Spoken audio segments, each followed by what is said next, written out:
the thing that has taken so long, because I put this in my donathon from weeks ago, and as soon as the donathon was over, I immediately ordered the costume. The costume is like really good quality. I don't even know if you'll be able to tell on the cameras that we have, but it looks pretty baller, not gonna lie. I'm debating how to have the door close. So, I have a bunch of pneumatic pistons, and I think how this is gonna work, because in the game, you have a battery that you have to watch constantly, and I could set it up so that it keeps track of every time you close it, it like, you know, changes the power. But you know what I think would be better is to just pump up the air compressor tank, and then every time you close the door, I'll have the release valve on the hydraulic solenoid leak just a little, so that while you have the door closed, it's slowly leaking air, and you're gonna just go until the air runs out. So the air running out is the end of the battery. We're gonna run out of air immediately. I'm gonna charge it up, unplug it, and then that's all the air you get. It has the added thing where extending the hydraulic takes more air than holding it closed. So you only wanna extend and retract them as few times as possible. That was the problem. For the air, it's gonna either be close or open. We're gonna have a 30-second slow mode so that chat can totally control. Commands are gonna be like cam 1, cam 2, cam 3, cam 4, cam 5, open, close. And I think that's all you need.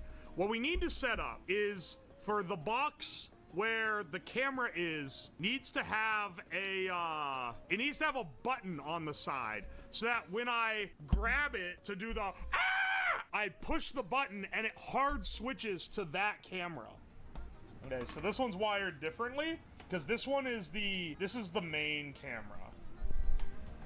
These ones will be the secondary cameras. I haven't installed a basement cam. We need to add a basement cam that like looks at the outward floor area, and then this is the one that's like in the doorway that I am trying to get to. All right, hang on a second. I'm dropping power cables from the ceiling. It's a bit of an advanced tactic you won't understand. We need to power the LEDs, the quote-unquote night vision on this camera. And then we need driver to tighten it to set the angle. All right, hang on. Let's see how the basement cam looks. It's not facing me, so I should be able to just switch to it. All right. Shouldn't this be routed? Oh, no, wait. This is the hard switch. Whoops. Hang on a sec. Oh, wait. I forgot to take the protective film off. Yeah, there we go. That's pretty good, right? Just pretend the backup camera car spot is like a cool reticle. This looks exactly like an indie horror FNAF knockoff game. Exactly! That's what I'm saying. I think we're actually like slapping right now.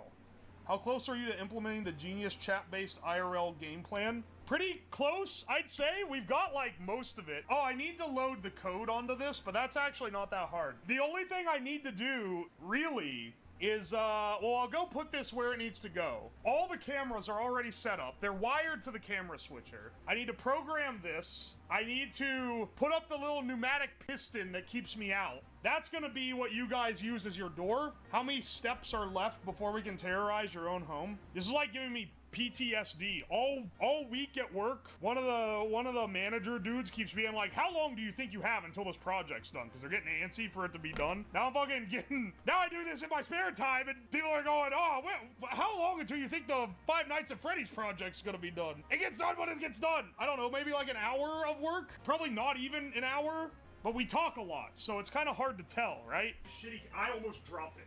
Holy shit, I almost dropped the floor cam. That is not a cheap camera. Do not drop. All right, hang on.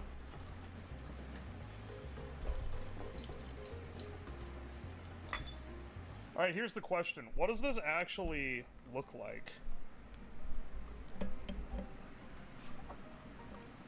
Oh, nice. That's a real clean view. You can see the monitor right here. Look. Hey. Alright, so I should angle it a little bit more so you're not staring half at the wall. Maybe I should put a poster of Frederick Fazbear on the wall for environmental storytelling. Amazing image quality. It's upside down. Holy shit, you're right, it is upside down. I didn't even realize. How did I not realize that it's upside down? Alright, wait, 1 second. We need to fix that. Oh yeah, that's way better. Yeah, that looks awesome, dude. Look, you can still see me. No, this is good enough for you to see, because you can see the horse at the end, and then if you switch to the other view, yeah, this gives you a pretty good, like, basement view, and then this is, like, the top-down basement view. Let's look at the other views, actually, now that it's dark outside. I'm curious what they look like. There's the kitchen. Holy shit, they look scary now. There's the living room, and then there's the dining room. Oh, that's fantastic. The one is sideways, yes. That's intentional. I'm aware that it's sideways. I mounted it sideways. The basement one is still lit, but I'm actually gonna turn the lights off before we do this down here. I won't even be able to see what the stream looks like, honestly. Maybe I'll do like a test where I walk through it with the tablet, because I kind of want to see how it looks. This is coming together nicely. This needs to have a connector to go onto one of these pins, though. Oh, no it doesn't. It goes directly into here. Let me just tape this guy up again. I'm just having to do some finicky wiring here. There we go. Connect them up. We'll just do a little test here. This should go here. This guy is not actually video. He's our button command. And then input for ground should be green. I guess white will be positive. I just blew up the board. Welp, did you see that?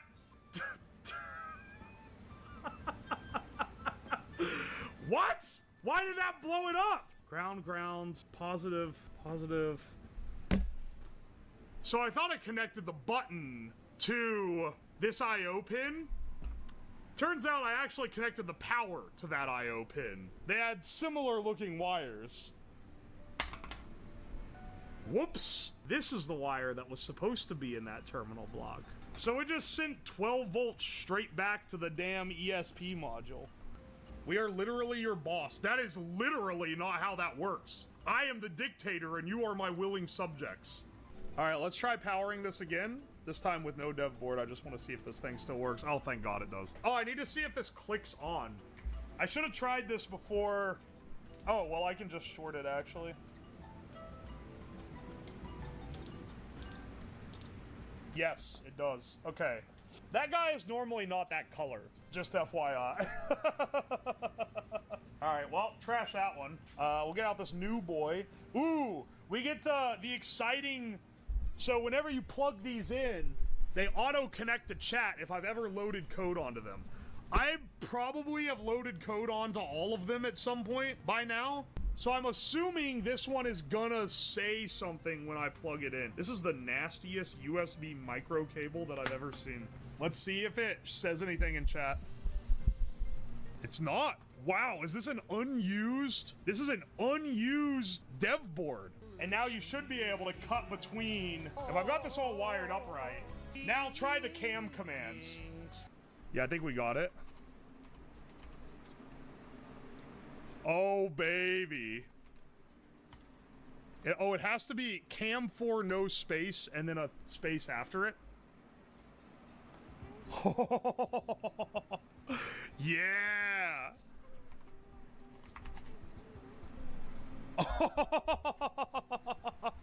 Oh, brothers. Why is it like, this one's fucking haunted, dude? This is great. This is fantastic. Hang on, I gotta take a piss again? We've like almost got this. So I need to add support to close the door, which will just be an open and a close command. And when I do that, I'll also make it so you don't have to do space something else. I'll just make it hardwired commands because it's kind of stupid to have the space in there when I'm not trying to block commands. We're gonna assume FNAF Freddy is kind of stupid, and if we just put a pole in front of his head, he won't be able to get in. You're gonna have this giant piston to push a barrier in front of the door.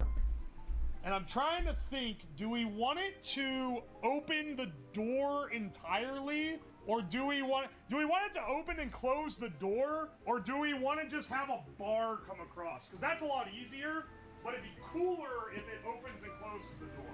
So hang on, maybe we should try making it open and close. Because there is a door in front of the one camera. So we could totally push it closed. If we could get something like this that pushes it shut.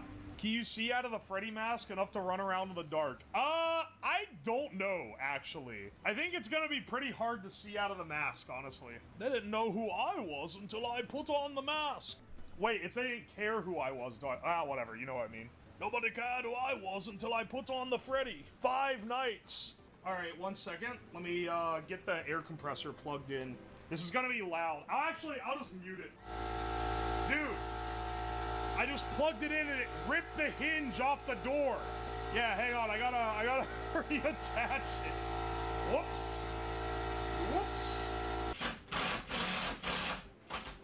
Give it 2 screws this time instead of 1. It should not be ripping the hinge off the door. Do your neighbors worry about you? I hope they don't know what's going on in this house. All right, that's the door. This is your door cam, okay? Now, this is it closing. The fuck? Wait, what?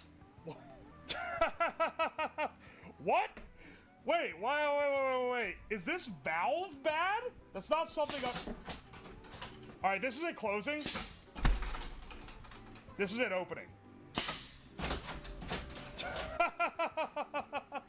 That should be good, right? Oh, it really wants to rip the hinge out. It's blowing dust in front of the camera from all that it kicked up when it fucking swung open like that. Just expect, to put this in gamer terms, just assume that there's an RNG associated with breaking the door. Where if you overuse it, you can and will just break it and it won't work anymore. If it breaks, do we lose or win? You fucking lose. Your only way to keep me out is the door. Wow, it's like you've never played Five Nights at FNAF before. All right, hang on. I gotta don my Frederick Fazbear outfit. You're gonna want to preemptively switch to Cam 4, because that's the one in the basement that I can actually show you on. I'm going to be dressed as Frederick Fazbear, but there's no feet on the costume, so I'm just gonna be running around in these fuck-ass sandals. You'll be so scared of what the rest of the costume looks like, you're not gonna be concerned. I'm just stripping naked behind the camera, because I'm pretty sure that this thing's gonna be really hot, and I don't want to be wearing clothes under it. The toenails will add to the vibe. It'll make you feel immersed. Dude, I'm gonna be so sweaty wearing this stupid thing. Okay, are you guys ready? Are you guys ready for Five Nights at Fazbear's? This is a professional suit. This is made using only the most... Fuck, I just knocked over my expensive camera. I really hope that didn't break it. This is made using only the most advanced technologies known to man. All right. Bros, I'm Fred Fazbear. Sure. Or. Dude, it's Fred Five Nights. Holy shit. Open the door, children. Ah! Fucking close me in, fucker. Ah! Change the camera real fast. I need to see if I can force the camera. Okay. Ha ha ha! Yeah, I can! Ah! We're so ballin' right now. Dude, he's even got ears. Let's actually begin. I'm turning off the lights in the basement, and I'm going to unplug the air compressor. So anytime you close the door, it's going to start losing air that you will not regain. Hang on, we need a more appropriate background music. All right, how's that?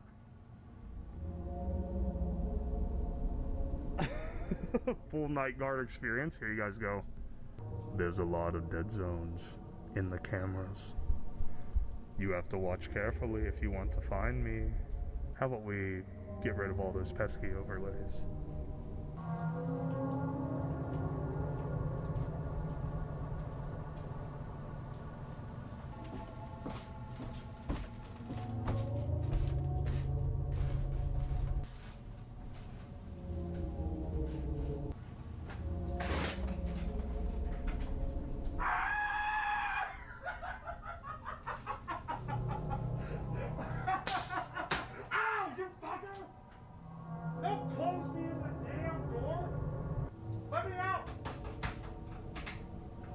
Let me out. I can't get out of the fucking room to fix the cameras. Ow! Ah! Locking me in does not give you a win. You have to keep me out. The timer did not go off. You bastards lost.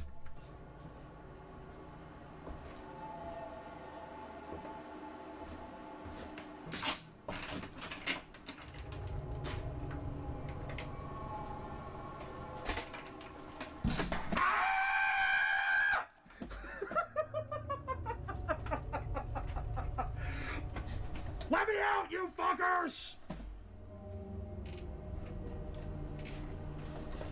Let me out, you rat bastards! Alright,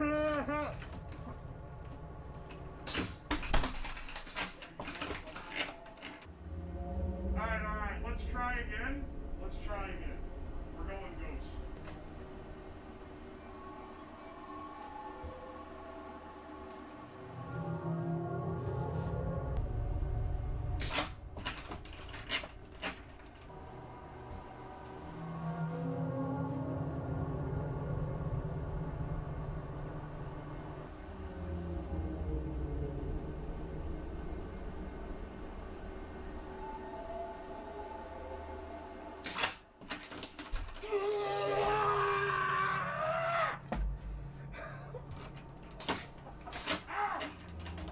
On-screen clock?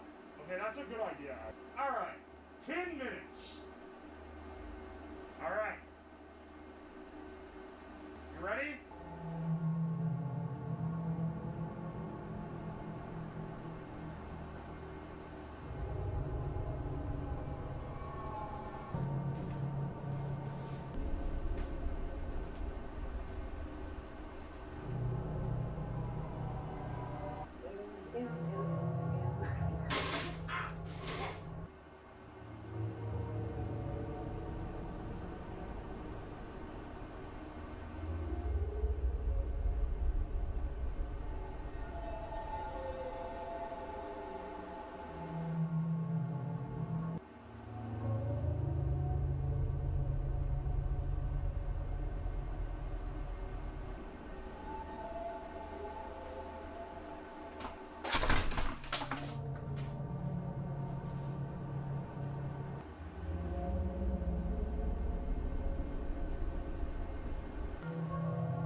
You win this time, fuckers!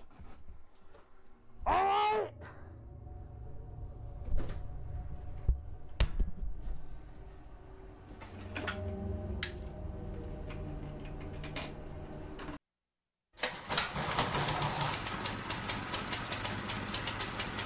Oh! Wait! Yes!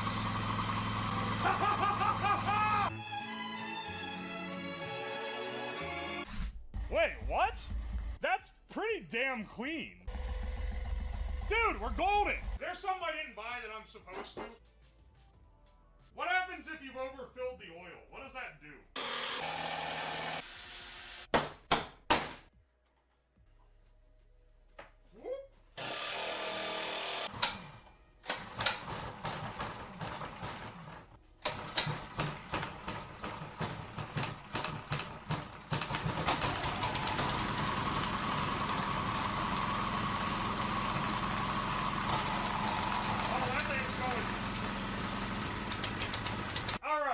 Through the chain. It's okay, bro. We're totally gonna cheese this one out.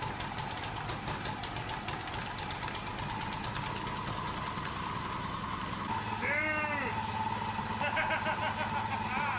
Need to make sure the vent tube stays hooked up. Think we're good?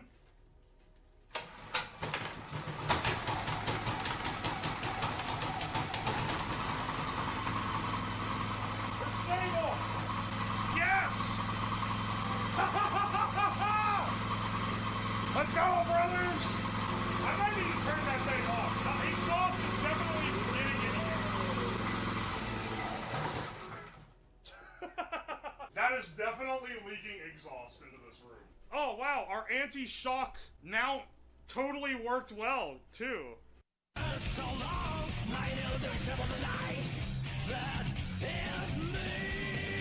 This is unsafe. Yeah! That is bullshit lazy. My heart is lazy. If the words tell me I don't need a new one, how dare you? Do you know? We already know the spell of the game.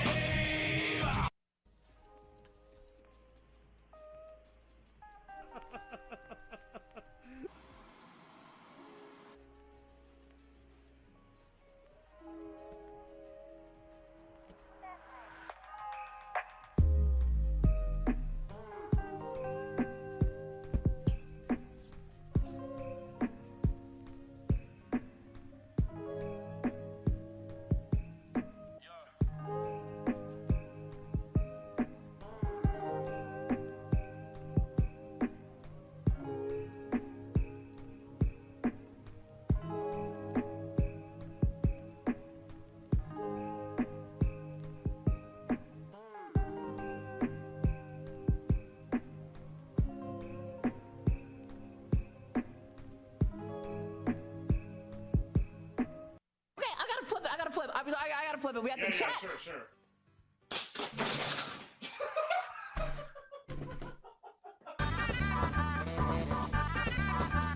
I said, oh yeah, I'm gonna see if Fillion can cook, and the first thing someone said was, oh, she's the one that ate a crayon last time. Mom! I've rebuilt my fried rice robot, which is a robot that lets chat make fried rice. Okay. So we're gonna see if you can make fried rice. Okay, so wait, if I break this, is the stream over? So wait, what is that? There's oil? These Okay. are things you would normally put in a stir fry. No, I got this. This is gonna be easy peasy, is it not? Alright. Okay. Fucking warn me before you do that! I just had to make sure it was working. Oh! I'm leaking. Nice. Holy shit, it's so hot it's evaporating. Yo, chat, we're frying chicken up in this one. We'll go rice first. Sure, you think you can flip the egg over the rice? Chat, we're gonna put some soy sauce on top and cook more. You done? Yeah. No, you're looking good. Don't worry about it. This is a fever dream. What do you mean, don't worry about it? Oh yeah, some of it stayed in the skillet. Yeah, When we say do a Yo, flip, chat, it this feels good isn't to be a what we boomer, mean. am I right? Man, I had to work so hard. Every time I press a button, this thing Oppenheimers the entire setup. Yeah, I'll pick it up. I said I eat the rice, I'm gonna eat the rice.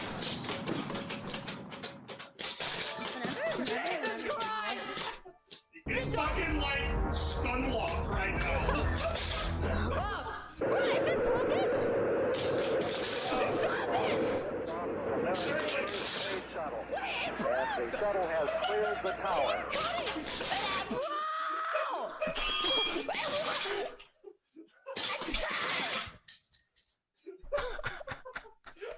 Yeah, I would eat that. Holy shit.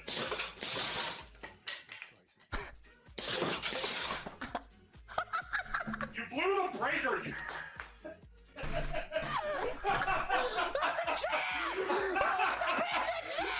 Previously on Uwoslab. Yeah, 24 outlets is not enough. You need to make the meme 100 outlet version. Hang on, you know what? You're actually kind of spitting. Hang on.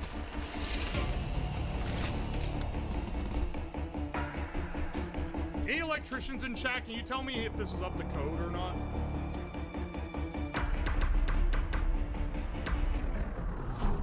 Something smells like it's f***ing burning, dude. For today's stream, we are going to be building the biggest fire hazard of a power strip imaginable. I have bought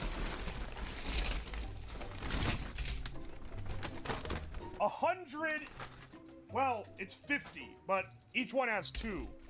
We're going to have 100 outlets on this thing. And we're going to wire them all together in a giant gang and see what happens. So I want to have some adjustable modes. So one is just running it all off one power strip. But that's kind of boring because, yeah, we can run it all off one power strip. but it's only going to be on 120 amp circuit. What would be interesting is if we can either make it, one, plug into a 240 volt dryer outlet, which I have a plug for, it's sitting over there, or we have like a Cato 9 tails of plugs for it to plug into a bunch of different circuits of the house. That way we can increase the current carrying capacity of the power strip. Cato 9 tails, please. Well, I wanted to ask, and you know, maybe there's some electricians out there. What happens if you wire multiple breakers on the same phase into each other? Praying won't help you now anymore. You have the Temu fire extinguisher? Yeah, I got several of these. You know, I don't think it's gonna catch on fire. I think we just gotta be careful to not, like, blow it up, you know? All right, so here's what I'm thinking. Okay, 8, 10. We just need 10 of these to get 100. So we'll probably run it 10 long and then 5 down. Gonna make sure to keep this off the circuit that my PC is on. It shouldn't cut out. The master breaker is rated for 200 amps, I believe. It's rated for 200 amps. It's the sum of all the breakers is more than the main, which is a little bit confusing. Dude, I've never blown the main. Now, I've blown individual breakers, but never the main breaker. We're gonna have to use these guys to mount it. I think we could do alternating, honestly. So, like, this, and then on the other side. Yeah, let's see if I can screw this into wood. Oh my gosh. Holy shit. Line it up and stop f***ing flaggling around. Yeah, this looks like a... That's not how we're gonna do it. This should do it, honestly.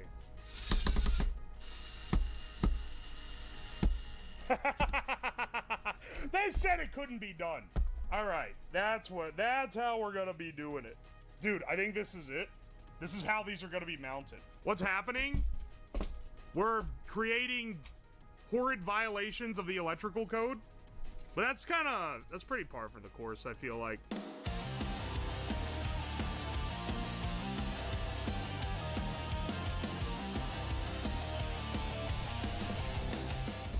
You know, I'm realizing now I should really be doing this with the other board here, because this is going to, it's going to be a lot harder, I feel like, to drill all these holes and then come through and screw all of them in. Oh yeah, keep drilling, baby. Here, just screw this in. I'm gonna be using push-ins, much to the displeasure of electricians in chat. If I was an electrician, I think I'd lose my license for doing this. I'm gonna start wiring these just so that we have them set here. So this is 30. We want to do 100. But we've got a pretty easy path to get at least 90 here, because this is 30. And then I'll have one on the bottom and one on the top, basically. What are you plugging into them? Literally everything that I can find. I'm gonna plug everything that I can find in the basement into them. I think we can get like maybe a few heaters and like some hair dryers, microwave. We gotta push the limits. We gotta push the limits of what's possible.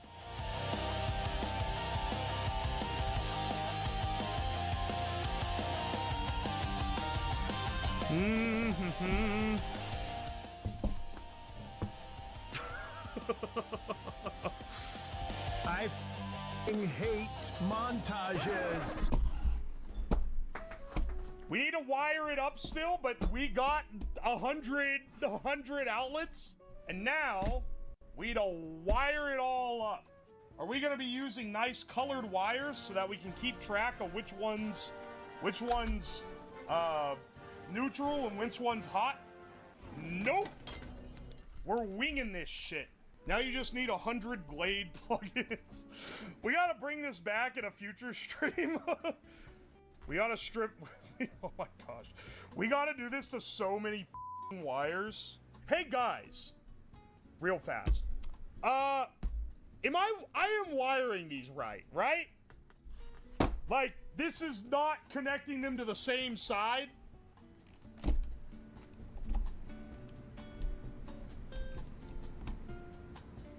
Dog? Okay, it does.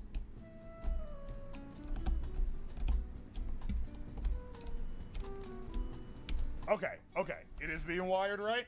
Just making sure. Alright, look how nice and neat all the wiring is, man. We just gotta do this last row and then we're good. Just hurry up. Everyone is here to watch you zap yourself. I only count 96 outlets.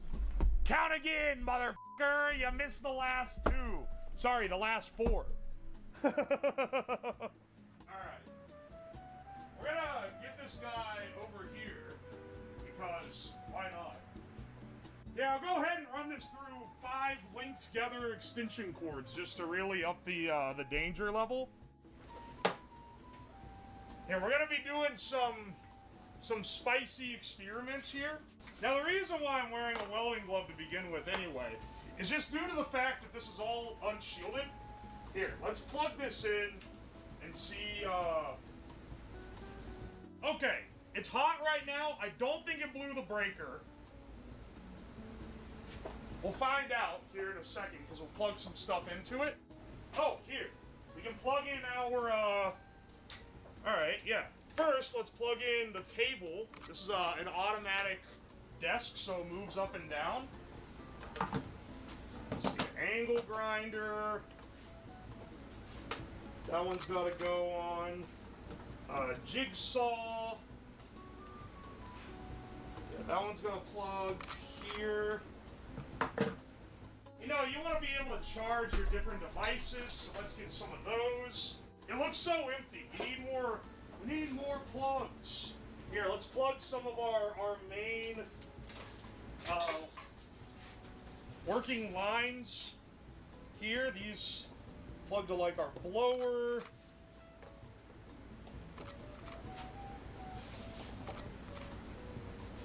Yeah, hang on a second.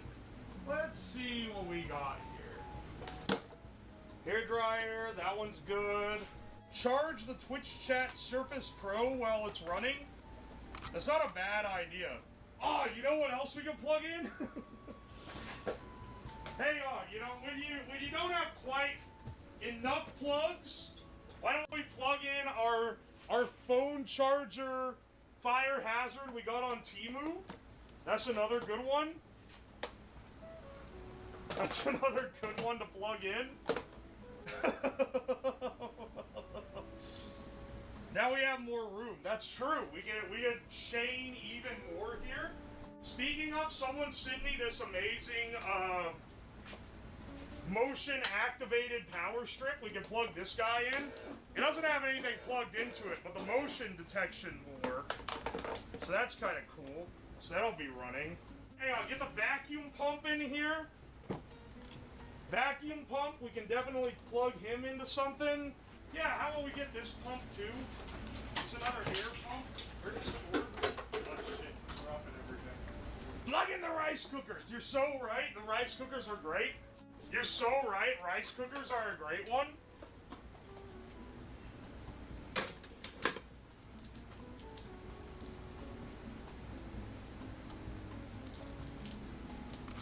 And then we have more. We have at least another one. Oh wait, I got both other ones, but I only have the pots to like one here. Whoops.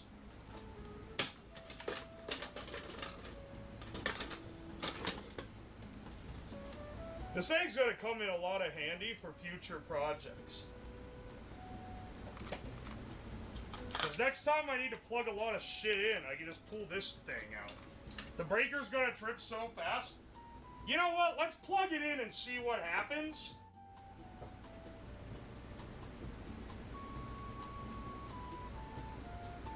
Hang on, wait. Does it work? It literally tripped it immediately? Are you f***ing serious? It literally instantly tripped the breaker. Hang on a second. Are you real, man? Wait, or is it the GFCI? Is this hairdryer broken? Oh, There's continuity is broken somewhere. What the f? I think a wire came out. Hang on a second. Unplug, unplug. Oh, it's literally the first. It's where I pulled the outlet out. All right. Now, let's try it again. All right. Now we're running. What's that? Oh, it's this guy. It's the little air pump guy. All the rice cookers are on. Was some rice in there? Nah, it'll be fine. This is an amazing display of excess. Holy shit. Okay, hang on.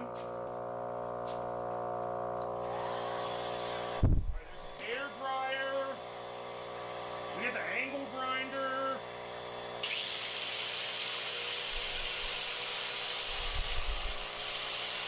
Wait, you know what we need? Hang on, I know what we need. Let's get the microwave on this.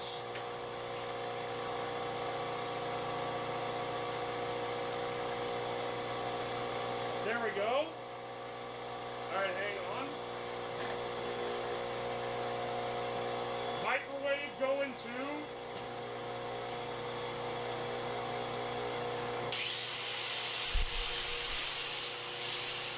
Hang on, we also need a hot plate. Hang on. Hot plate? Here we go.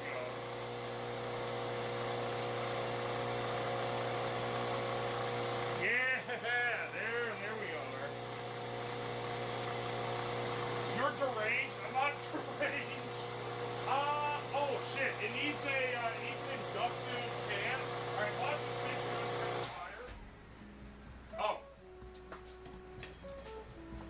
Well, apparently that was enough. Well, we found the limit.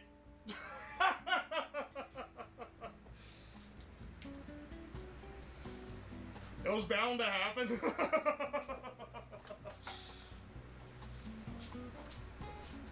Why is something smells like it's f***ing burning, dude? Wow, that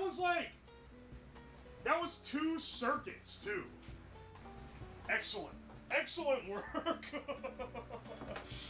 The hot plate is an inspired choice. There we go.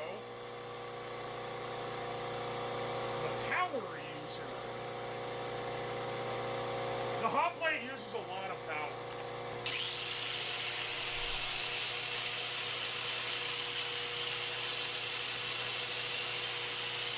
This is a pretty, comprehensive test, I feel like. All things considered. Yeah, let's plug something else into it. I feel like we can get more. We could probably get more album here. Probably get more album.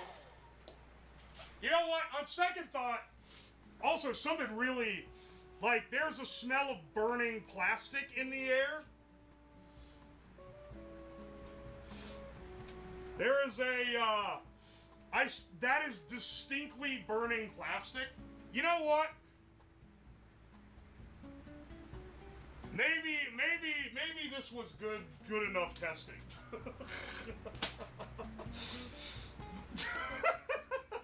I don't know if I want to start a house fire. It's a pretty great, dude, we did pretty good here, man. This is a pretty great little creation. House fire would go viral. Dog, I don't want to start a house fire to go viral. That's not the heat I'm trying to cook, literally. That's not the heat. Say this was a successful stream. Yeah, it didn't catch on fire. It could have. It was poised to. It was literally like one of the most. It was right there for the flaming. I even used a bigger breaker to pump more current than should be drawn through these wires.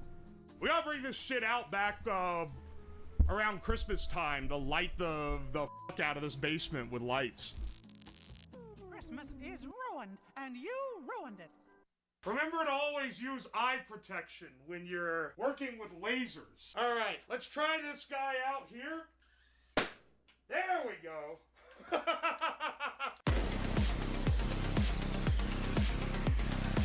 So, one of you guys very kindly sent me all the vapes that you've used in the last however long. These are disposable vapes. These are meant to be thrown out. You can't refill them with vape, but apparently you can recharge them because they have a USB-C port on the bottom of all of them. So apparently there's some recharging stuff. Now I already took one apart. This is the battery that's inside of it. It's a little 3.7 volt single cell LiPo, a fully rechargeable LiPo. So if we wire these together with some resistors between the cells so we don't absolutely like blast them out when they're all wired, we should be able to charge them as one giant power bank. We gotta go through all these disposable vapes and scrap them for the one useful component, which is the battery. The LiPos are right about here. I'd spent a lot of time trying to pry these open initially, but I think what works the best is to just take something heavy and kind of just strike right where the battery is, you know. I should probably wear safety glasses just in case like a piece of plastic or like vape juice sprays in my eye or something. What kind of laser vape you doing? We're only powering the laser with the vape, which is gonna be pretty good. Cause these little batteries, for all it's worth, these little batteries can pack quite a punch. LiPos are capable of some crazy current output. Let me throw the spent ones somewhere. Well, for now, we'll just throw them here. This one has a rubberized coating and it's resisting the impact a little better. We're breaking this shit apart like the monkey do. I accidentally stabbed it a little. That should be fine. We shouldn't have, it didn't puncture it. Wait, I saw a little smoke.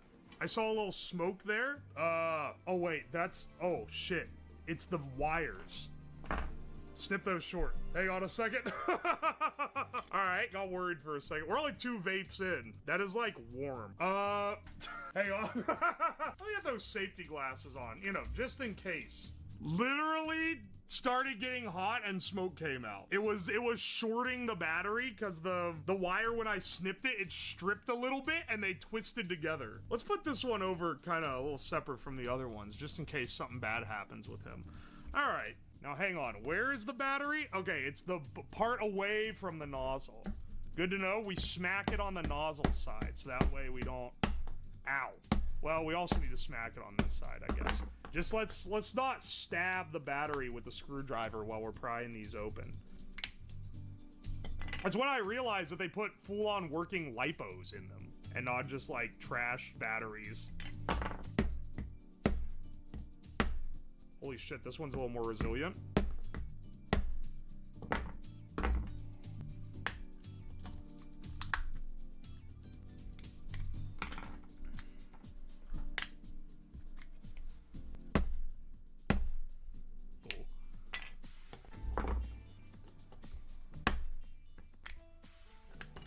We only got one left. We almost got these all shucked.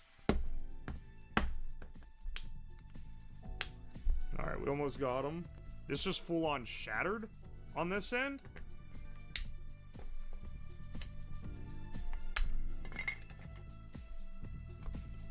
Alright, the LiPo stash has been had. Let's get our vape swept up here. Some desperate high school kid could probably take all these vape carts and like squeeze the juice out of the sponges in them and get 1 vape's worth of juice out of the dredges. How many we got? Let's see, 5, 10, 15, 20, 24. It's exactly 2 dozen. And we want to wire these in parallel. We want to wire these all in parallel so that we can, how much voltage do we need for the laser? Well, hang on a second.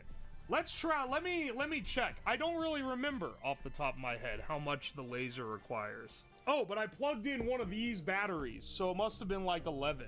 Yeah. So, that means we should build a 3S battery out of these. So, 3 banks of batteries, which actually works pretty well because 24 is divisible by 3. We can get 8 batteries per bank and then run those banks in series. Or wait, how do you do it? Do you do 8 banks of 3 in series, or do you do 3 banks of 8 in parallel? But before that, let's take off our safety glasses and instead put on one of the most expensive piece of safety equipment that I've ever bought for this, which is these laser goggles. These guys, if you buy laser goggles to mess with lasers, one of the important things you have to do, you need to get ones that are specifically designed for the wavelength of laser that you're gonna be working with.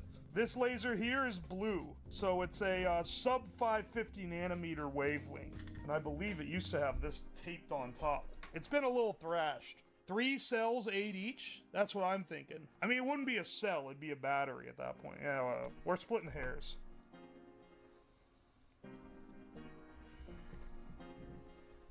There we go.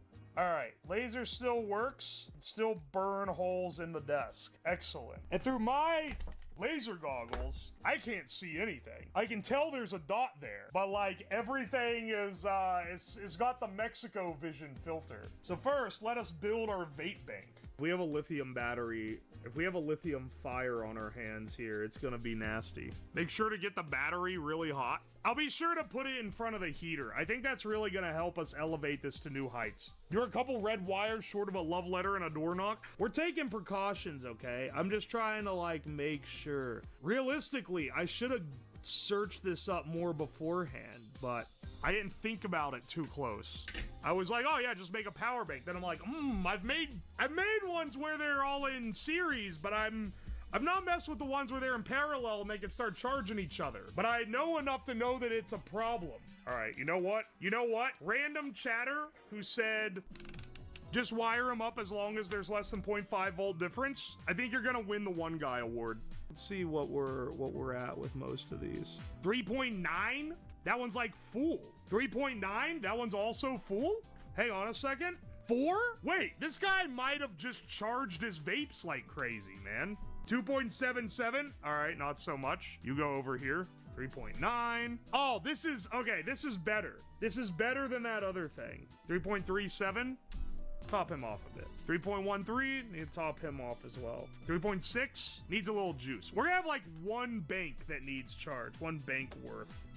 So let's get this guy up and running and get him charging these. We'll just charge him like 1S. Lipo charge. Motherfucker, how do you use this thing? Fast charge, yes. There we go. There we go. There we go. There we go. We got it working. We got it working in the end. Lipo is not the same as Lion. What is this? What are these?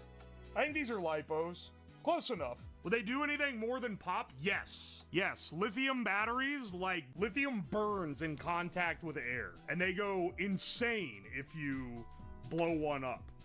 If I wire them all together, it's gonna detect that the voltage is under and it's gonna keep pumping in more power, right? But there's gonna be cells that are already fully charged. So it's gonna keep pumping power into fully charged cells. And if you do that, then you get a spicy surprise. Am I wiring this right? Yes, this is positive. The power is ramping down on this. This is taking longer than I thought it would to charge one cell, though. All right, let's see here. All right, we got another bank. This should be enough to power the laser. This guy here is like 11-something volts. These guys in series should be similar. Do you plan on lighting a cig with it? Yes. Yes, I do. It's funny how many people have asked that. That is what I'm gonna do with it. Guess it wasn't as original of an idea as I thought, though. All right, then this should be our battery bank here with 12 vape batteries. And we're getting another one here loaded up. But in the meantime, I think we can run the laser off this if we have to. It's kind of based to be that accepting of like, dude, I accidentally touched the probes together and it started to fire. Did you see that? Did you see the smoke? Anyway, hang on a second. Let's wire these in series. All right, we got our vape bank. Feels like it's not feeling like it's getting hot. So I think we're safe. Here, this will continue to charge these like almost dead ones. Let's see what this draws. 11.8, baby. Is this enough to power the laser is the question. And honestly, I've had so... Actually, I just realized, you don't even have to hotwire this. I have the plug. I have so many of these plugs because since when do you need the battery side of the plug? You normally need the socket side. Make sure I have it, the polarity right. This isn't a very thick gauge of wire. Sorry, vapors. Sorry to all the vapists in chat. I'm not one of your homies like that. If I was going to consume nicotine, it would be in the form of a cigar or cigarette. Let's see if we can get the laser running with this. So, it's not constructed into the gun yet. I just want to see if we can fire the laser using these. All right, got the polarity correct.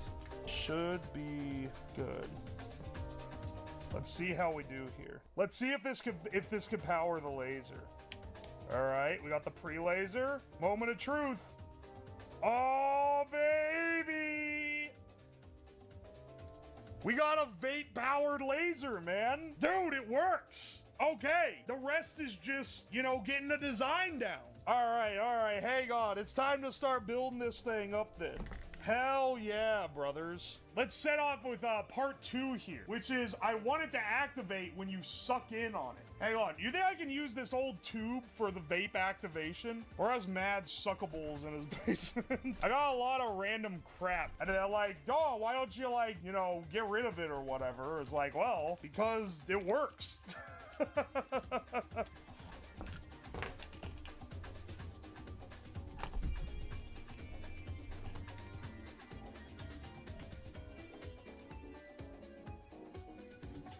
Even though this is completely unloaded, I should not be looking into it.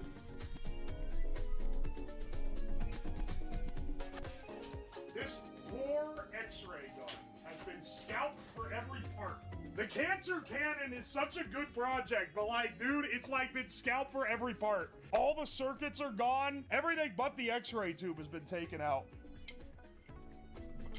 I'm just trying to think of what's gonna look cool, you know? Is that a bad way to go about your project? To go off what could potentially look cool?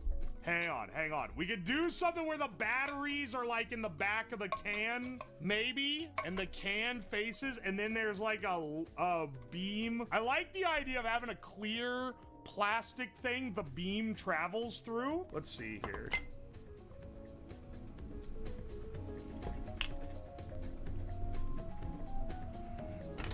Holy shit. All right, this laser, go here. This laser should like go out here, honestly. All right, I'm not gonna lie, the ergonomics of this thing, not the best. Namely, due to the fact this box is right here, it's kind of messing with the ergonomics. Oh my gosh, wait, that actually fits it. Oh yeah, baby. Okay. We're getting it sighted up here. And then we'll have this one off the back that you take a huff out of to fire the thing. I gotta put like something under this to hold it up just a little bit. Cause this is pretty good as far as like laser gun designs go, I feel like. It's not too awful bad. We're getting pretty good here. Can we shim this with a piece of paper? Yeah, baby, you know it's pure engineering hours. Let's go out with a bang. Let's get our stuff working. Yeah, baby. Motherfucker. Let's get this, is this an ideal setup? Not quite. Should prevent us from, like, melting down, though. The batteries, that is.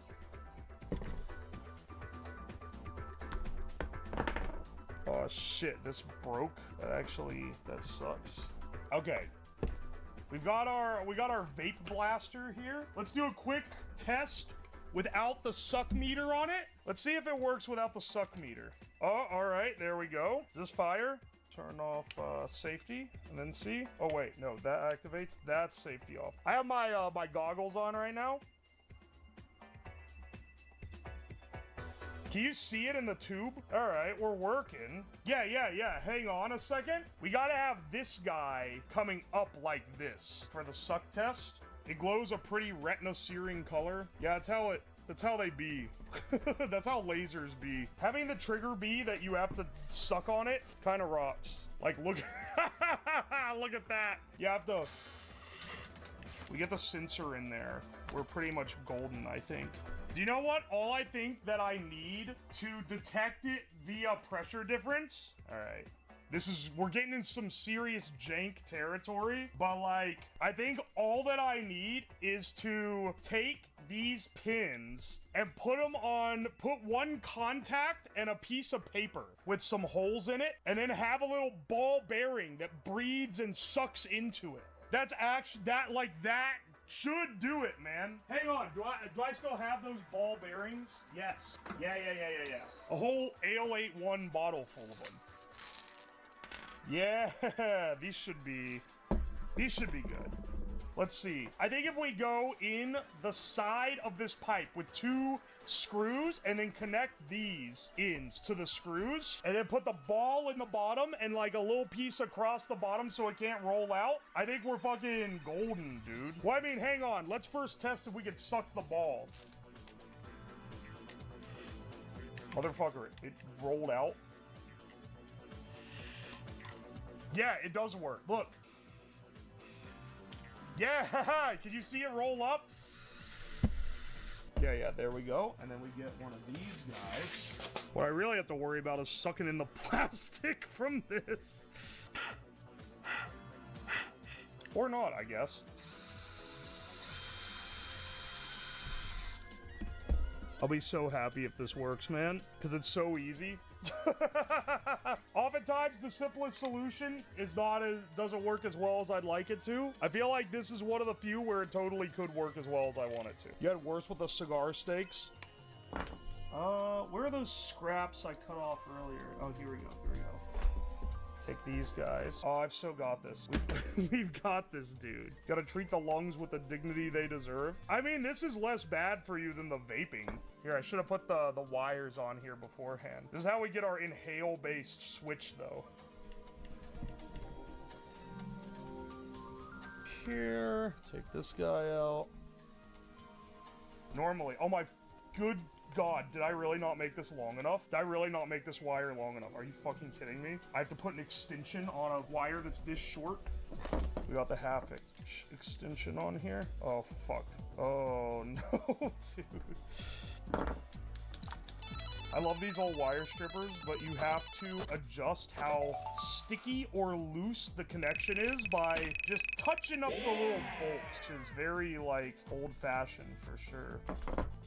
All right, there we go with its little extension cable. And yeah, just leave that all unshielded, why not? And then we stick the ball bearing in here and we put something over the opening, maybe like a little piece of wire. We could heat it up and melt it into the plastic, actually. That would work pretty well. That should touch across. There's a lot of... Alright, that didn't work like I wanted it to. Hang on a second. Step 2, we take a thin strip of tape, put it across the entrance and call it a day. Alright, now when I suck, that should contact. That should contact. Okay, moment of truth, laser goggles. Laser goggles on, engage. There it is, it works, it works. Wait, yeah, dude, it works. Oh, you gotta really suck. You have to really fucking suck on it, dude.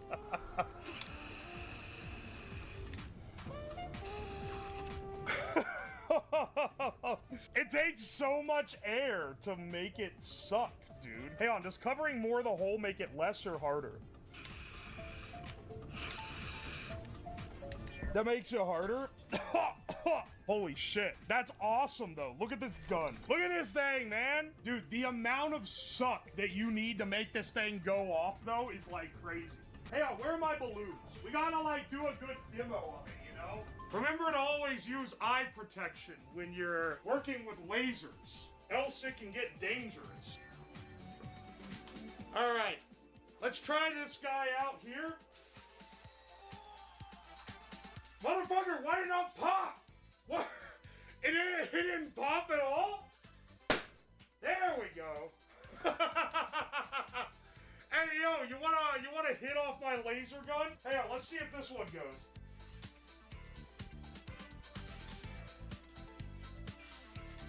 Holy shit, you have to suck so hard through these. This shit is not easy. This is the worst. This is amazing. I'm so glad I made the vape gun.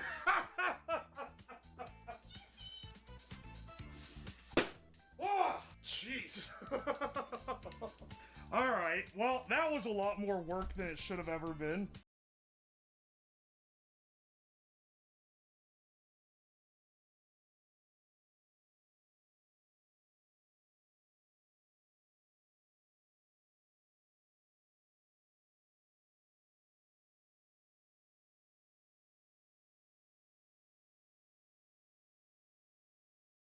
Goes into the ZBS driver, that then goes into this flyback transformer, that gets stepped up to a couple thousand volts, that gets fed into this pipe, which contains a Cockcroft-Walton multiplier, which then steps a couple thousand into tens of thousands, and then that goes into this tube, when massively overvolted, will produce a decent amount of X-ray.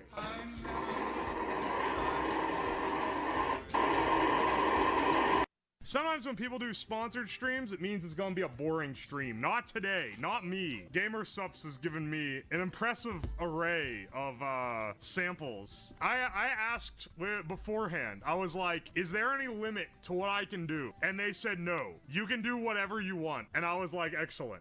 They said, I believe they said the phrase, you cannot possibly do something worse than what someone else has already done. So, that is a challenge. Let me go on upstairs. I've already set up the chat up there. So here's what I gotta work with. Here's what they sent me. They sent me several containers of their finest questionable powder. We got Brand Risk. This one tastes like, I think it's supposed to taste like a peach because it has peaches on it. We got this one. I don't know what this is supposed to taste like, but it's good. This one tastes like something white girls would drink. Where's the e-girl armpit sweat flavor? You know, I wouldn't put it past them to make that as an actual flavor, because there's one in here called titty milk, which is actually pretty good. That's one of the good flavors. Typically a sponsored stream is when you get paid to do the stream, right? Like they say, hey, we'll give you money and you do this one stream for us. They didn't make me do this stream. I chose to do this. This was not part. They also make like granola bars. It's called Sus. Get it? Like the video game Sus. Like the fucking Among Us. I swear, bro. Anyway, I figure we can deep fry this Sus bar. Allergy warning, contains insects. What the fuck? They actually are. Someone said hit me with the pilk. Alright, let's make some pilk. You add your Pepsi and then you add a splash of milk. Now, what powder do we add to this? Titty milk? Titty milk? Oh, cause it's pilk. Oh, we should taste stock pilk first. I haven't had pilk in a while. Yeah, it tastes like creamy Pepsi. Pilk really doesn't taste bad. Let's add some of our, yes, that's like one whole serving. This has taken on a very odd consistency when I added the titty milk. I don't know if you can even tell. There's like a fine froth at the top of this. All right, hey, bottoms up. That is definitely not the worst that could be. It is curdling, this milk. That has fully separated. That's disgusting. Let's do some cooking. Anyone who knows how to make, you know, a premium Miku pasta should be well aware of the process here. We need to make a liquid base and then add our noodles to it. I'm thinking we use this Shy Lily, the Shy Lily Blast. We're making a whole meal, so I think we'll go like 4 heavy scoops to this. As I said, this one tastes like something white women would drink. Look how blue it is. Then we go with a cream sauce here. We already know this shit works with milk. All right, we sprinkle in our green suspicious powder. I'm sure this will turn out well. That's exactly what you want your sauce to look like. All right, let's plate up.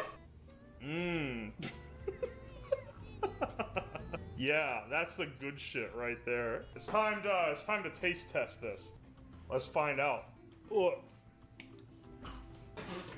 Oh, that is horrific. That is so much worse than you would ever think that it would be. I think Shiloh's blowhole just fucking blasted my taste buds with ass. It's time to make Sup's chicken. Alright, alright. Gamer Sup soy sauce ginger, a little hot sauce. That sounds like it'd actually be good. What kind of fucking show you think this is? How about you air fry it? I don't have an air fryer. I only have real cooking utensils. Oh baby, that chicken's gonna be... Look how the orange is starting to come out from the liquid. That's, that shit's burning a little bit. Yeah, it's nice and golden. It's turning orange. That oil's a little bit smoky, bro. Look at this chimkin though. Mix some Gamer Sups and ranch. Ooh, wait, that's a good idea. That's a good idea. Let's see how this tastes. That looks juicy AF. Interesting. So, this isn't horrible, but it's worse than if it was just cornstarch that it was breaded in. It's almost like this is like meant to make a very sweet drink or something. Crazy how it works. Let's make the ranch gamer as well. Let's add, what should we add? What should we add to the ranch? Oh, we can employ Shiloh again, because hers is also blue. This is a purely aesthetic decision. That didn't change the color at all. Really blowholing Lily a lot today. Yeah, I know, right? I think Lily is blowholing me. I think I'm getting blasted by Lily's blowhole all day, every day. Ah, why? It's not pink. Oh my. We're not going over this again. Every time I make chicken. Every time. I think it deserves its proper place. I think it deserves its proper place right here. Right here. Bone out the teeth, gentlemen. Okay, let's add some of Shy Lily's blasted blowhole on my chicken. You know what this needs? This needs more stuff to go with it. Let's make an entire meal. What else can go with this? Fries, soup. Oh no, soup. Yeah, you're right. Soup is the logical progression for something that is liquid soluble. Alright, we're going green today. This smells tasty. This smells like a delicious Kool-Aid type of drink, but instead I know it's going to be a vibrant green soup base. Alright, let's add some standard broth soup elements to this. Actually, this might be too big of an onion piece for a soup. We'll do... Let's add some onion, some carrot. I did not need this much liquid. We got a big old pot of gamer soup. You know what else is sweet that has potential to go with this? Is corn.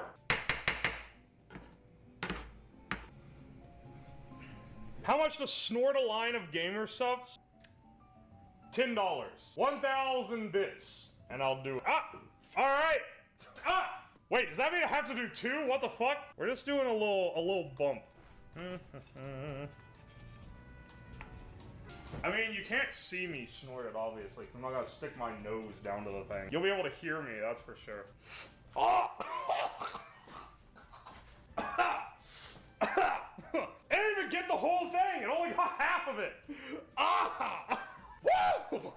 Bro, I feel so gamer right now. I'm about to turn this into a Minecraft stream. If I do the rest of this line, we'll be ready for the League of Legends stream. Hang on, wait. Is Gamer Sups flammable? Because like sugar, right? Sugar burns. Does Gamer Sups burn like sugar does? Like in fire, not like if you snort it up your nose. Well, here's the question. Because I have a large quantity of potassium nitrate, and theoretically, we could cook up some rocket fuel with Gamer Sups if it burns. Yeah, rocket candy out of it. Theoretically, we could do that. We could make rocket fuel out of it. Alright, I know the stream says food or drink, but we're about to do an experiment. So we'll do 60% potassium nitrate. I spilled it everywhere. How much is on there? 1.3? Okay, so that's actually correct. Do I show this to the Gamer Subs people, or will they actually start second-guessing this? Okay, then we need 4 grams of, in this case, Gamer Subs. We will once again use Shy Lily's blowhole blast because something with the word blast in it just really, you know, it really fits the aesthetic. Wow, exactly 3 grams. Unfortunately, we need 4. All right, let's see how this... Let's mix this guy up and then we'll get it cooking. This is not high explosive. In fact, this is a very low explosive. And we'll see if this will work. The moment of truth is whether or not this will, like, melt. I mean, maybe it doesn't have to. We could just light it dry. It's also turning funny colors. I'm not sure why. Like, why is part of it turning yellow? Okay, we're turning the heat off. Alright, that actually did make a paste. Alright, we have a rocket fuel. Here, we'll use this mug root beer can. Mug maniacs, rise the fuck up. So, this will work as our burn stuff, basically. I've seen this stuff. It's not that flammable, okay? This is even assuming that it actually works. Oh shit! It works! Yo, it's getting smoky in here. Yo, it does work. That worked as it does, as it's supposed to.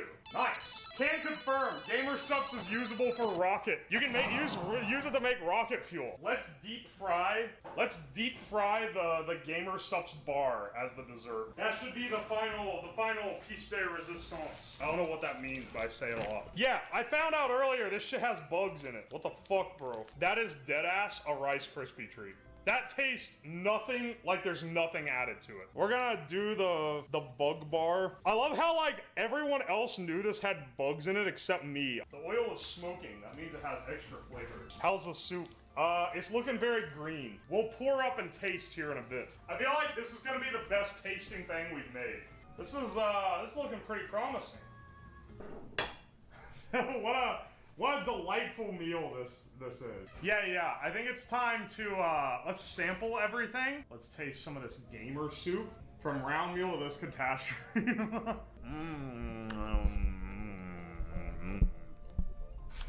I mean, no.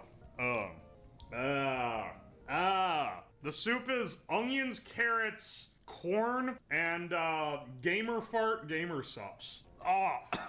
That is so sweet. That is like so insanely sweet. All right, let's try the eggs. It's my least favorite flavor. It's the pineapple one. It smells like a pineapple. Bro, it smells like a bad, like, pina colada flavored candy. All right, here we go. There's a hint of unpleasant. Oh, no, never mind. It hits you right at the end. Damn it! Do not make the pineapple gamer sup egg. It ain't worth it, bro. Okay, I've already had the pasta. The pasta is the worst thing. Dude, it's so bitter. Ah!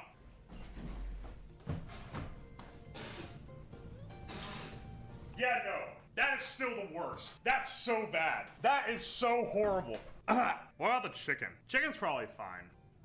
I've had it. No, it's not pink in the middle. It's the color grading of the camera. It is cooked all the way through, I swear on God.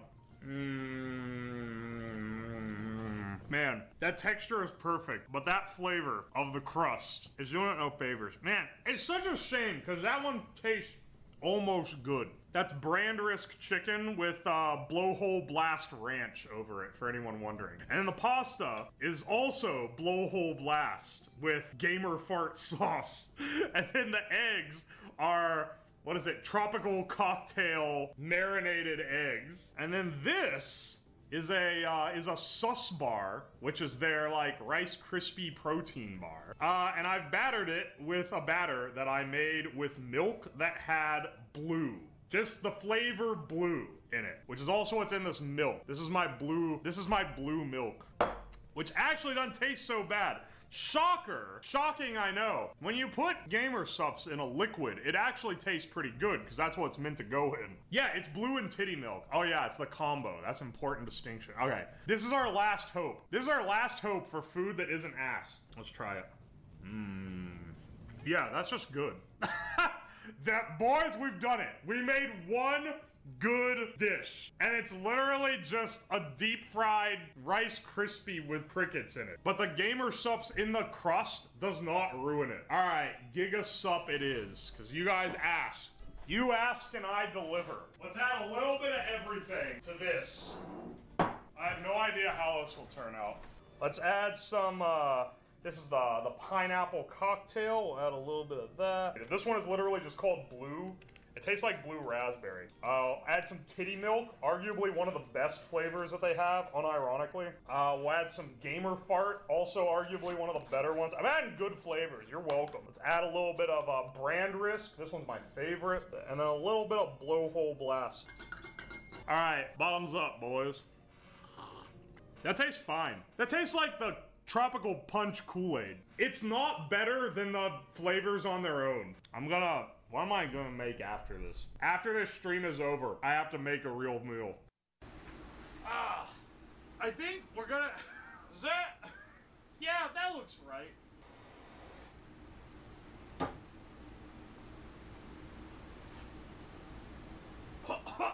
Yeah, baby!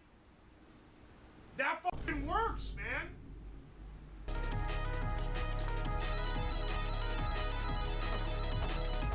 So today, basically, I'm gonna try y'all's ideas for cursed improvised devices. So, the focus here, I put out a Twitter post last week asking you guys to submit the craziest either 3D print models or MS Paint drawings of ridiculous shit that I could build fast and test out. And the main emphasis that it would be sort of more based around like vices. The original post was a device that someone drew with an MS Paint diagram and was like, do you guys think this could work? And it was like a block that had a hole for a bottle of beer, a cigarette, and a vape. And they're like, do you guys think we could make this work? So I've created that. That was the beginning. But I was like, well, that's not gonna take an entire stream to try out. So how about instead of just testing that one out, we try out every crazy idea that you guys have. And you guys submitted some bangers. Some of these I found on my own because a lot of you guys misunderstood the assignment and you're like, oh, here's how to make a Rube Goldberg machine that kicks you in the balls. And it's like, bitch, that's like a whole ass fucking stream idea. That's like some shit that's gonna take me 5 hours to build. We're not doing any of those. I'm talking stuff that's like simple and you just need someone crazy enough to test it and see if it works. That's what the request was. So a lot of these got skipped. So, honorable mention to these 3 ideas, and it's a shame we would not have time to build something like this. Horse suicide machine. Someone posted this like minutes after I posted, and they said, finally, my chance to pitch my horse suicide machine. And I was like, all right, this guy has had this sitting on it. It's this insano Rube Goldberg machine that shoots a horse. Anyway, this might be one of the greatest MS Paint diagrams of a potential invention ever put to pin. Next one, and I'll be real, this next one, I kind of want to do as an actual stream. Piss generator. Okay, so the idea here is you pee onto the generator wheel and then it spins it and spins a belt attached to the main axle, and then that stores it in like a capacitor or a battery. This is a gas idea. It's just not what I was looking for this stream specifically. And then finally, and this guy didn't draw this is a classic image, but someone just said make Operation Soda Steel, but real. And I'm gonna be real, it would be awesome to make Operation Soda Steel and then go to a fast food joint and attempt to steal soda. I do want to show some of the stuff I've 3D printed off. This is we're gonna start with one that someone already modeled on a 3D printer. Because we have a few of these where I didn't have to do it myself. It was something that someone else did, and we're just gonna try it out because why the hell not? The idea is that it's a cigarette dispenser, and I saw a few different things showing this off, or showing off something like this, so I just want to try it out for myself. Let's see. We'll take a pack. Also, yeah, I'm using these step cigarettes. I guess someone's gonna be like, why aren't you using a real cigarette? Well, my friend, not only are these cheaper, but the company that makes them saw the videos that I was using them in, and they mailed me 12,000 of them. So, if I'm gonna be using one that I have to go out and buy, I'm gonna really need a reason to be using a proper one without having nicotine in them. Hang on a second. Oh! Dude, that kind of rocks, man. Ain't that clever? Dude, they were fucking juicing this shit back in the 1950s. We truly lost a societal improvement of cigarette technology when they, found out it causes cancer and shit. They'll call it the cigarette erection dispenser. It is erect. It is kind of erect. Need to light one with a flamethrower? Oh my gosh, wait, dude. That, I didn't even think of that. That's gonna come in so much handy later. You have no fucking clue, man. We have so many things where you gotta light a bunch at once. Let me show you another one. Another one that we got printed off here. All right, someone made a more advanced version of this, but I found this version. And basically what it is, let's see, fit this all together. We need to like adhesive connect these. So the idea here is that it has a fucking slot for everything. This is your ultimate vice device. You put your beer or your seltzer or whatever the fuck in here. It's got a slot at the bottom. You can stick a can of Zins in, which I forgot to buy for this stream, unfortunately. You stick a pack of cigs in here, and then you can stick a nice Bic lighter here. The fully integrated koozie. I can tell these are made for Zoomers. These aren't made for a real one because they don't have ashtrays on any of these fucking things. And I mean, if you're outside, yeah, so what? But I don't know, maybe it's just because I'm a fiend who's blasting through these indoors. A problem with this one over the one that I saw on Instagram that has like extra shit on it. This one doesn't have a handle. You still gotta like bare hand the thing. But it does work. You ash in the last can you just drank. They give me a thing that holds the other can. You gotta optimize here, man. We're already sticking all this other shit on there. Your hand won't get as cold? Yeah, it's true. It is properly like, I mean, if it has a handle, it is too. It's kind of cooler to be able to grab it like this. We need to actually secure it to the bottom base here. Hang on a second. Also, I need to make it, I like that this has the little lip here. Let's see if we can, one, fuse this together and then try it as a use case. This is how I fuse 3D printed stuff together. You heat up the end of this little metal stick. Doesn't get hot on this end because of energy transfer from the thin metal to the thick.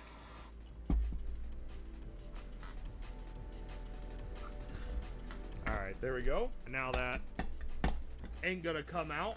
All right, I want to show you guys the main innovation here. This guy right here. This is, and I also have this this vape. Someone sent me this for disassembly. It's only got like 1% of juice left, but that'll be enough for a single like demo.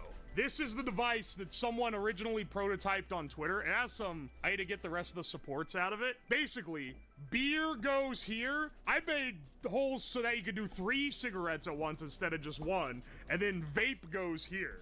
So you go vape, cigs, beer. The chambers are separated. So this hole is the beer sucking hole, and this hole is the smoke sucking hole. And you can just put individual pipes on these and put them both in your mouth at the same time like a crazy person. But I think the ideal is to put a tube in here that goes around to here where it has a brace where you can put a straw that goes into the beer. And the reason why you would do this is that when you chug the beer, it's gonna suck air through the straw that's at the bottom, which is gonna then draw it through here, which will suck out through the cig and the vapes. So basically, you're gonna end up with a bong type scenario where you fill the bottle with the smoke and the vape, and then after you shotgun the beer, you get like a massive like blast of smoke. Anyway, my point is, I put a considerable amount of my engineering degree into developing this device, so you're welcome. Let's get the rest of the supports out of here and start getting it hooked up with the hoses and stuff necessary. All right, hang on a second. So this is the idea. I don't know if you guys could see, in this hole, there's a little like flange that sticks out. See how it has like a little hole? That, I don't know if you can see that so well. That just routes through to this tube here in the side. So this, having this stick up, sucking through this tube will suck through this straw. All right, that's pretty firm. Let's get we'll need like some plastic tube. Pretty sure I've already used this for smoking shit once. It's kind of yellow. I sized all these holes just for this. Okay, now when I suck through this, it sucks there. And then this needs to go to there. So we'll cut like that. There we go. Now, sucking through this should suck through this. Oh yeah, baby. Hang on, wait, can I show that easily? All right, we'll shove the geek bar in here. It doesn't have an airtight seal, so I'll wrap some tape around it. Air holes only happen if your printer's whack. Oh yeah, there's not gonna be air holes in the print. It's pretty airtight. Also, one little air hole is not the problem. As long as that's the easiest way.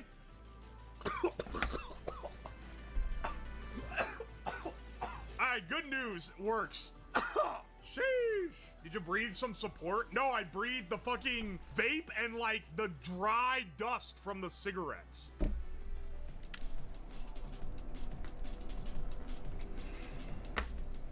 We might be ready to test.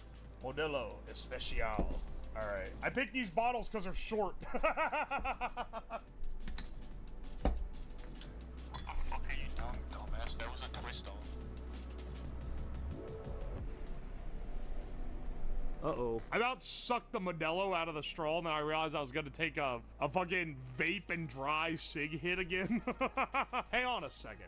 The fucking rim of this is too narrow. You bought the wrong style of beer bottle? Do I need one to twist in? All right, hang on a second.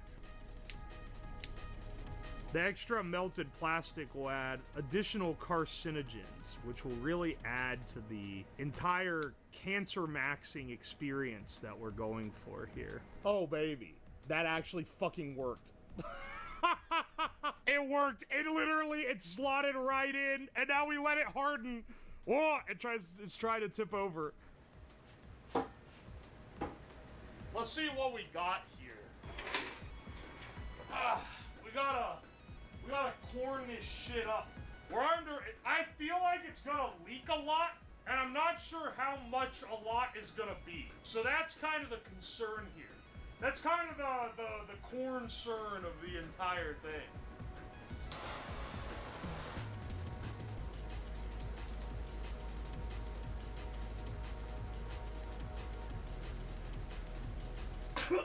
Woo!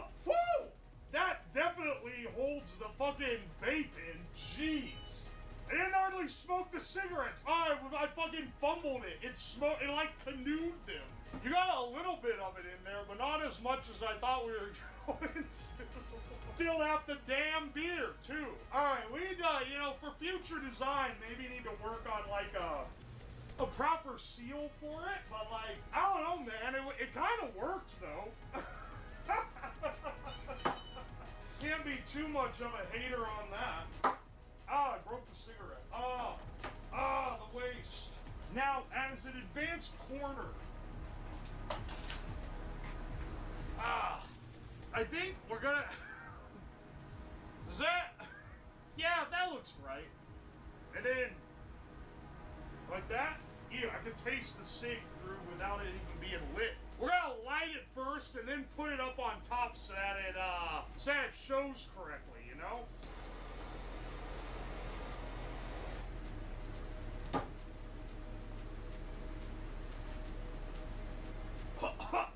Yeah, baby! That fucking works, man! Brother? This is the life. Holy shit, I can't believe it works. I cannot believe this is some premium shit. They fuck up my hat, I can't see. This is the most white trash looking contraption. Fuck you, buddy. This isn't white trash, we're drinking Modelo's. Call me Sanders, because I'm straight kernels. There's one particularly notable one. This bitch took... One second, run that one back. Alright, there's one! One in particular one that took a day and a half to print. This, which now has a big crack in it because I dropped it, is the 500 cigarette smoker. We're gonna have to fucking tape around it so that it doesn't leak smoke everywhere. I literally cracked it. Motherfucker, can't do nothing around here, man. Ow! The ash fell. Ow! Ow! Fuck! The ashes are all falling out. Motherfucker. Good lord. Bring the smoke sucker. Bring the sucker. Well, I consider that one a success. Motherfucker. The plastic is melted. That was why it was burning so much. It literally lit the 3D print part on fire.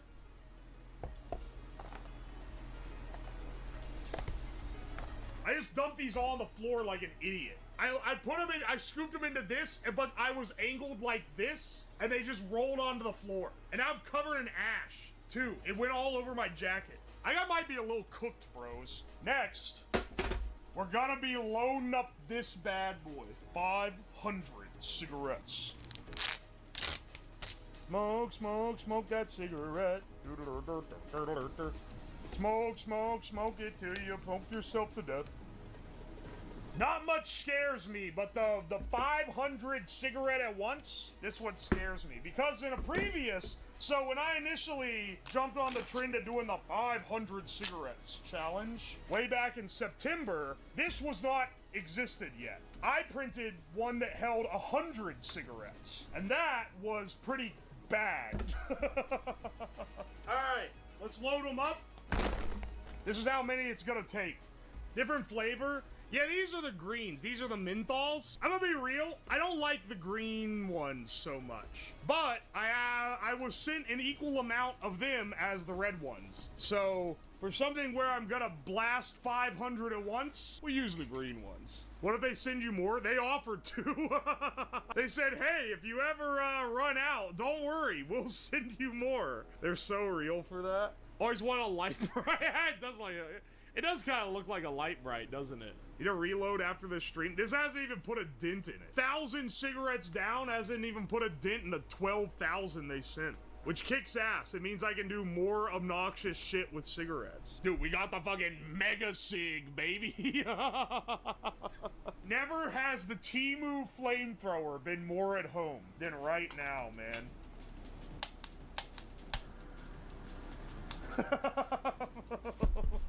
Let's fucking go, dude. You're gonna burn the place down? Nah, it'll be fine. It'll be fine. Oh, I still got some Modelo over here. Alright, hang on. We'll get to that later. Get to that in a bit. Ah. That's a strong smell of menthols. I can tell you that right now. Something on the desk is smoking. Hang on. What's on fire? Oh wait, it's the cig from the beer bong. Fuck, it was lighting the desk on fire. Alright, hang on, I got it. The desk was smoldering a little, but don't worry about it. No, I wouldn't worry about that none. The smell of menthol is truly, like, impressive. How much like menthol this smells. Do do do do do do do do do do do do. Truly a questionable set of decisions that led us to this point in multiple ways. Oh wait, I can't tilt it up. Well, that makes this a lot harder to light.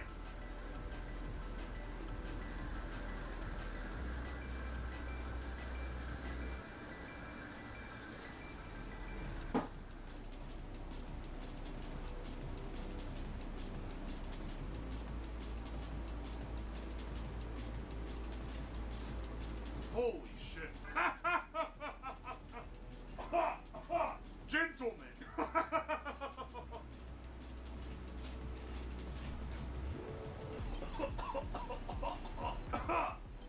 Shit. Only a true juggernaut could slam this one down, bro. Holy shit. This is a true harness of champions for sure. That said, is it off? Alright, hang on a second. Hang on a second. We're cooking here. We're cooking. Now turn this guy on. Oh, baby. Oh, shit. Why'd it turn off? Why'd it turn off? It's just smoking now. It overheated? It has a sensor for that? Well, it definitely overheated then. Because this thing is putting out some crazy heat. Oh, it's hot as fuck. Well, boys, you know, sometimes you just gotta try things for yourself to know if it's a good or bad idea, you know? Just to see. Can you handle it if it's right on there? Well, I mean, it kind of flipped it.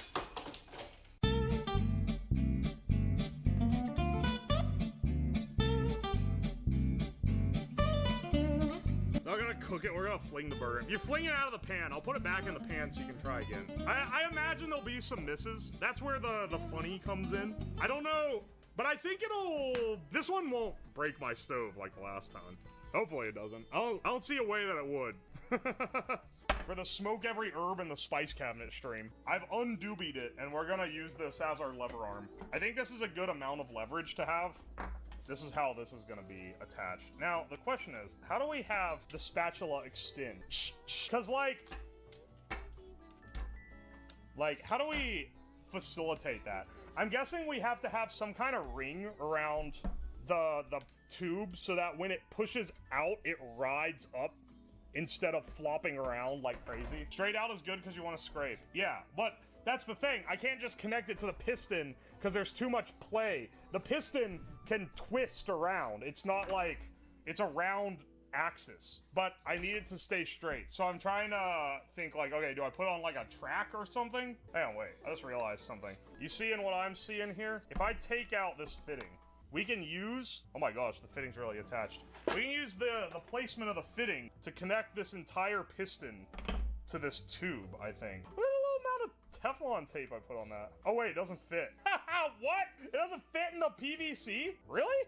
These aren't the same radius? Oh, never mind. Okay, well, we can't do that then. Oh wait, why am I trying to do all this engineering? I can just duct tape it to the top. Well, boys, Uwu the engineer yet again solved the problem. This totally won't be the downfall of the entire operation. Fuck, okay, wait, we're so close to greatness because think of it this way. If I could fit this into the tube, imagine the slide possibilities with that. Where's my wood at? Here we go. This is where we're gonna mount this thing. The piston will have to be at the end, and it'll have to be positioned as such that the spatula is at the bottom. Oh my gosh. Can I pry this handle off? That's a real question. Without completely destroying it, because, you know, this is my spatula that I use.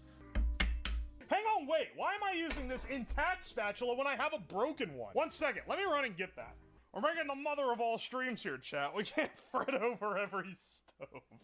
Here's why I thought this one would be cool. Whoop. Look how snug it fits. Now, this one is kind of broken. I don't know if you can tell. It's like, see, it's like split. But I used it like this for years. So unless it really smacks it, which maybe it will, it should be fine. Because the strike will be absorbed by that part and not the spatula part. Okay, I just realized I taped this in the wrong spot, so we're gonna untape this. Whoops. That is really high up. Oh, wait. Under. Oh, under! I think that's our ticket. That's the ticket! That's the ticket, right there. That's it. We're getting out the good duct tape for this one. I need the outlets to be on the side. The little ports, the air ports. Now the actual air lines for this will run all the way up. We just want to make sure mechanically that it can extend and descend. Okay, wait. Going out? Fine. Going back? It has to be, okay, wait. Well, can that work? Oh, wait. Now it has no problem. It bent into shape, apparently. All right. It works. We want it to be stiff enough to flip a berg. Like, come on, right? Hang on. I need the fulcrum for this lever arm. That's like almost not long. Well, once that extends. Oh, wait. Hang on, wait. I might cut this zip tie off. Flip this spatula over. Because this is actively, like, blocking. Oh, no, that's not as good because it's bent so... Hang on, wait. Oh my gosh, that's really high. Wait. Is that too high? That's, like, really high. I'm trying to determine... The spatula thing's really throwing me here. Do I ruin this spatula and chop the end off? Or do I attempt this? Though I'm kind of afraid this one's gonna break. Like, it's really flimsy and thin, and it's already got a massive crack.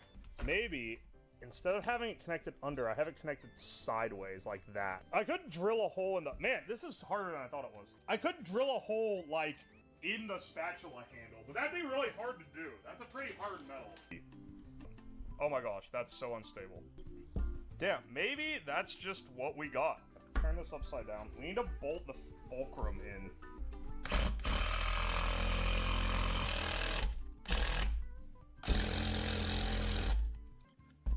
Oh, fuck, wait. Fuck! Or no, wait. Okay, hang on. As long as this is pulled forward, then it's fine. Is this poor stove involved in this scheme? Perhaps. We're gonna need to route these lines back as well. This is the chill part where we make the thing, and then here in a bit, we'll do the less chill part where we actually use it. Whoa! Alright. Fuck, that does hit. It made like the knife sharpening noise when it launched. That was a mighty spook. That'll work, probably, right? Oh no, it's already destroying the spatula. Like, we need something else for that spatula. Hang on, this spatula needs buffed up a bit. We need something we can strap to it so it doesn't destroy it. Hopefully it doesn't break in the field. Otherwise, we're gonna be doing this number. Strapping this spatula to this spatula like a donor. Because that should, yeah, that would work. It has this big unwieldy, like, handle, but other than that. This is pretty much all the pneumatics we need, though. Like, we got the main throw arm working now, but it has a little bit of side-to-side play, but not that much, not that much. Not enough for it to leave the skillet, I don't think. I actually will be pissed if this fucks up the stove. Alright, check and control that. Both of these are gonna be toggles, by the way. Alright, hang on. So what do you want the commands to be? Flip, obviously, right? But like, what is the other one? Unflip? No. It's a toggle. Flip is a toggle. I'm asking what you want the spatula extend switch to be. Stab? No. Back? Shank. Ascend. Forward. Thrust. You know what? Thrust. All right, homies. Let me add these. Oh, and then, hang on, wait. Add the background. Some people ask me, why do you always add background color? Why do you not add outline? Because the outline is too small. This being slightly crooked is driving me insane. And it's all because I didn't measure it before I put this fucking screw in. Let me take it out. Because I feel like that's gonna fuck it up more than it's worth. We're almost to the point where we can test this sucker out. There we go.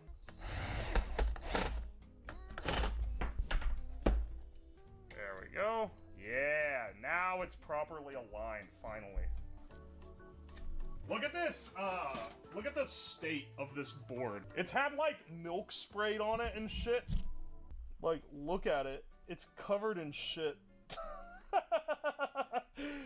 Every project that's been on here. Let's hook up our pneumatic hoses. I don't know if this is gonna be hooked up correctly or not. Oh, I should put on the goggles in case the spatula flies off at magnum speeds. Oh, okay. The spatula, it is too turgid. We need a flaccid spatula to start. There we go. No more turgid spatula. And... oh, wait, it inverts. Never mind. Anyway, you guys should be able to use the commands now. I adapted the wrong code. My apologies. This is like a bear trap, because when I unhook this, it's gonna slam down. Woo! Alright, guys, test it out once it connects. I just want to see if it works. Sick. We can thrust. Oh, jeez. Oh, it's already out of the clamp. Fuck. Alright. I think it's about time to... oh, it's not crooked. It's just bent. I bet we're gonna have to end up strapping the one spatula to the other one before the end of this. We eating ceiling burgers today. Weird. No, I don't think you'll break the stove. Hang on, wait. You can't break a cast iron. No. It's like a super heavy cast iron. It goes so high up.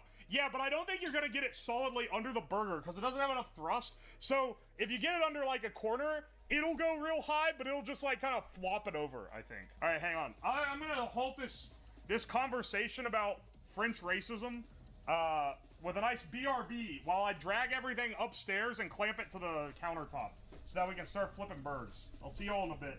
I don't know if you can see this, but The piston on the bottom of the pipe hits the edge of the pan, and it keeps the spatula from going all the way down. So we might need to come up with something a little bit different here, at least for like how that works. Anyway, I'm gonna bring my tape and zip ties upstairs. Hang on. Can you guys hear me? Can you hear me all right? Okay, we're gonna need something else for that. Because right now, this is the contraption, which should work for flipping birds, except that this part hits. It's under pressure right now as well. Maybe I should release it. Release the pressure so it's not like held down like that. What do I have? What do I have that I can use here? This is the new version. So I have this blade, which would be perfect for this. I don't want to use this because I don't want to destroy it. This is my favorite spatula. But I have a spare blade. Where did it go? Wait, there it is! Alright, never mind. I was blind as a bat. I didn't see it. Alright, that pretty much fixes the spatula and solves our problem. Once we add the angle fix, oh baby, look at that reach. Here's what I'm thinking. You see all the grates in this? I think we take a zip tie right around there, strap it to this so it's like that, and then we take a strip of tape and run it around.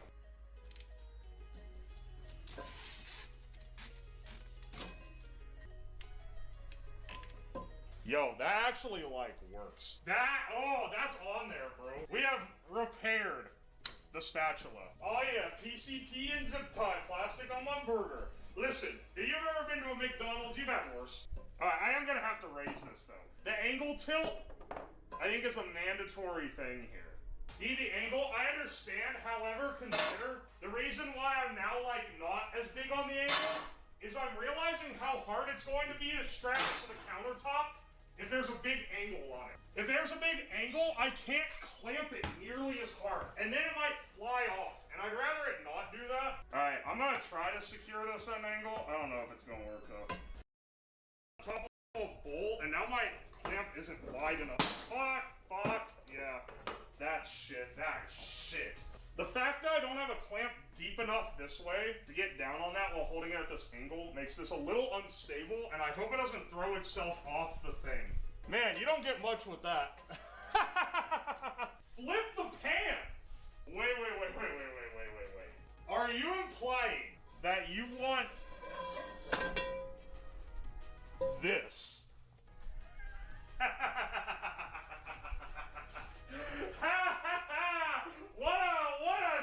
What an idea! Holy shit, hang on. I like this pan. I'm getting out my worst pan for this. Hang on, brother.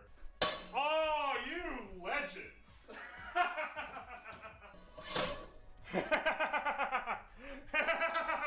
That is so good. That is so bad and good at the same time. It's unreal. We can put the bird right in the middle. Let's get this bitch heating. Okay, brothers, we are back. There we go. Okay, now pressurize the system. Oh, that's pressing on that. That is attempting to squish this. Ah! Fuck, it's hot! Yeah, we've revved up those fryers. Let's get this thing wired up. Let's see if Jack can cook a bird. You have the commands to your... Alright, hang on. That's not right. You retracted it, you fuckers. Oh! Alright, hang on. Stop. It's gotten too wild. It's too wild already. Hang on. Where the fuck was that other spatula knife? We're gonna have to use this shit. Alright, hang on. Take it off the burner. We need some slight adjustments here. Okay. Alright, this needs to be, like, closer to the edge. It goes too low. Like, it has to at least hit there, right? Fuck, I need to stop touching it. This is actually gets really hot. Dude, I just want to see chat flip one hamburger. Alright, pressurize. Okay, it's still on there. Add chat control. Alright, we have already... Fuck! Stop! It doesn't even have a spatula on it anymore, you fuckers. Hang on. Turn it off. Disable. Hang on. We'll turn this guy on. There seems to be a problem with the spatula. What do we do? What do we do here? is I turned the gas off, but it's cast iron, so it's gonna be hot for a little while. Oh, I see. It slammed it into the bottom and melted the zip tie. So where it rested was basically just cooking it. Oh, what do I do here? We need one little improvisation. So the main problem here, I think, from this working right, is that it wants to be down here, but it needs to be like higher, right? Let's depressurize. It needs to be like here. I just need to add a block here so that it can't go down all the way. I also need to reattach the spatula. Alright, now we're talking. That actually might be too tall. Yeah, hang on a second. That might be a little bit too much. Well, damn, these are like designed to fit together. Maybe like that.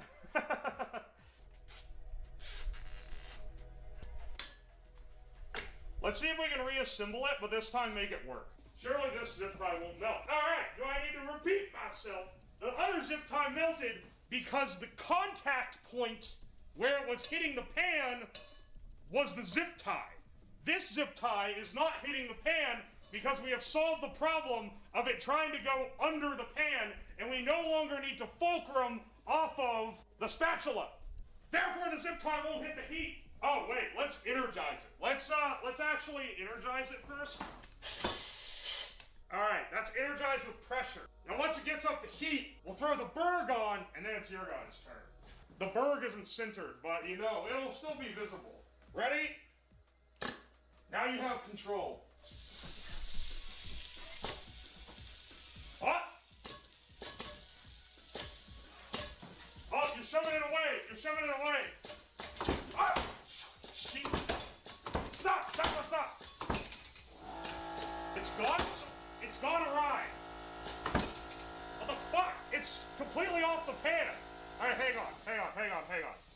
Do over.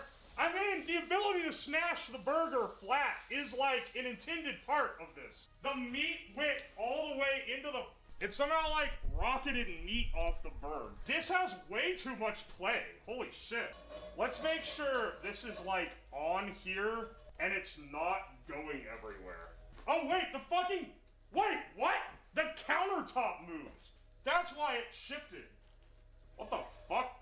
Alright, hang on. We need to make a few more adjustments. It looks like a lively video. It doesn't look like a lively video, you goof. Alright. It's up. Fantastic. Fan-fucking-tastic, you fuckers.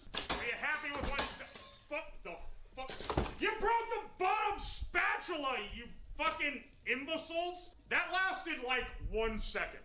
That lasted... Alright. No more power for you. That lasted 1 fucking second. What the hell, man? Hey, we flipped it though? That thing... Alright, hang on. I'll give you power back here in a hot minute.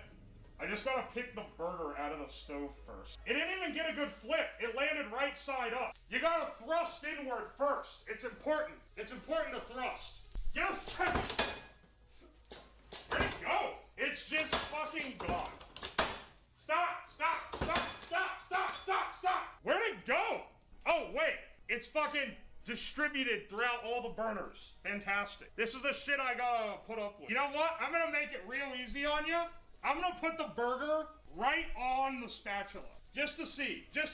Can you handle it if it's right on there? Well, I mean, it kind of flipped it. The spatula's all floppy. Oh, because you broke the bottom off the... No, okay.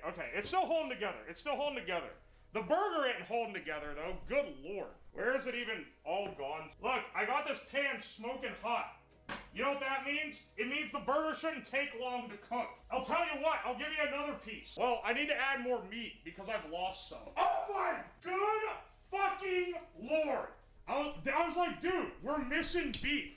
You fuckers fucking... This is a 10 10-foot ceiling. What the hell? What do I even do for that? Damn, I gotta clean the ceilings. I can barely reach the ceilings. Damn you. Yeah, that's some Looney Tunes shit. What the hell? Oh no. Is there any on the... Hang on. We'll inspect after. Let me add a little more meat. I want to try one more thing. Alright. If you extend, if you raise up, extend, and then smash, you should be able to smash this bird. And I want to see if it actually, like, flattens it properly. Ah! Fuck! Wait. Hang on. You broke out of your confinement. Hang on, wait! Stop! Wait! Emergency! You broke it. You broke the thing. Hang on 1 second. Quick strip of tape and then we're back. My hands are so greasy I can't get the tape. I keep handling the burger. Alright, now you should be able to do it. If you raise up, extend, and then, yeah, now lower it. Now, extend, then lower. I mean, that's like, kind of... Holy shit, it's toasted. Oh, God, oh, Lord. Oh, no, oh, dang. Oh, Lordy. Cut it for power. Whoa, it's a smash burger. What? No, nothing's wrong with it, you fools. Well, actually, yes, it's broken again. Damn it!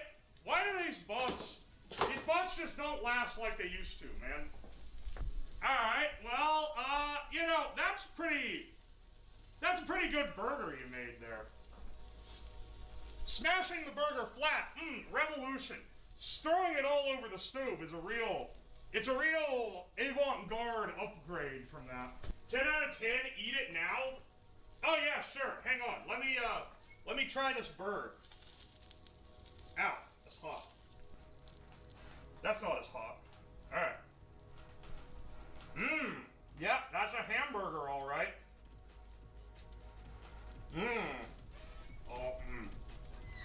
I think it's a little, rare in the middle. I get this straight. This burger blasted across the stove, across a countertop, it's stuck to a fucking wall, it's stuck to the damn ceiling, it's all over the microwave. Is it up here too? I can't even see this. Good lord, man. How do I even get that off? There's more over here! Wait! The absolute power of this thing. Well, the bot's broken, so I don't know what else we're doing here. Burgers achieved, I make a pizza flipping. Alright, well that was a mission success. I mean, I ate part of it, so clearly some of this is edible burger. Yeah, ooh, got that nice Maillard reaction.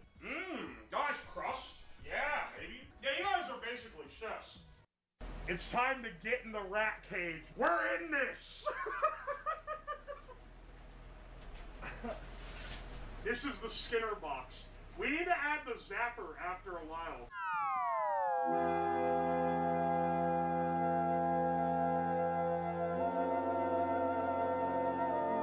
Oh, did you check out this sick industrial light I got for today's stream? Look at this, look at this. It's fully featured. It's got not one, not even two. You're not gonna believe this. It's got 3 whole colors on. See, look, this is gonna be our little indicator on if I do the combo correctly. And then also built in, it's got a little buzzer. Isn't that cool? This thing was like $15. It was either 10 or 20 bucks. I can't remember what. We're gonna average it out and say it was $15. Could you explain what a Skinner box is?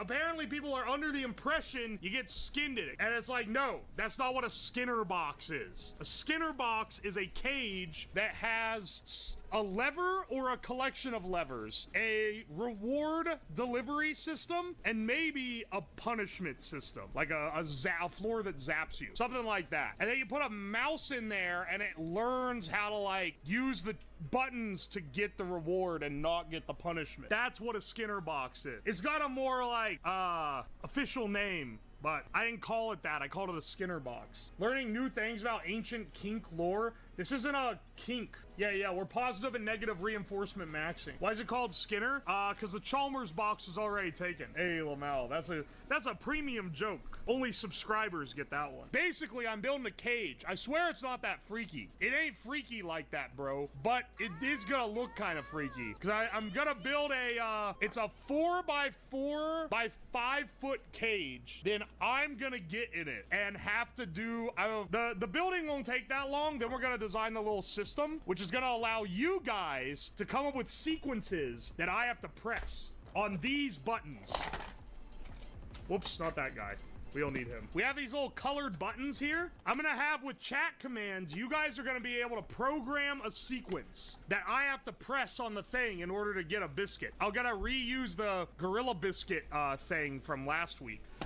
Each time, once I discover it, I'll get out of the cage, then I'll send a chat command that'll reset it, and then you guys can reprogram. And I'm not gonna look at what you guys program in, so that I have to learn it like a rat. Yeah, this is a low-budget operation. As low budget as we can, dude. Basically, I'm building a 2x4 cage, like a frame, drilling holes to run the pecs through, and then that'll go through to make like the cage bars. That's how it's gonna be set up. Let me get the camera on. We need to build the cage. Tell me all about my sandals. I can wear whatever I want, damn it. Now, let me get more 2x4s first, though. I'm running low on undamaged 2x4s.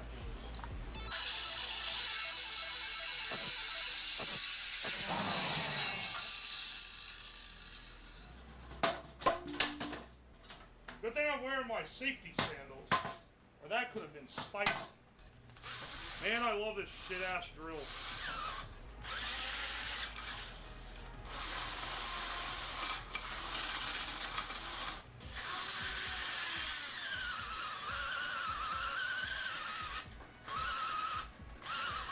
This drill literally just does not have the power.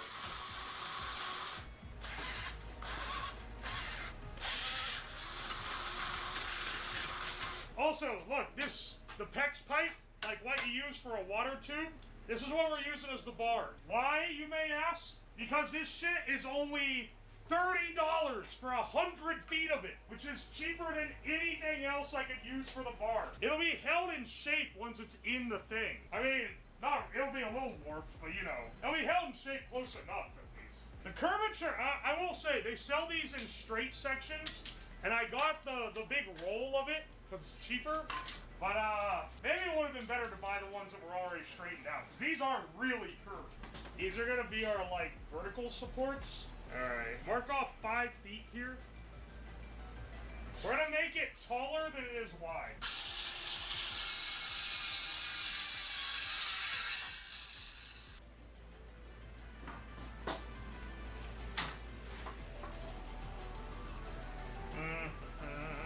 Yeah. Let me get some screws real fast. I think that'd be good enough. This is the strongest bond in history.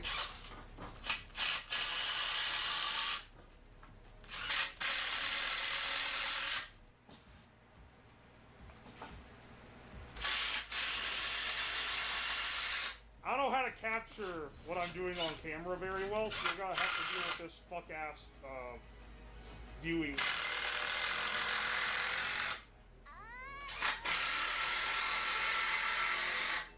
Sorry for the ass camera. Alright, hang on a second. We gotta thread the bars into this jail cell. Alright, see how it's working here? Can you see this? Now we just need to do the rest of these.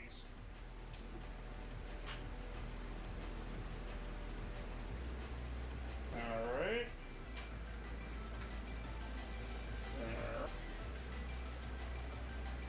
Okay, here's the real question. Do I make it long like this? Or do I make it, tall? Because the original idea was it to be 4x4, like, floor plan, but make it 5 feet tall so that I can, like, almost stand up. This ain't quite there. Tall? Make it tall? Okay. I will, because I think the effect on stream will be better. Let's cut more, PEX pipe real fast, though.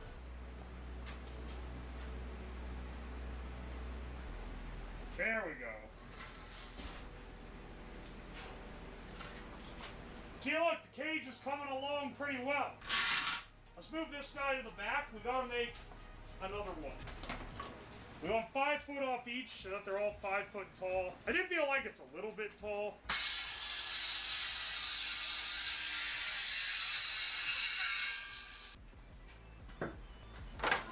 Motherfucker!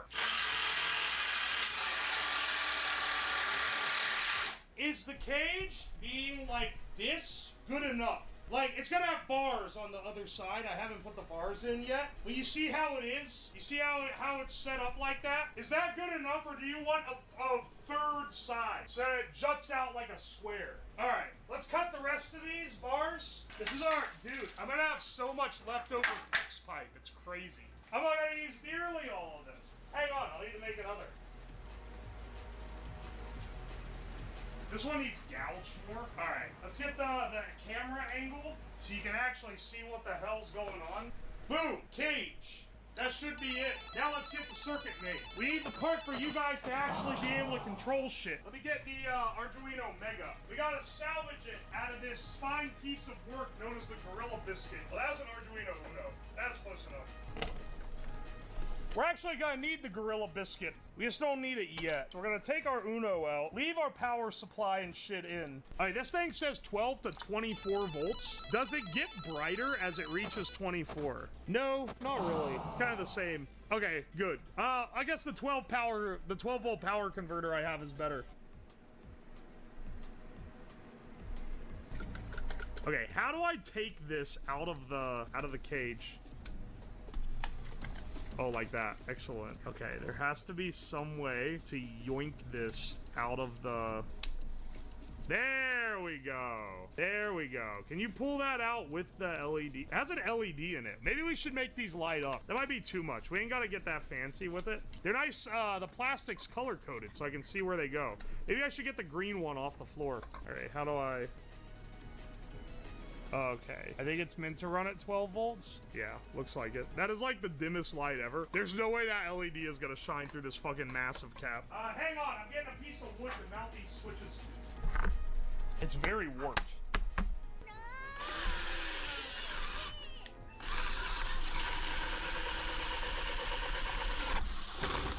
I think that's big enough? Yes, yes it is.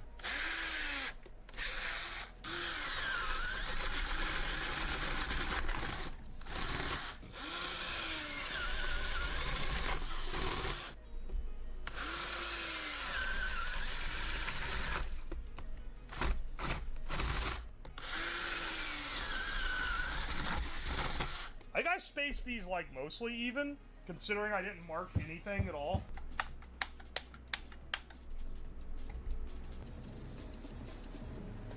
I mean, it's only 5 buttons. We're not gonna be multiplexing. I thought you'd want them twisted to ensure a better connection. I'm about to glob this shit with solder. It doesn't really matter.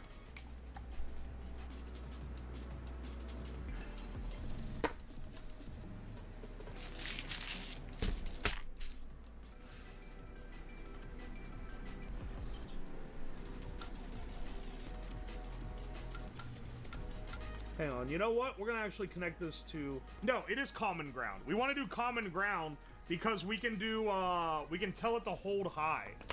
There's an internal pull-up resistor so that it'll read 1 when the button isn't pressed and 0 when the button is pressed. So.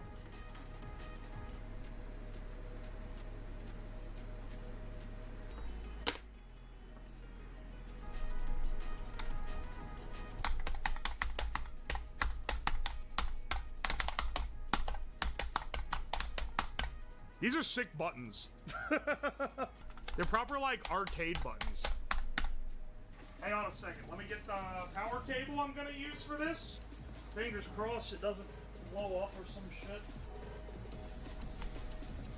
Alright, press 1. What? How the... What? How's it green? Alright, hang on. There might be something wrong here. Oh, maybe it went green instead of red. Ooh, okay, that was right. Why does it beep twice?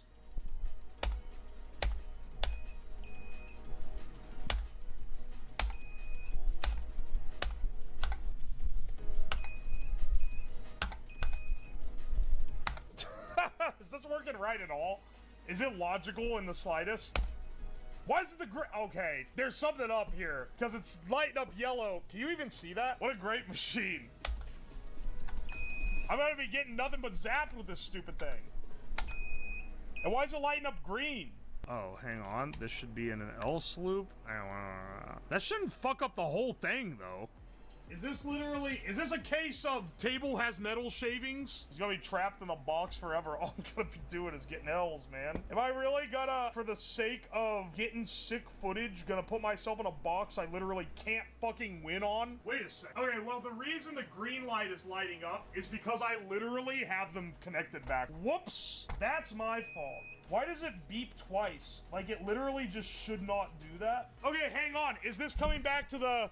You really need a seed for it to be truly random? Because, like, I'm not gonna lie, is it just not being random? Is it just not fucking random? Because if it's not fucking random, then it's just, like, making the same thing every time. It's important for a sequence of values generated by random to differ on subsequent executions of a sketch. Use random seed to initialize the random with a fairly random input. Hang on a second. What? Maybe you guys were right about something. Dude, I think it's literally generating the same random numbers every time we boot it up and it's not actually failing. Hang on, hang on, because it just said if it's important for it to be different every time you boot, then you have to use this. Analog read, pin 0. Yeah, there we go. Random seed with a seed. Oh yeah, you do just do analog read 0 on a pin that doesn't have anything connected to it. And that randomizes it enough to actually make it random. Okay, wait. That's the problem then. I know that making random numbers on microcontrollers is hard, but I know that like on ones in the past, I've always, the random number generators always go off picking like random clock cycles or like some kind of bullshit. We boot this up. Okay, so that was incorrect from the beginning. Okay. It has to be this. Okay, it's red, yellow, fuck. Red, what? Red, yellow, white, red, yellow, blue, red, yellow, red, red, yellow, red, yellow, red. Ah! Why is it only choosing red and yellow? Is that a problem or was that actual random chance? I don't know, that took fucking long enough to figure out though. Oh, and then this should have lit up but the wire came out. Okay. Yeah, this looks like it's working. Yellow, red, yellow, red, yellow, red, red.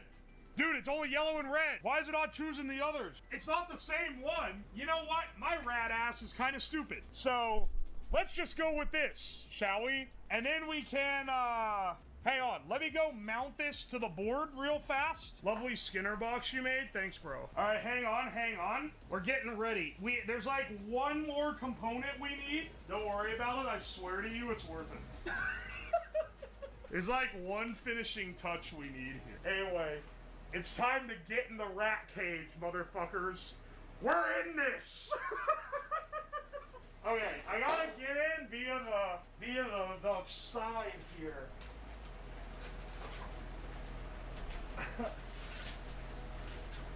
This is the Skinner box. We need to add the zapper after a while, but first...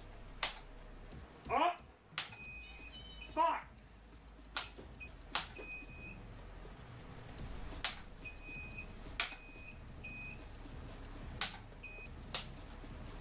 Oh! It's green! It's a different color!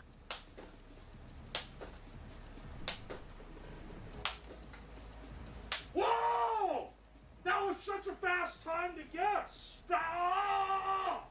Ah! Fuck. We gotta reset and try again. As the rat, I'm gonna do my own reset. Oh!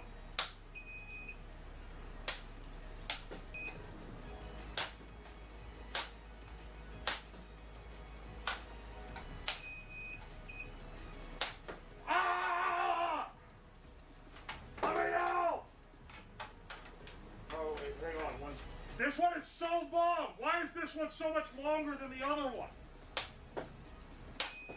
What do you mean? I literally did it the same way before! Motherfucker! Ah!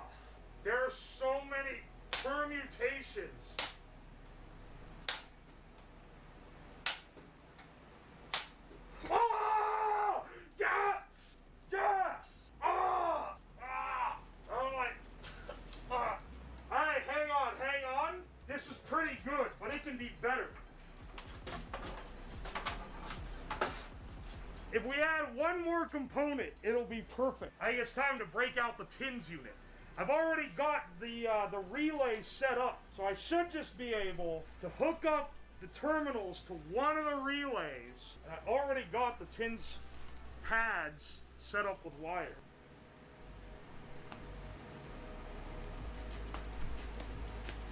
Yeah. Here, at a low power, what's it do? Okay, what about like a higher one? Ah! It does work! Okay. One fell. It's still conducted enough, which means you can kind of go through some insulation. We gotta do some, like, I think I gotta finagle this once I'm in the cave.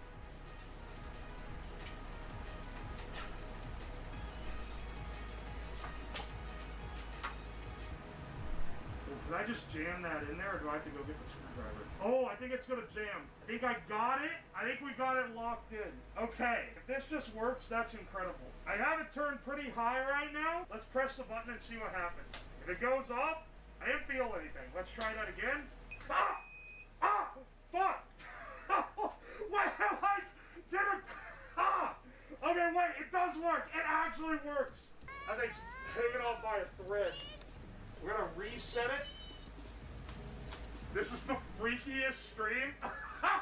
It's not supposed to be freaky. Okay? Ah! Oh, okay, it's blue. Ah! Ah! Ah! This is animal cruelty. I'm gonna tell PETA about your ass for this one, broskies. Oh, blue, red. Green. Whoa! Yes! Yes! Yes! And oh, that was the luckiest ever. All the pads came off. Fuck. Here, they need to be secured higher up so I can sit down. Gotta reset it again. We're gonna do one more run. Whoa! Hang on, it just disconnected. Shaking it too much. Pretend that it isn't the rat doing this. This is supposed to be like the researcher. The scientist had to also be the rats. Ah! Ah! Dude, that one wasn't that bad because it's kind of slipping off, but like, it still ain't fun. Ah! No, wait, you weren't actually supposed to come undone. Oh! Ah! Green. Oh! Wow! That's worse! Blue! Ah! Oh, two blues? Yes! Yes! Oh, yes! Yes! Oh, finally! Dude, I'm so tired of being ratatouille. Ah. Ah. Huh.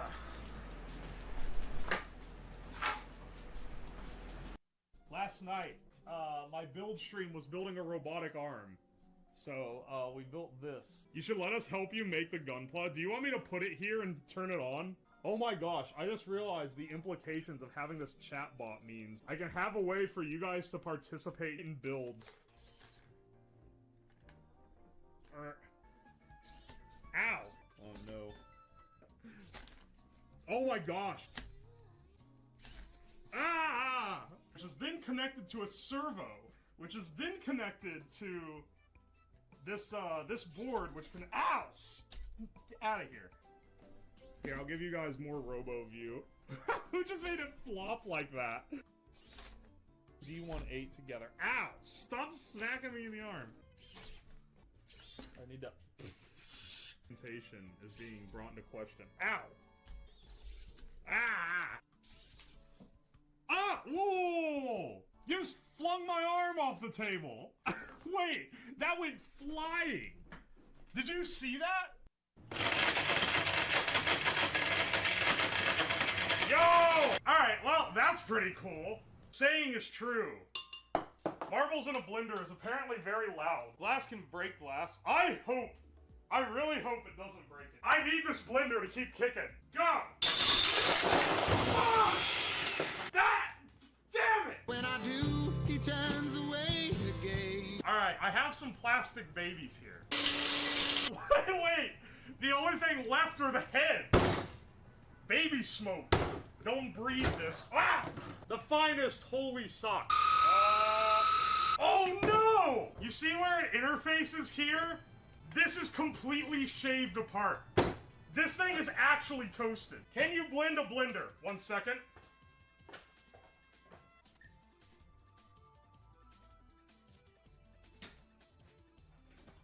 Alright. Yeah! Let's see what happens if we blend this light bulb. Time for more glass. All glass, no ass. Oh shit! Oh no! I got an extra circuit board I could throw in here too. Just for good measure. Probably fine. I'll cut it short if I think it's gonna completely trash the thing. Because I don't want this blender to die yet. No! I literally just said this is the golden blender. We can make a meal fit for a true American. I don't know what you're talking about. This is gonna be great. This smells like a hot dog. Mmm, chunky.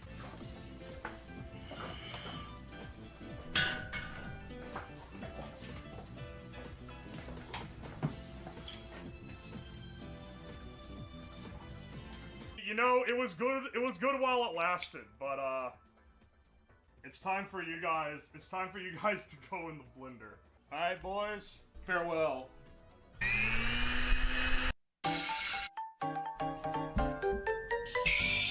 Why did it make that sound?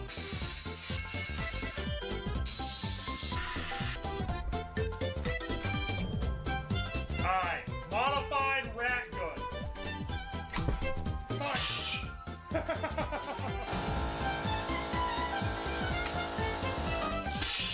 Yeah!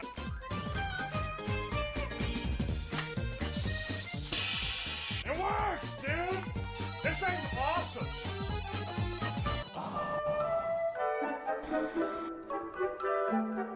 Alright, let's see what score it gives our baseline here. 535 points, baby! We're just about to try Tang. You think a benchmark's gonna go up after adding Tang to it? Go ahead and rerun the benchmark. Drum roll! Drum roll! Tang Gang, you win! Oh shit, it's like foaming crazy.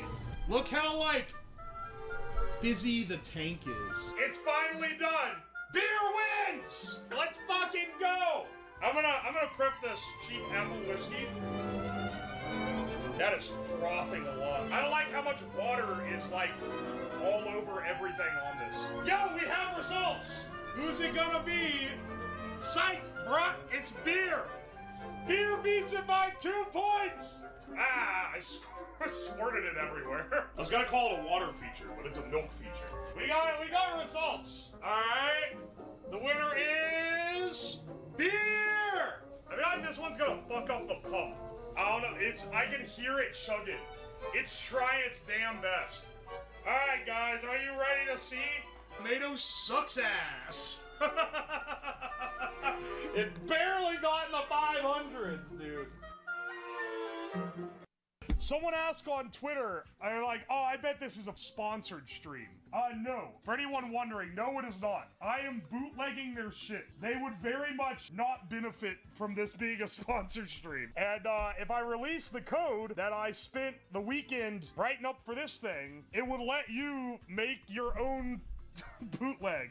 The app works. I've confirmed that it works with this from a serial terminal. So we shouldn't have to do too much programming. Just the stuff to make this control the motors, which I haven't messed with that on here, but I think the hard part is getting it to, you know, do what it is. Are you gonna be a coward like the old chess stream and not put it in? There is no butt plug. I am using an app that is designed to control sex toys, to control a little robot car. That's the stream. It's only the remote that's being used. It's a very distinct difference. People keep asking about the butt plug. I don't have a butt plug. I'm merely freebooting their shit on an ESP32. Whoa, the lights work. It's not an ass-controlled car, though. That's not part of this. So, to control this car, you're gonna be using, like, the vibration settings in the app. That's the idea. Why would you get the app when you don't have a butt plug? The car is my butt plug! And I got a massive ass! This is the butt plug part. This is the controller that emulates the butt plug. This steers the car. Or this is the motor driver. We have a battery in here. I should probably charge this. It's probably not charged right now.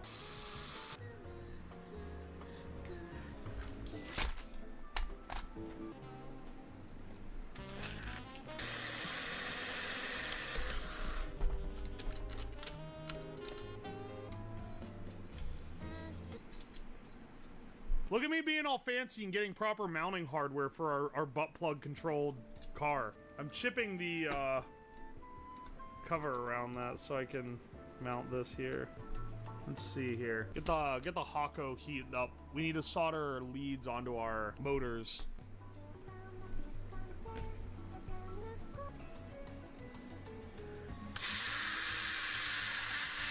It was serious stuff, man.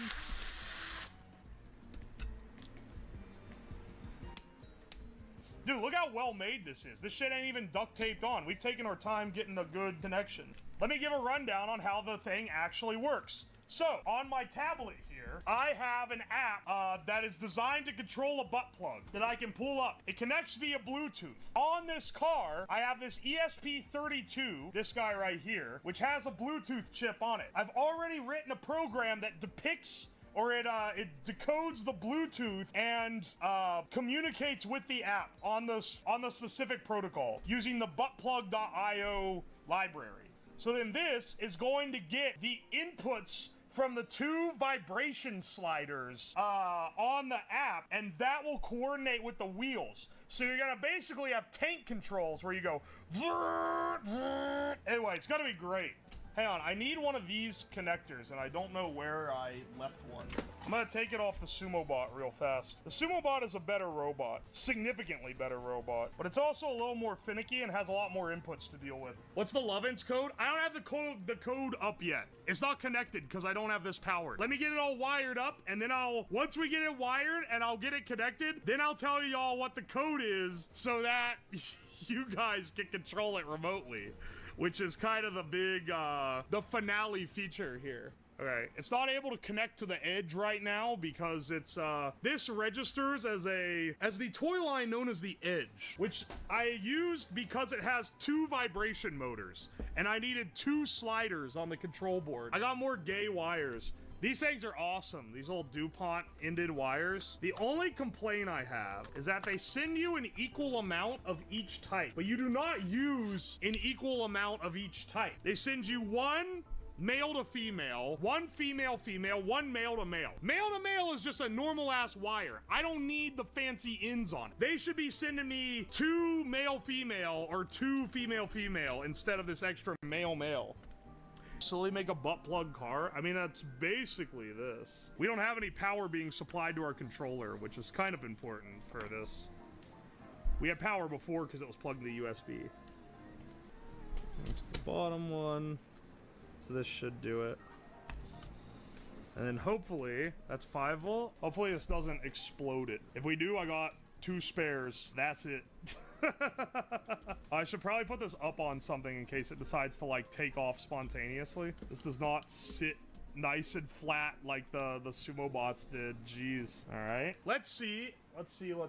Boot this guy up. Connecting. Connected. All right. It's not doing anything to the motor. What about this one? Well, thought we were gonna have it work easy. All right, hang on a second. Let's do a quick vibe check. This guy's working. We're connected to where the GPIO should be. The motors should work. If I connect one, was it 17? 17 connected to 3.3. So just as a test point, that one does work. Maybe our GPIO is incorrect here. Hang on. I'm just checking the vibes. All right. Oh, here, I'll just plug it in while it's, plug it into the PC while it's hooked up like this. And then see if it fucking, like, works. I just realized I had it on its at funny little stand. It don't need to be on a stand. I can just put it upside down like a dead bug. Maybe I need to use that side of the thing. Yeah, hang on. Maybe I should use the other side. Oh, wait, 16. Wait. I'm using the pins wrong. That's what this is. Okay, I was looking at, this is the pinout that I was looking at. See how it says RTC, GPIO, 14, 15, 16, 17 on this side? But then here, it's 13, 12, 14, 27? Which one is it? I guess it's the pink. I thought it was the red. Yeah. All right. Well, I'll just change my code to not be stupid anymore. Why are all the GPIOs out of order? You tell me to get 4 pins in order, I gotta go 13, 12, 14, 27? That's stupid. All right.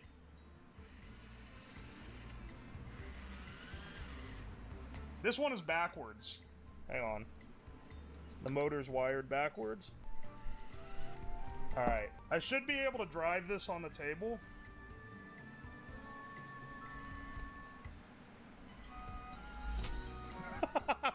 Hang on. Why is it so hard to do both at the same time? It does allow it. I can grab both at the same time.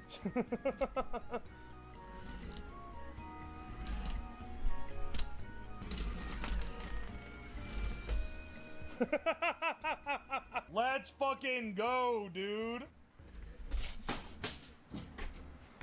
Give me a second. Whoops. These wheels are so slippery. He breaks it instantly. It would be funny. Let me get the floor cam. Here we got the butt plug app up. LED on a butt plug. I don't know what the LED feature is, but I don't have an LED on here. There must be a command for it though, because otherwise it wouldn't exist. Let me set up the floor cam. All right, there she is. Now let's see if I can properly control this.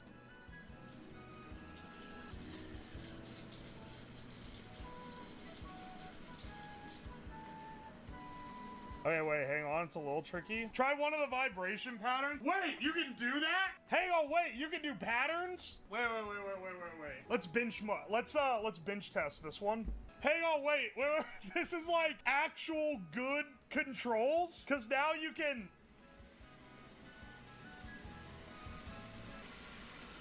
see the little meter at the top. The user interface is actually good. Also, you have to put your thumbs on little circles that say edge. All right, okay, that's sick. Control link, control and chat anonymously. All right, that's where we can get a little bit interesting. Pulse, wave. Oh yeah, let's go with a wave pattern.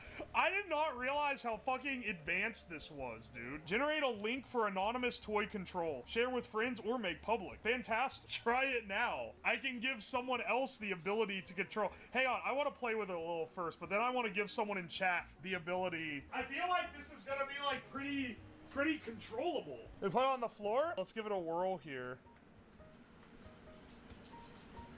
It fucking zipped off and I forgot that I can't go in reverse. But there needs to be a way to go backward. It does feel like it's struggling a little bit.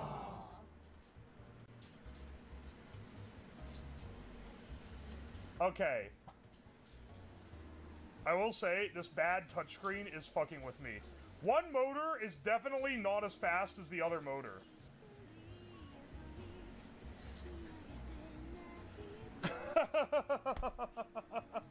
I feel like one motor is going way faster than the other motor is. How's the latency? There's like no latency. I mean, I'm connected with Bluetooth, so that makes sense. But like, look, they're at the same level. This one is clearly like hauling ass. Playlist for boner jams. I'm sure the other motor will work better. Well, I mean, I just need to have some calibration here. We just need to subtract like, I don't know, maybe 50 from him.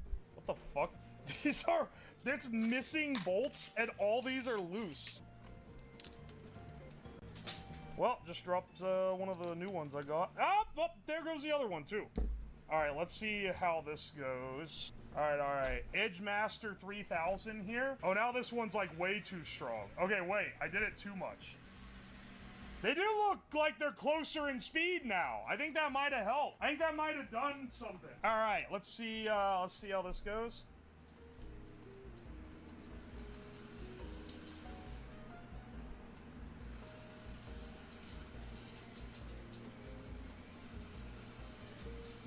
Never mind. Okay, the control scheme of this versus like literally everything else I've tried to use is better. It's actually hilarious how good the controller, like, this is a very well-made app. And if I could give a link, if I could give this link, oh, log in first. Oh, fuck. I gotta make an account. All right, 1 second, guys. I gotta make an account for the butt plug company. What happens if I just post this in chat? Is it gonna be whoever gets it first? I don't think it's gonna let a bunch of people... Also, am I gonna get smacked for this? Okay, I'm gonna give you a minute. Join, because I don't want to get banned on Twitch for dropping a fucking butt plug control link. Join the Discord. I'm gonna drop it in the Discord, and then you can control it. If you send me a dick pic on this, I'm gonna fucking kill you. Let's drop this sucker in the Discord. All right, now, any of you guys should be able to get a hold of this and start fucking around with it. I have the thing open on my end because I might need to, like, approve you. I'm not sure how that works. Someone's got it already? They should be able to do this. It's only one-time use? Wait, what? Okay, hang on. Oh, wait, so I have to give you a new session? All right, never mind. Reactivate. Now it's active again. Control link is active now. Someone's clicked on it. Someone is in the jerk sesh. Can you control the robot? Someone has it. Push the things up to make the motors go. Yes! Yes! Someone figured out how it works! Okay. Okay, you can remote control the butt bot now. You're like going too low. You have to go over halfway on the sliders to get the motors to kick in. Ah! Motherfucker. It's driving around. It just spins? No, you're just not doing it right. Whoever's in control is just moving one slider up, which I'm gonna admit, if you're on PC, it's kind of hard to do it the other way because you really need to be on a device where you can two-finger touch and move both up at the same time. Oh my gosh. Oh, now you decide to go straight. Here, I'll come over here and man the camera. You know what? Your time is up. I'm killing the link. New session starting in 5 seconds. 2, 1. New sesh. Enter the jerk sesh. Get on that bot. What? Alright, wait. He might be stuck. Hang on. I'll get him out. He can't go backwards. They typed, "This is so peak" in the chat.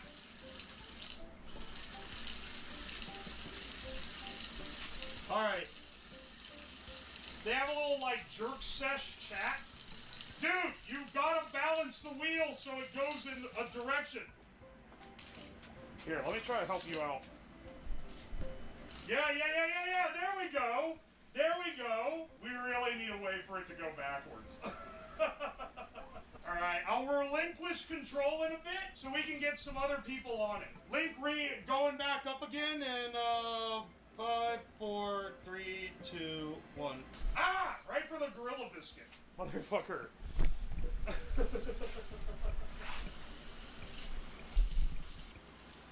What do you want the control to be for, like...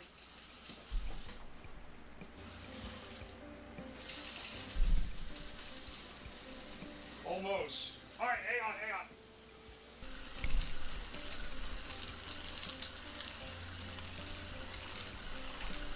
It was going straight, now you're going in circles. Oh, you almost got it balanced.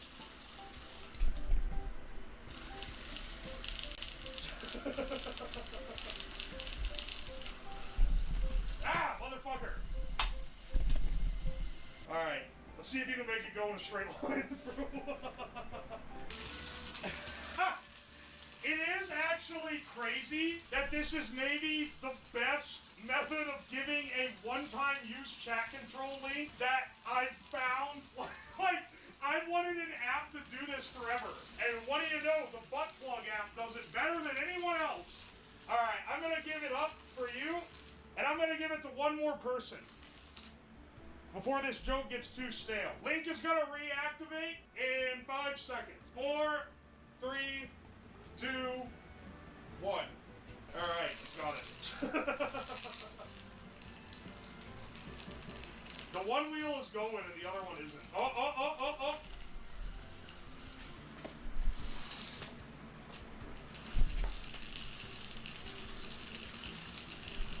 Here's the question. What is the best way to make it go in reverse?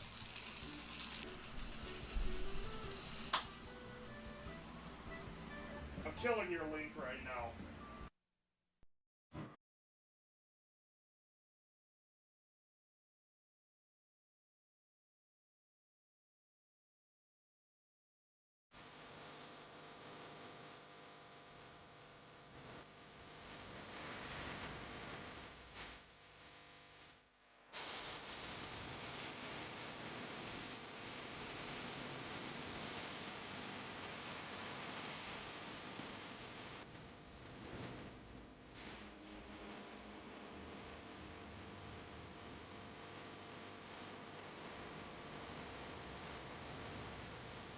The plan for today, it's the stream from last week.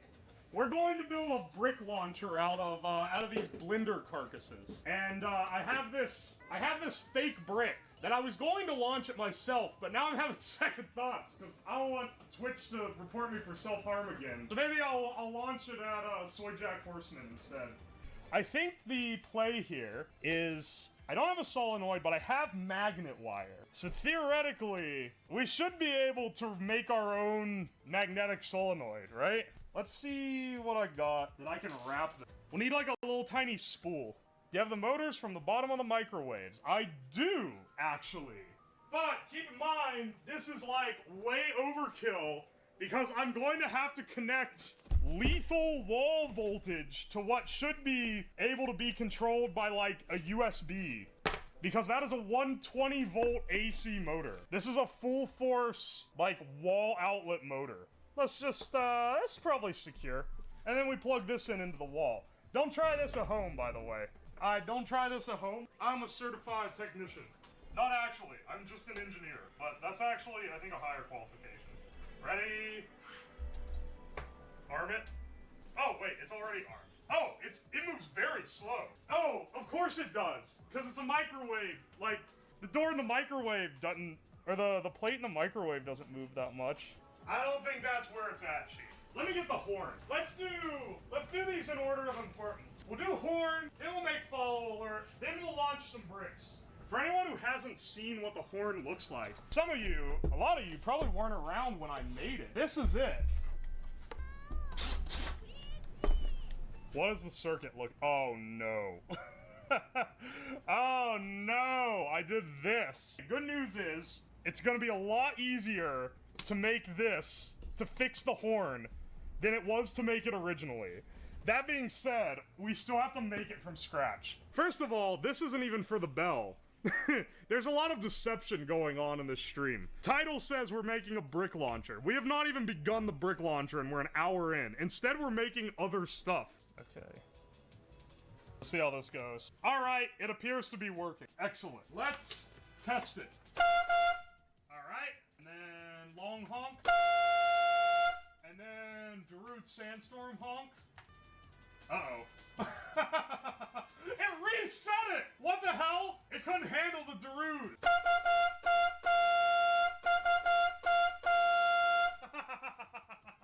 Yeah, sure, that's close enough. Now, on to the event that we actually started the stream for. Let's rip apart these blender carcasses for the big AC motors they have, so that we can get two big flywheels going and launch foam bricks through it. Wait, is it fitted through this? I'm trying to jam something in it while I turn it.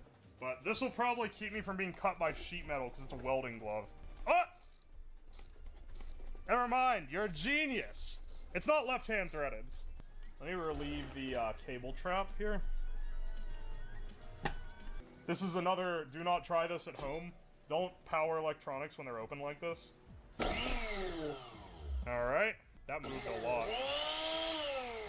This fan is more dangerous than about anything else. Maybe I should just chop the top part off and then bolt into these. Why think smarter when you can just think dumber but easier? Can I bolt the lawnmower wheel to this side of the motor, have it sit like this if I chop some of the plastic off? This is a hell of a way to do this.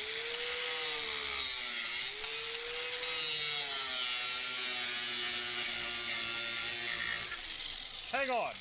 There may be a better way. Holy fuck, he has a clamp. It's a Christmas miracle. Well, it's almost free.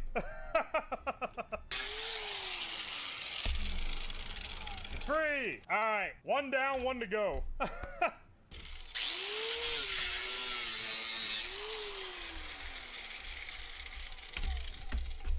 It's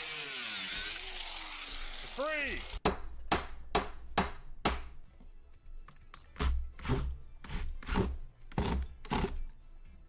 Yeah, that'll hold. You know, the person that I have that's... You know what? This is solid, bro.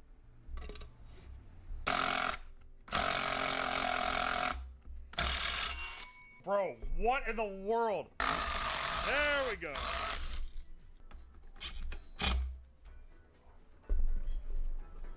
Alright, that's solid. Alright, let's try it out. Let's go.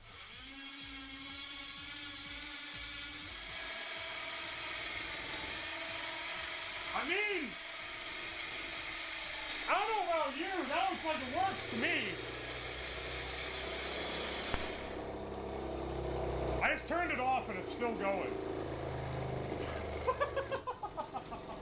It's still going. Let's get cracking on the other one then. We're gonna just mount it the exact same way we did last time.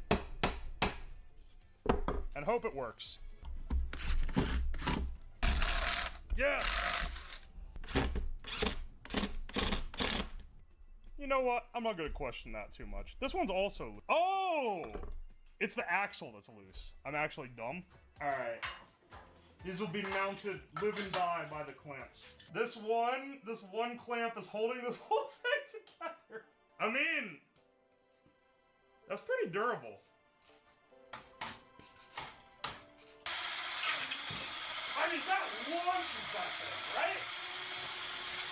Alright, boys.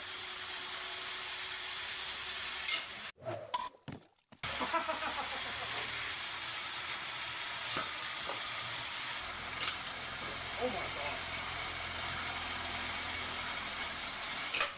Whoa! It took a piece off it! Alright. Jeez. Okay. Well, that was,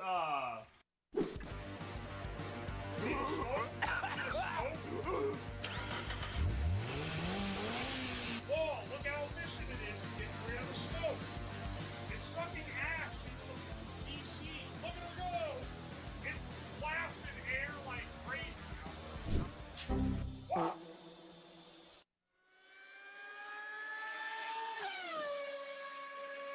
You guys ain't ready for what we're about to do today. I'm gonna be making the ultimate air-cooled PC. We're gonna see if we can get crazy, ludicrous cooling using insanely strong airflow. How are we getting this insanely strong airflow? Well, you see, my friend, I've gotten these RC jet turbines. These things run on crazy amounts of power. I don't even think I can get it powered from the wall. It's gonna need a separate LiPo battery bank to be able to actually, like, fire this shit up. But these things can put out an insane amount of air and an insane amount of thrust. And then if that's not enough, I got a lot of cheap CPU fans that we're gonna be using to further cool the case. I want the airflow to be so strong that I have to weigh the PC down so that it doesn't move. That is the goal here today. First things first, though, I would like to actually test and make sure that this thing actually works. We're gonna need a speed controller. I'm thinking I'll just use an Arduino. It's easy enough to send. It'll use the same signal that my BattleBot motors use, because those also use brushless controllers. Someone also pointed out that EMP of these motors cooking off might destroy the motherboard, which I'll admit, I hadn't really thought of that. Maybe I'll get my little EMF meter out and see how things are looking before I smack this in the PC case. Luckily, this already has little pre-made connectors, so I don't have to solder this in. Well, let's just get this guy set up and actually, like, test it. 2 to 4S.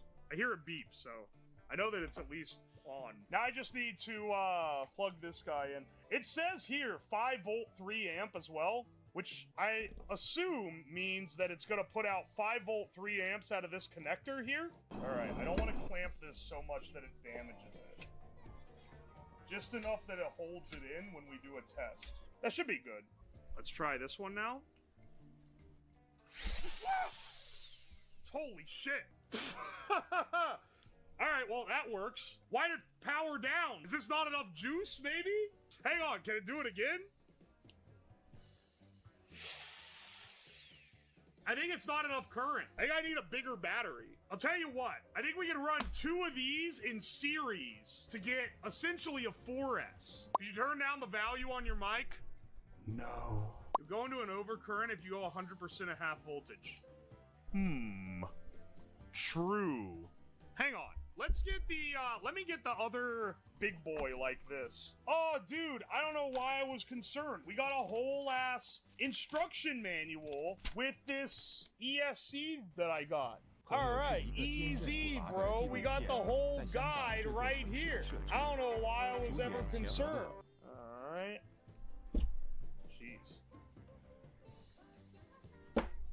There we go. I'm wearing safety goggles while I'm doing all this, by the way, just in case you're wondering. This one's even more powerful, and I'm running it through this, like, abomination of a connector converter. Okay, it didn't fire up. Hang on a second. Let's try it again. Interesting. Did I wire these out of order? See, I wired them what I thought was in order, but also on the connector, there's a 2. It's 1, 2, 3 instead of 1, 2, 3. So maybe I wired these backward? Yeah, it sets... Holy shit, that just fell out of there? Okay, never mind. Hang on. Way to reset how this thing's configured. I don't want to die. I'll actually order these like they're written on the thing instead of what I thought they were going to be. Let's try this. Man, it blasted a box over way over here. Let's make another cursed cable. This one will be 2 Deans in series, which should give us a 4S output. But they need to both be balanced. Otherwise, one is going to be... It's going to be out of sync with the other. All right, let's try this. That fixed it. Hey! What do you know? Switching the initialization order got it working. Holy shit. That's a lot of air. Now, I think it's worth noting, this is at 50% power. All right, now that I fixed the initialization, does this much larger one also work? This to this, and then this to this. Let's see if it works. Nah, looks like this one still doesn't work. I don't know why. It's got enough power.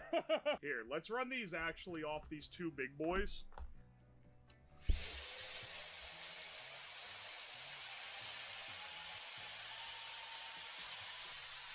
It's blowing shit off the desk! Holy shit! Yeah, baby. Wow, the wires are getting hot. All right, awesome. So let's integrate this into the setup. Put a piece of paper so we can see. Oh yeah, hang on. We should have a smoke test here. Here's your tell.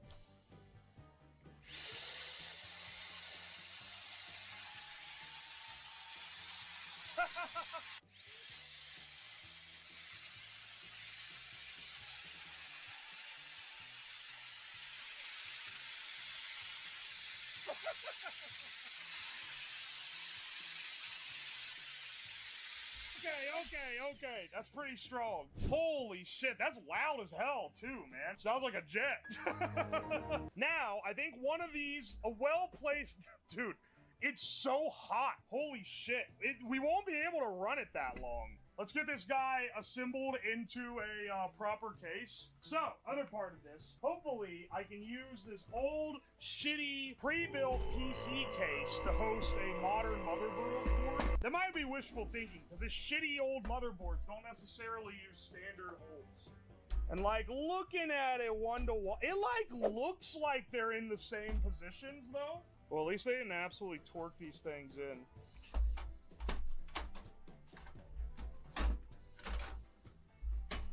Hopefully this modern, it's not modern, super modern, because it's an AM4, but it's a hell of a lot more modern than this piece of shit. Let's hope this thing fits. It looks like the holes line up, at least a lot of them do. All right. It looks like they did not completely fuck us. This pre-built, it has the holes all line up, so very nice. There we go. That's secure enough. Yeah, it's close enough. Close enough for what we need. This is like an antenna for Wi-Fi or some shit. We don't need this. Get this shit out of here. I can't put the shields on it, but should be... Why does it sit uneven? Is it warped? There's nothing under it. I think it is just warped. No guarantee that my board lines up with their weird setup for this. Wait, no, they did use standard slots for it. Do you teach the PC how to feel suffering? Yeah, it's about to when I hook up a jet turbine to it. Here's a real question. Where do I mount this thing? Front or back? So the air blows out this way. So it'll suck the air through if it's pointing out this direction. Or it'll blow the air through if it's blowing in from this side. So here's your options. Blow in here, and then it'll exit the front as an exhaust, or on the front and it blows out that way and it sucks the air through the other direction. Here's the other question. You think it'd be cool to take the fan on the heatsink off? Actually, no, we're kind of fan maxing. Let's leave the fan on here on, simply so we can fan max harder. I think that's the true way. Where's, like, the power button and shit? Also, this thing has been beat up. Look at this. It's fucking dented in. You want it to be blowing this way in. Because we could, here, if I just cut this part out, could just nest this right in, that'd be pretty good as far as, like, getting air moving through this thing. Dude, I don't even think we need a Dremel. I think we can cut it out. Yeah, baby. I want to hold it firm enough that it can't pop out. Oh, it fits like a glove, man. That shit looks like it was made for it. Look at that. That's awesome. Oh, fuck. Hang on. Disregard that you saw that. I think we might need to refuse that. Uh-oh. Uh-oh. All right, good. They didn't unbalance it. It'll be fine. Surely. Okay, the way this thing is built is actually upside down, so the jet engine is down here. And then this can come out and be on the top so I can have a control panel for all this shit. Hang on, I need an actual power button for this PC. Here we go. That's good enough. We got all these thermal right fans to install in this case. But here's the idea. This supplies the through cool air. Then this, so this is blowing in. This should also be blowing in. And we should just create a wall of fans to make the third side of this computer. Have you guys ever seen the turn on PC, it flies away post? That was what directly inspired this build. What do you gotta mount them with? Glad you asked. All right, see, you run your zip tie through like that, and then you, boom bada bing, baby. This fan is literally already broken. Are you kidding me? It's literally, it came broken? I haven't had time to fuck these up yet. Dude, we're building the fan wall here. Yeah, baby! Plug this up to 12 volts. Ow! Fuck! Why is this one not spinning? Oh, there it goes. What the fuck? Just decided not to start it first? It's blasting air out the side, so it's definitely working. You could say it's, you could say it's pretty cool. Am I right, fellow kids? I gotta get it to the point where the fan cables aren't clogging the fan. Are they loud? No, they're actually incredibly quiet. However, this guy is incredibly loud. He's probably gonna be putting off a lot of EMF. And I am a little concerned that it's gonna, like, EMP the PC when I kick it on. Genuinely curious how much this will help cool the system. You can see here, we got our jet turbine here. This is our main cooling. The rest of this is just to help keep the pressure in, and then it should all vent out the front. We need to secure the fan shroud to the case now. The fact it's warped in, it doesn't look right. All right. Yeah! Dude, there's so much air coming out. So there's our fan wall, and here's our jet impeller. Should fire up soon. Ramp up to high speed. We're not running it at the highest speed. This is at 50%. Crazy wind coming out the other side, though. Looks like the wires aren't getting hot when we're not overdriving it. All right, hang on a second. Let's power it down. We got the important parts working. Let's get the jet controller. Let's get that all in one single circuit so that we can have it all work together. I think I got these all made. I just need the buttons to be like connected and functioning. All right, hang on. I need my batteries. I also need safety goggles. I only got one pair of eyes here. Okay, I'm gonna wait till it boots. Slowest speed.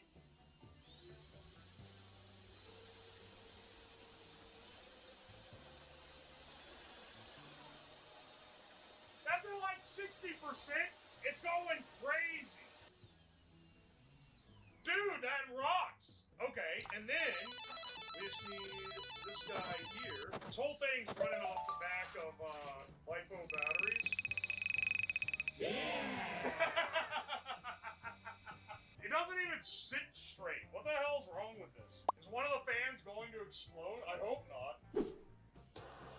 See the smoke? See the smoke? Whoa, look how efficient it is at getting rid of the smoke.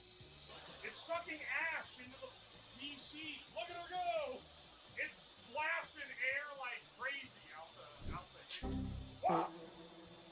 Even on the lower speeds. Here's it completely off. Whoa, this is like a wind tunnel test. Look, it gets it in there even like regardless. So we gotta do a basic benchmark at the very least. Whoa, smoky in here now. The way the motherboard nests in this PC is like completely wrong. You already know who it is. Oh yeah! We're gonna run a benchmark test without the fans going, and then we're gonna run one with the fans going.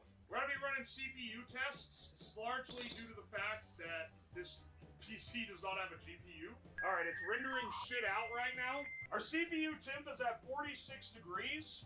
It looks like, and like pretty stable. Is the PC hot? I don't feel too much heat coming. Oh, no, there's warm air coming out for sure. Actually, yeah, no, it's definitely spitting out hot air. Hang on, what happens when we activate just one of these? All right, so this is just the side fans. I want to see if that has any appreciable effect on this graph here. It doesn't seem like it really does. I think it's pretty, like, neutral on it. This probably will have some effect.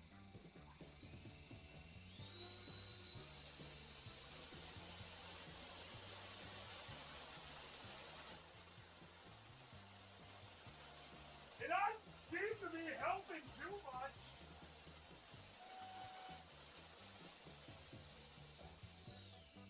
It didn't cause that big of a dip in the CPU temp, man. I would have thought this thing would have like helped. That barely did anything, man. It was like, and then it just kind of, and that was it. What the fuck? Literal jet turbine. All right, well, what it doesn't get you in performance, it at least gets you in street cred. Look, the important thing is that it only drops the CPU temp by 5 degrees, man. Okay. CPU temperature was hitting 70, kick the fan on, drop down to 66. That's it. Kick the fan off, goes up to 71. Kick the fan on, drop down to 66 again. And now it's winding down to 66 naturally. Well, I'd say that's mission success. Yeah, it only uses an incredible amount of power to get us there. That's not too bad. Ow. Okay, we're not swallowing at all on this one. Lavender essential oil. I gotta see what frying chicken in it looks like, man. Wow, it smells like a flower. Excellent. Lavender fragrance and triethyl citrate oils. What are these things? Hang on, wait, what else does it have? Lavender fragrance? That's just straight up artificial. Triacetyl citrate oil toxic. Safety data sheet. All right, here we go. If breathed in, move person to fresh air. Get this shit out of here, man. Get that off. Put a fucking lid on it. Personal precautions. Avoid breathing vapors, mist, or gas. Are you fucking serious? I'm sitting here cooking this shit on a stove. We're gonna be deep frying chicken in a variety of oils and seeing which ones taste the best and which ones taste the worst. We have a variety ranging from normal ass cooking oils you can get at the grocery store to weird oils that you probably should not consume. Don't try this at home. I have this totally clean cast iron skillet that will be perfect for this. I believe the kids call this well seasoned. Is the engine oil clean or used? It's clean, unused engine oil. But that one's gonna be the last one we try. Why? Because it's the most, like, spicy one. The what oil? Don't worry about it. Just a little nibble, a little taste, never hurt anyone. I'm not gonna consume all the chicken. I'll spit out the ones that are more questionable oils. But I wanna just chew it up and taste it, you know? I've got a few chickens here. Here's our marinade. Here's our, like, flour. I've got one thigh left in this packet, and then I got some chicken breasts. Look, we're not gonna get too picky about the composition of the chicken here. It just needs to be in a size that's easily friable.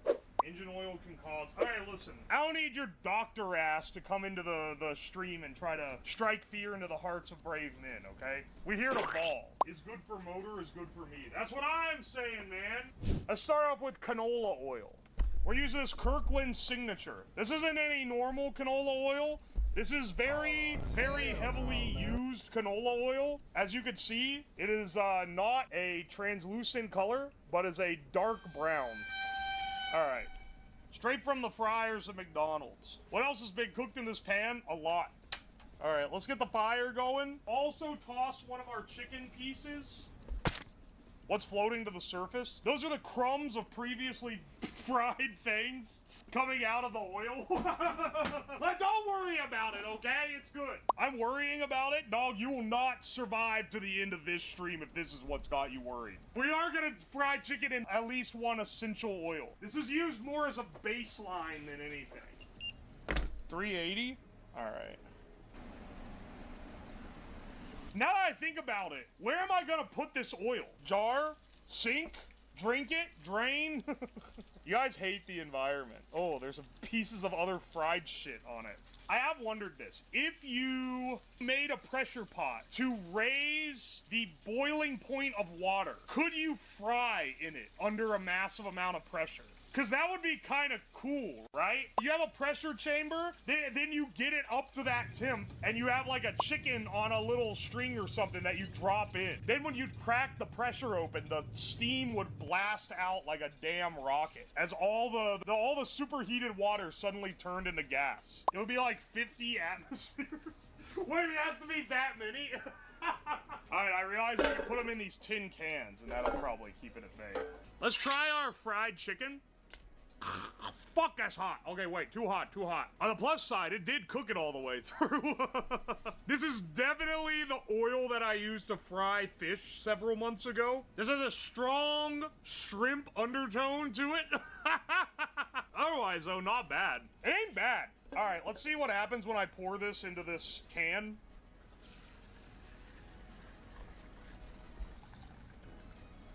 All right, only slightly douse the entire desk in oil. Excellent. Mix all the oils for a final flavor. You know, it's kind of a cool idea, but they're all at different smoke points, and it's gonna end up creating a flat fire, the likes of which would put a Californian into instant shock. I say next we try olive oil, and then maybe butter.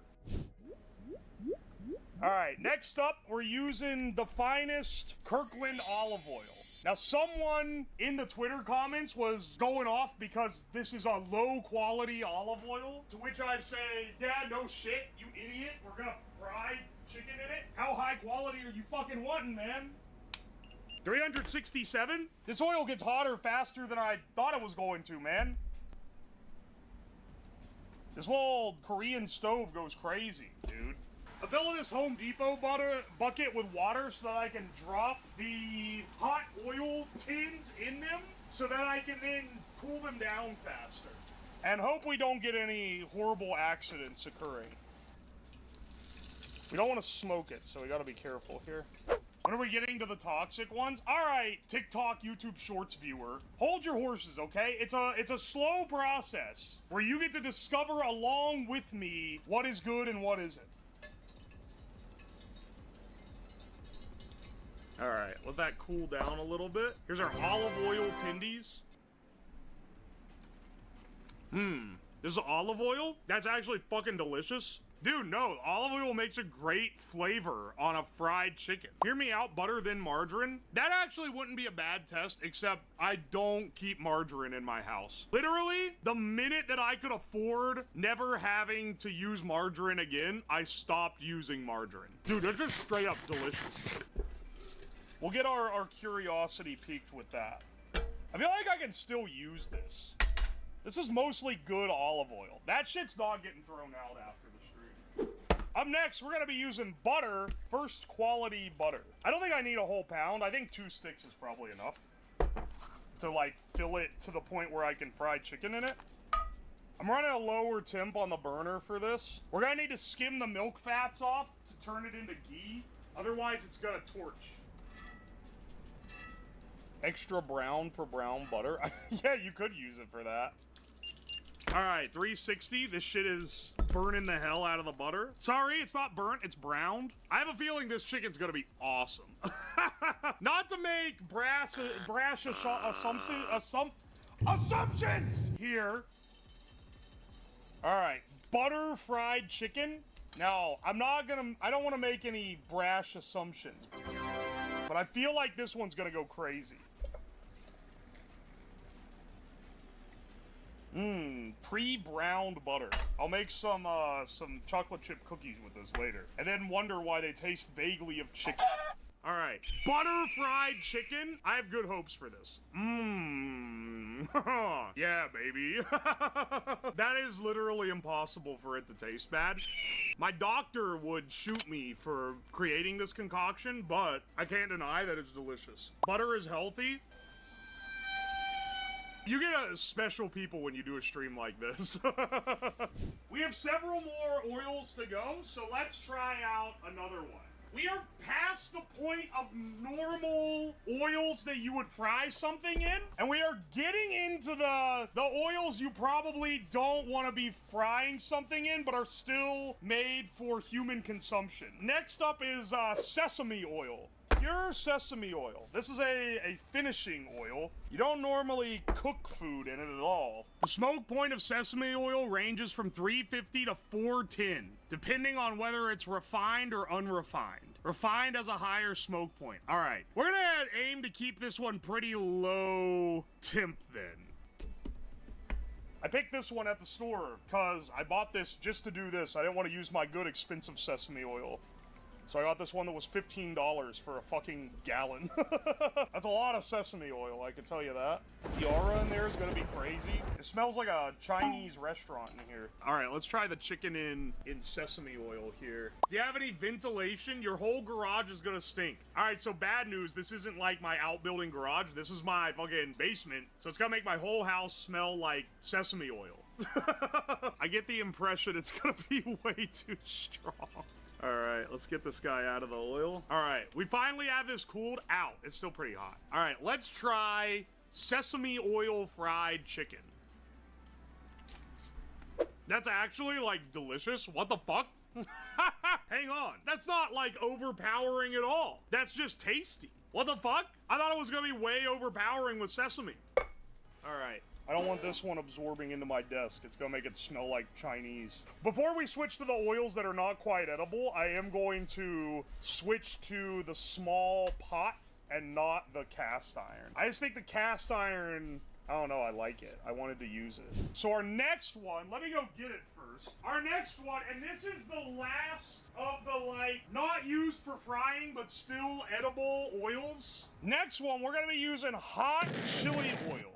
This is not a brand that I'm particularly fond of because I got it and didn't like it that much and got a different one that I did like and then made my own, and that one was the best. I was gonna say, so I've had this for like a year, but that apparently is a fucking lie. Expires 6/20/2021? 2021? This one I am gonna throw out afterward. I've been looking for an excuse to get rid of it. It's not very good chili oil. Well, this one's gonna be loaded with flavor, man. Look at this shit. Xiao Hong Shu. Start it heating up, and I'll also get another Tindy in the flour here real fast. I keep calling them Tindies. They're not tenders. It's chicken breast and thigh that I've chopped up. None of it is tenderloin. Dude, look how the heat makes the sesame seeds form a ring. Isn't that cool? It's fucking opening a portal to the Chinese dimension in the middle of my skillet. Hell yeah, brother. This shit smells like I'm gonna be needing to chug some water afterward. I don't know if you guys could see the detail on this. There's a lot of shit in this oil. All right, let's try this chili oil fried chicken and see how it is. Wow. Ooh, that's not as spicy as I thought it was gonna be. Honestly, yeah, the spice is completely like, it's actually kind of nice. I mean, maybe it's a testament to the fact that frying is just like an incredible cooking method, but everything so far has been delicious. That's good. This is basically just the fried version of hot pot. Instead of boiling it in spicy water, I fried it in spicy oil. We gotta create like this horrid American fusion where you do that. Putting the whole skillet over there because we're gonna switch to the smaller, more condensed. Are you fucking serious? It's not gonna sit up right? Okay, there we go. Okay, after taking a bite of that and being like the spice is actually quite good, I can feel a burning deep in my chest after 2 bites of that. I'm not sure if that was a good idea. We're moving into, let's say, the more experimental oils. So far, you can try these at home. Don't try the following ones at home. Next up, we're gonna be making the Diddy chicken, baby. I've got a whole gallon of mineral oil right here. Mineral oil and baby oil are the same thing. I went to the store and found baby oil, looked on the bottle, and it just said ingredients, mineral oil. And I was like, oh, I already have that. This is food grade mineral oil, so it shouldn't be poisoning me.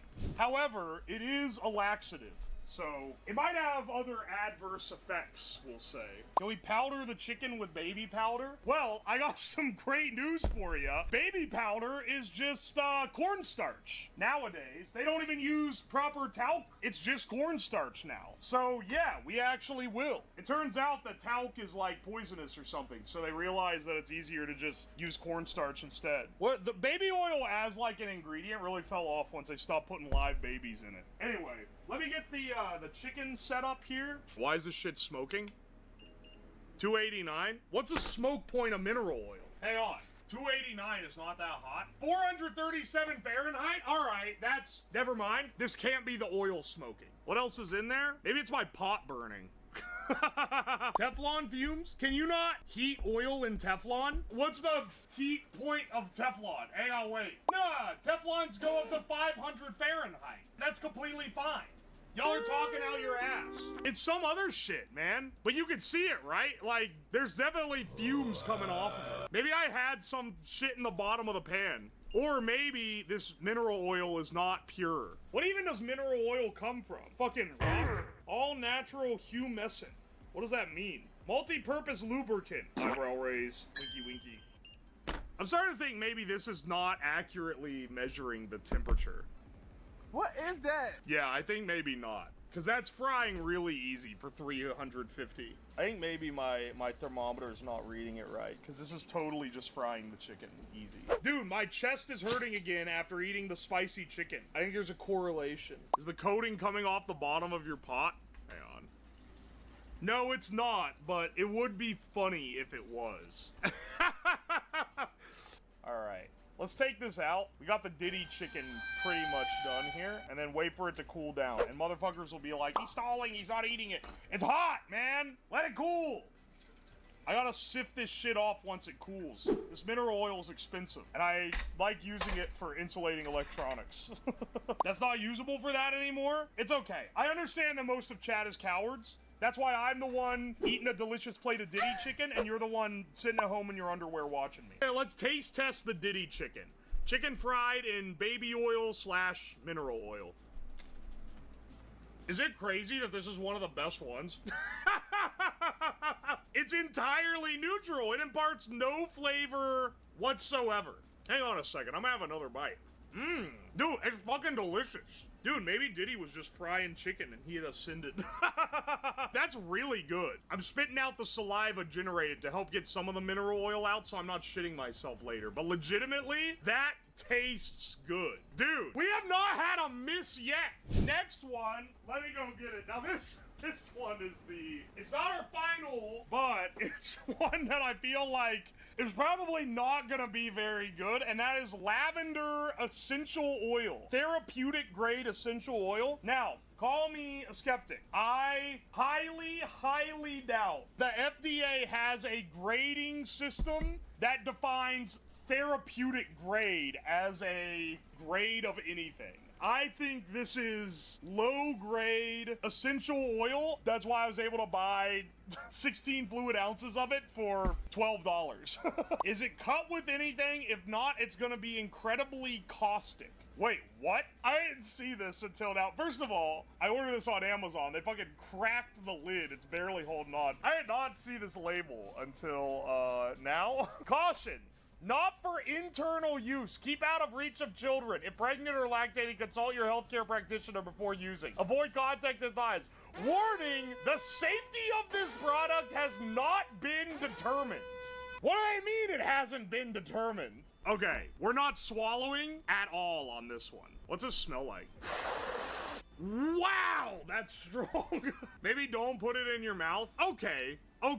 You know what? I'll take you up on that. But I gotta see what frying chicken in it looks like, man. Wow, it smells like a flower. Excellent. Hang on a second. What's the flash point of lavender? 100 to 140 Fahrenheit? Guys, I got some bad news for you. We can't fry chicken in this. Even if we wanted to. Thank God. You guys are celebrating a little bit too much. Just heating it slightly has put off lavender fumes. Hang on. Let's make it smoke. Lavender fragrance, and triethyl citrate oils. What are these things? Hang on, wait, what else does it have? Lavender fragrance? That's just straight up artificial. Triethyl citrate oil toxic. Safety data sheet. All right, here we go. If breathed in, move person to fresh air. Get this shit out of here, man. Get that off. Put a fucking lid on it. Personal precautions. Avoid breathing vapors, mist, or gas. Are you fucking serious? I'm sitting here cooking this shit on a stove. Why do they? I thought you put these things in like diffusers. Respiratory protection not required. For nuisance exposures, use type OVAG or type ABEC in respirator cartridges. Handle with gloves. Inhalation. Lungs respiration, acute pulmonary edema. A man boiled fake lavender oil in his basement. This is what happened to his balls.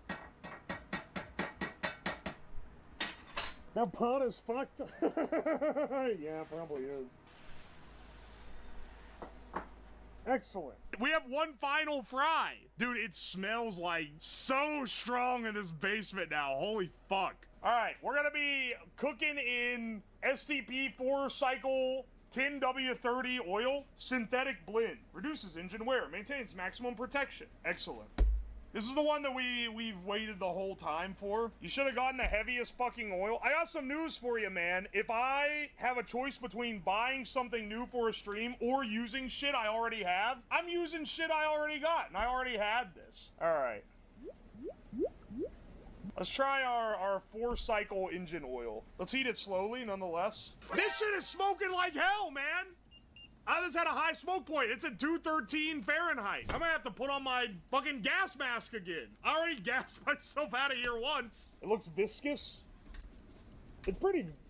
Oh my gosh. It's like separating. Ooh, it smells like a garage. Oh, 322? We can throw our chicken in there. All right, hang on. You think I can put this in the engine after I've run it through here? It will be fine, he said. I'll just spit it out after tasting it a little, he said. Turn this off, it's hot enough to carry through. Smells like a parking garage. It smells like when the engine gets hot and you're mowing the lawn. I'm taking this bitch outside so it stops smoking up my basement. Oh, this is a tasty cut of chicken too. It's got that good inner sear. All right, it's still raw. No, this is dark meat. I promise you it's not raw. Here's trying engine oil chicken. I'm dying. Help me. Well, the flavor is not subtle. I can tell you that right now. It tastes like drinking a sip of gasoline, man. That shit sucks. Ugh. It's burned to my fucking tongue, man. Worse than Sig? I don't really know if I don't know about that. The Sig water or like the Sig smoked steak, those were really bad. Could you describe the mouthfeel? It's fried chicken. It got a really good crunch on it. Like, it got a nice crust on this chicken. Unfortunately, it tastes like when you eat the sandwich and you have like oil all over your hand and you get a little taste, but then you imagine if you like did that, but way more. Way more of that flavor. It's time for the welding segment.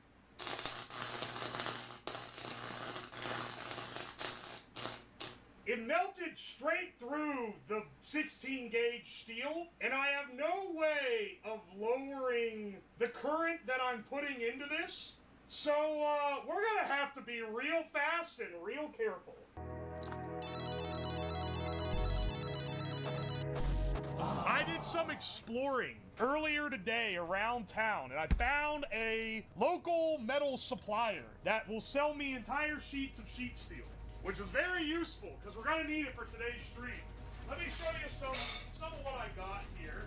Well, give me 1 second. Actually, I probably should move this thing. So today's stream, we're gonna be solving a problem that you guys have been pointing out for the last 2 years, which is that when spring and summer hit, I like wearing my sandals, my dad's sandals, around the shop. And you guys always getting my ass and being like, that's not lab safe. Oh, what if you drop a big brick on your toe? Yada yada. Oh, you should be wearing steel toe boots. I'm in my house. I shouldn't have to wear steel toe boots. I mean, I'm here to be comfortable. So today, we're gonna make a compromise. We're gonna be making steel-toed sandals. Basically, I'm gonna form fit steel toes for my sandals, which should work excellently if everything goes as planned. I've got these sheets of steel. This is my old carbon steel. It's about 16 gauge. It would survive something landing on it, so it should be like sturdy enough for a steel toe, but still capable of being bent by my 20-ton hydraulic press. And then I also, because I found the metal supplier, I also got a giant, you can see, last time I was having to use the little like dies and stuff. Now I've got a giant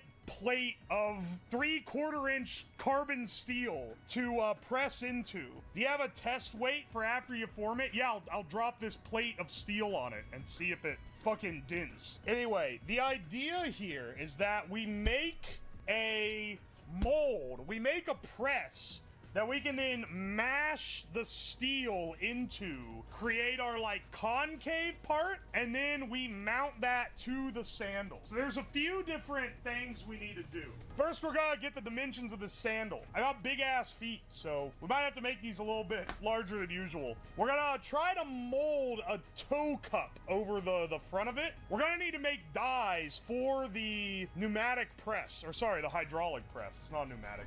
How exactly is this gonna work and not just bend the metal? Motherfucker, it's supposed to just bend the metal. That's what it's supposed to do. What metal are you using? I'm using 16 gauge carbon steel. If that isn't strong enough after we do a drop test, I have some other options. I got some long steel bars. We can heat them up in the forge, get them white hot, and then bang them into shape. Maybe weld the whole thing together into like a fucking reinforced abomination. Paper. Shoe. Hang on a second, bros. We're thinking like, you know, we're thinking like engineers instead of thinking like fabricators. Here, let me cut two. One for the other side. I mean, it doesn't have to be this bumpy, you know, we'll smooth it out. I'm kind of tracing around like the soles of the thing. Well, the socks also have steel toes. I don't think we're gonna have time for that kind of shenanigan. A 14 men's is a 16 woman's? All right, guess I do have the Peggy Hill shoe size. Damn it. It has this like contouring, but honestly, we probably should not press the contour. Honestly, hang on. You know what we should do? I'm cutting these out right now. I'm realizing now how this should be done, and we can correct this before we start cutting out our dies. We should position them like this and cut it as one big oval. Press it as one giant oval, because then we can just chop it in half and then do the contouring like manually, right? Uwo Wiki Feet win. I already had that guy whose username is like VTuber Feet Connoisseur come in here and rank my feet from my streams where I used to show my sandals.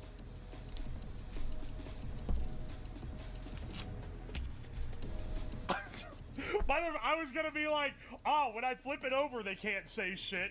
But the marker bled through the paper, so it made it double-sided.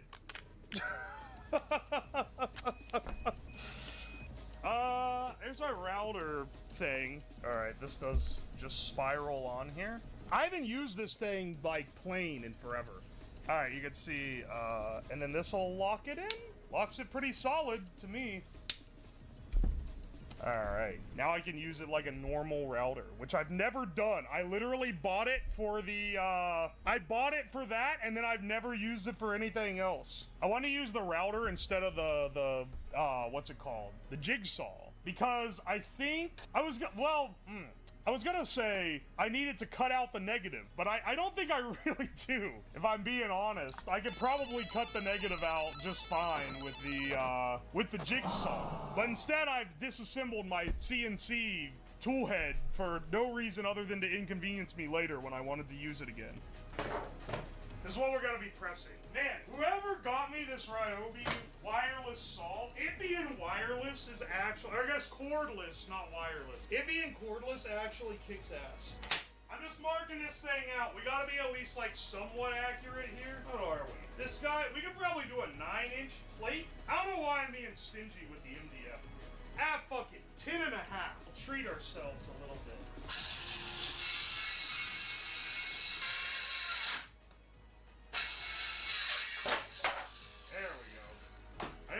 Was gonna drop, so I was trying to go fast.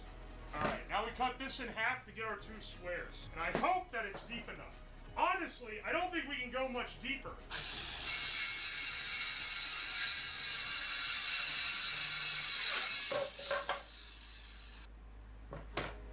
Are those the hole pants again? Why do you guys always rag me for the hole pants? These are gonna look like damn clown shoes by the time I get them on, man. They're gonna be huge. Ah, yes. A wonderful shape. You know, the screws poking through the bottom really grip it into the workbench so it doesn't slide around. Man will hammer out steel toe caps for his sandals before fixing a hole in his pants. There's a bit of priority, like, shuffling at play here, yes. I'll admit. Oh, wait, I see how this works. I see how this works. This raises and lowers the bit. I'm gonna have to have the cord on this side because the window is on this side and I need to see where the bit is at.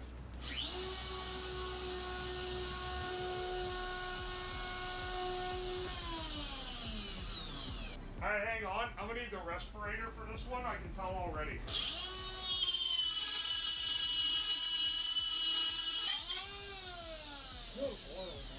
Holy shit. The fucking line doesn't even the line doesn't even meet back up at the right spot. Dude, this is the worst cutout ever. Well, that just fucked up the entire thing.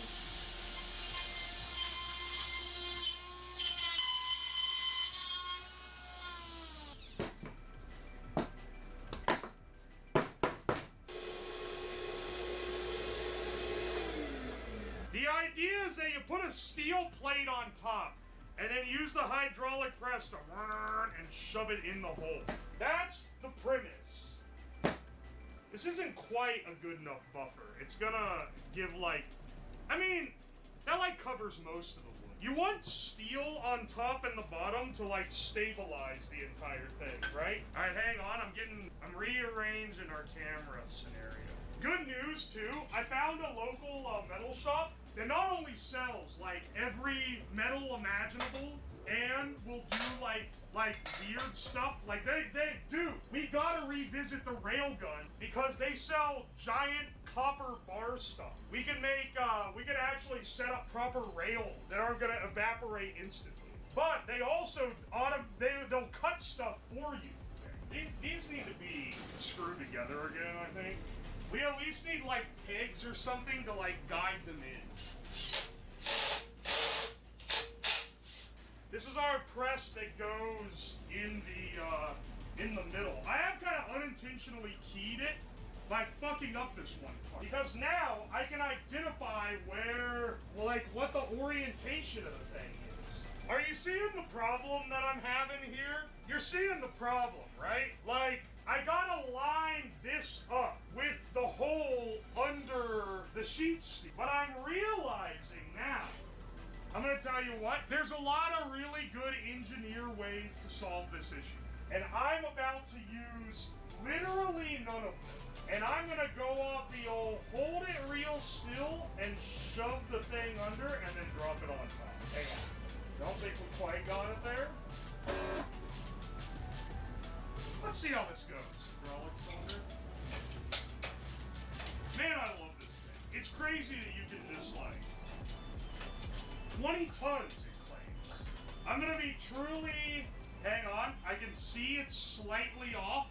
We're doing our damn best. It's starting to go. How will this fail first? What do you mean how will this fail? Have some faith. The noises. You guys are worrying too much. It's just getting a little compressed.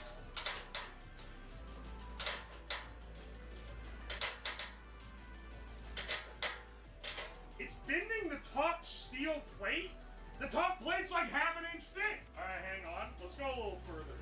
I can see the mill scale cracking off of it. I have to bend the damn plate straight again after doing this bullshit. All right, it is sucking it in to the hole. That's worth something. I think we should maybe let up on it maybe a little bit. It doesn't look like it's doing quite what I wanted. This isn't quite what I was seeing in the YouTube videos, you know?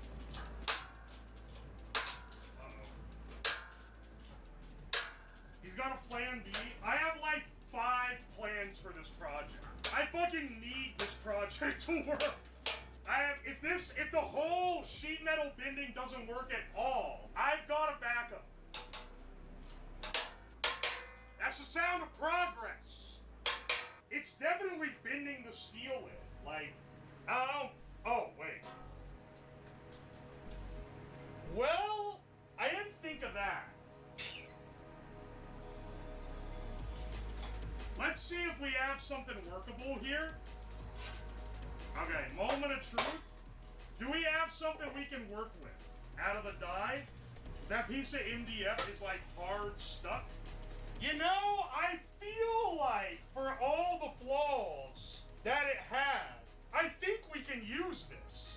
Is it beautiful? No. But look, it's got a little contouring, which is the main part that I was going for. Okay. They called it a failure from the get-go. Now, should I have cut the envelope so it didn't deform my whole fucking steel sheet? Yeah, probably. But you know, we made some mistakes in the prototyping process. Oh my gosh, I fucked up the whole sheet. All right, hang on a second.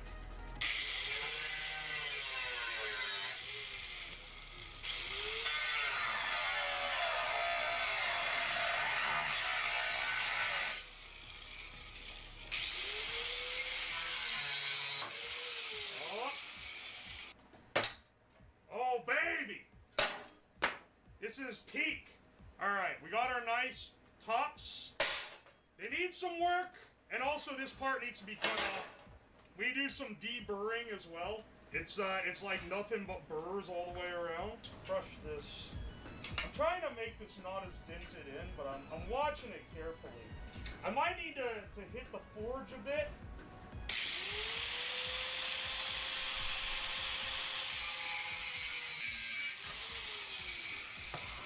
Getting fucking crotch blasted by the hot embers. You know what would probably be better to beat on than this? Okay, no, maybe not. Bet I could buy some tool steel from the metal supplier that would, though.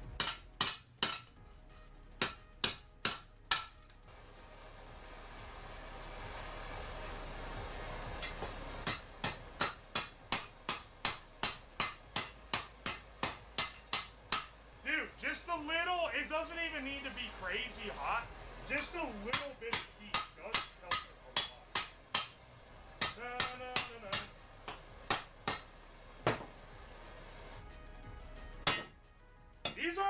These are gonna be functioning steel toes. Say what you want. The part that we need to work on next hasn't even been, cause like the important bit here is we need to get the edge. Edge.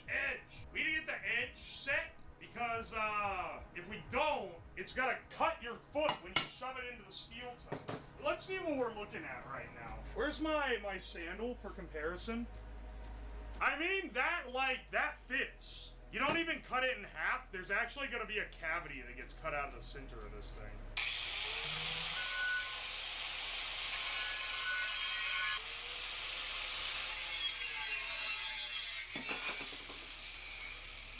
For an angle grinder, not too shabby. Alright, there's 1 foot.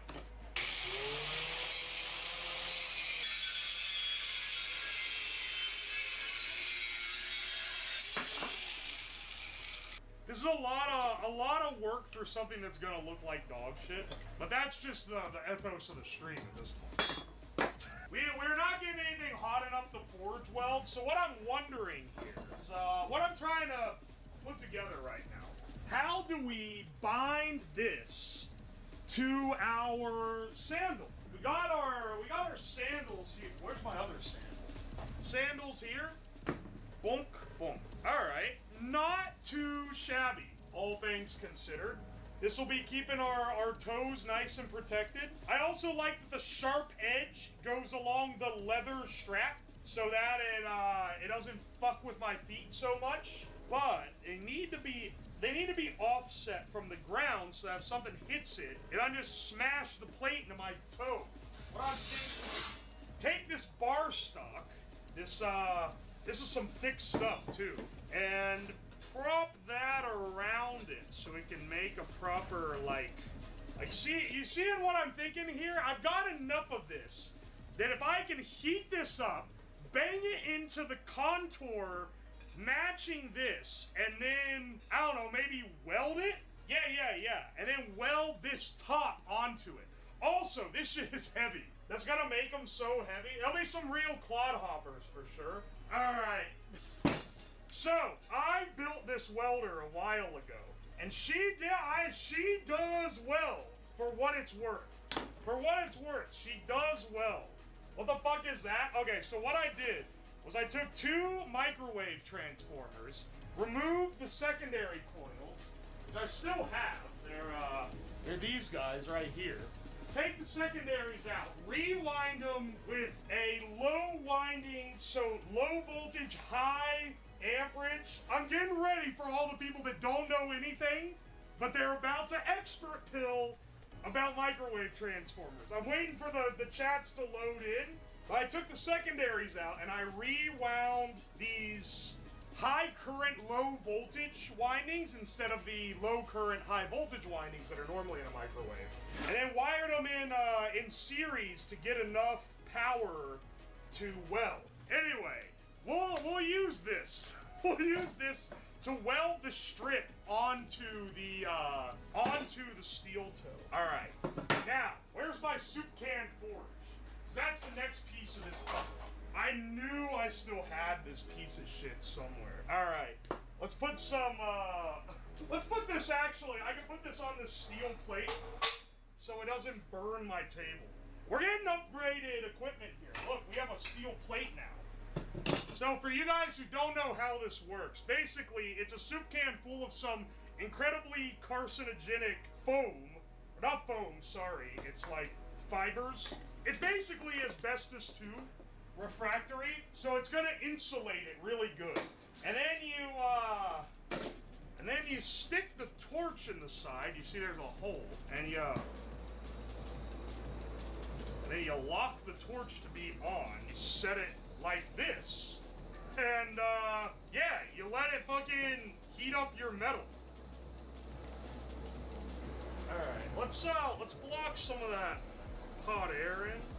I'm gonna need my gloves as well, cause this shit gets hot. Alright. You have a fire extinguisher? Yeah, I got a fire extinguisher. I too. Also, this is what I'm gonna use to grab my hot work. Channel lock's not ideal, but they'll get the job done. If we run this too long, it'll start icing up the propane tank. Don't ask me how I know.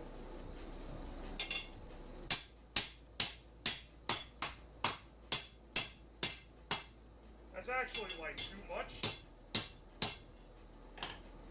How are you gonna fit it in the can once it's bent? That's an excellent question, my friend. One that I do not have a good answer to. It would be better to use the Gigaforge, but once again, I don't want to make my house smell like shit. So I'm trying to avoid that one, since I think I can get away with not using it.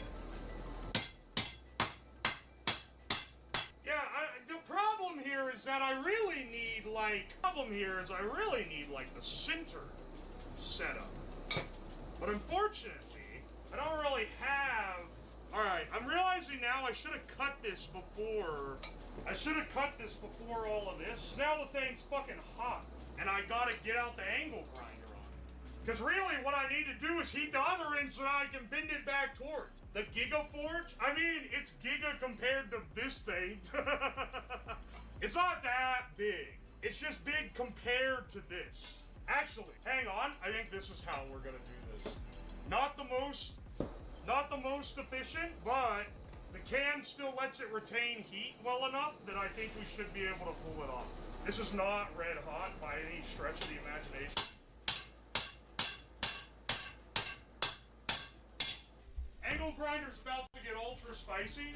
Not only is it blasting metal everywhere, it's blasting like preheated metal everywhere. It's a nice curve to it. Yeah. I heard that's actually favorable.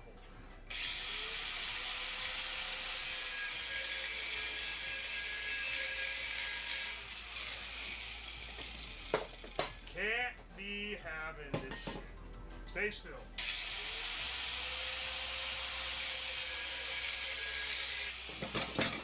Alright, hang on. Slow down there, Geronimo. Establish.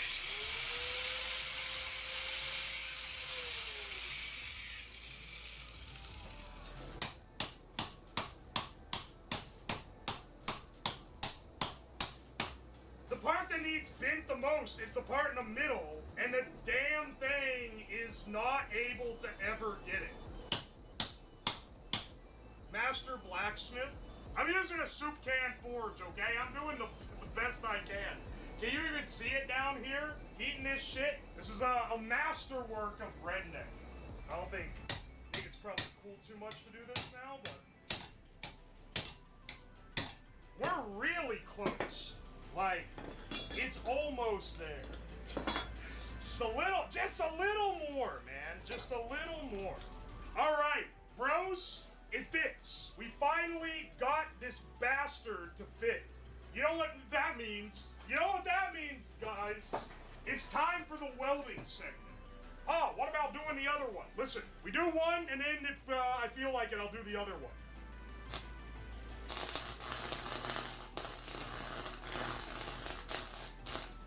Alright, well, it melted straight through the 16 gauge steel, and I have no way of lowering the current that I'm putting into this, so we're gonna have to be real fast and real careful.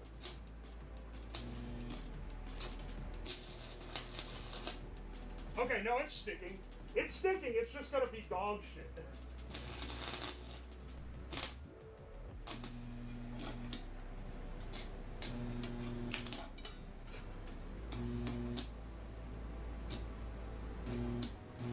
It's so hard to cold start once the flux is kind of gone off the end.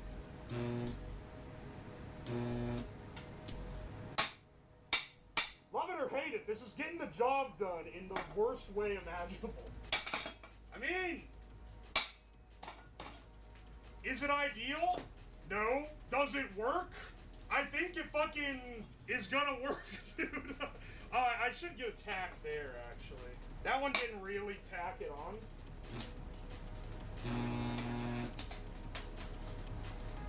Alright, we need to do some tests. And to test it, let's go ahead and put it on the floor so I can beat it up. Oh, baby. Hang on. We gotta get our boys in here. Oh yeah, I guess it's because they're dehydrated. This is a fantastic foot simulation, and y'all cannot tell me otherwise. Alright, hang on. Here's our, the dogs are out. There's our product. And we've got some dogs in there. Time to do a drop test. I'd buy that for $1. Well, it's gonna be $120. Alright. Not bad. That's pretty good. This is a real heavy one. Oh no, it came off the sandal. It legitimately holds up. Alright, I can't detach the angle, but this is basically the heaviest thing that I've got. Alright, maybe that one probably would that one might be a little damaging. Alright, well the good news is your toes would be fine. It's just that the rest of your foot would be pretty fucked up. So, when you buy steel-toed boots, you have to get the metatarsal guards if you want to protect the rest of your foot, so you know. This actually sets us up excellent for an Activision-style DLC upcharge. I can't believe the shitty weld didn't immediately fail the minute that it was put under force. We're doing our nuclear Boy Scout rebuild. There's one thing that's important in the name of safety. It's having the +2, -2 meter at the bottom of the screen. Everything's gonna be tested. This is my handy Geiger counter. I use it on a lot of different streams. Now, as you can see, I plug it in to my mixer, and then I go over here and I turn on the mixer level, and then when I have a radioactive sample, I can go.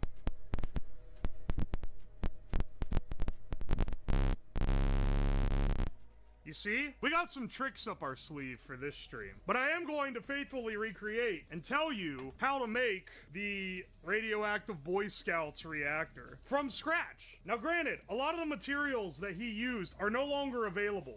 Lantern mantles in current year are no longer made with thorium. You'd have to buy really old ones. Radium paint is really hard to find. If you can find it at all, it's gonna be very small quantities for a lot of money, and they put way less americium in smoke detectors. This smoke detector that we're gonna disassemble in a bit barely has any in it. So that's the main reason why it's not really viable to make a 100% recreation in current year. Now, in a future stream, I'll do a modern, here's what we're gonna be doing type of lineup. Okay, here's how you would try to recreate this in current year, but that's a different kind of deal. Yeah, this is a real recreation. I mean, I am going to show you how to make a reactor. I say that because it wasn't, like, the news called it a reactor. He didn't really get it, like, self-sustaining. You couldn't really use it to make plutonium. Yeah, the cancer cannon.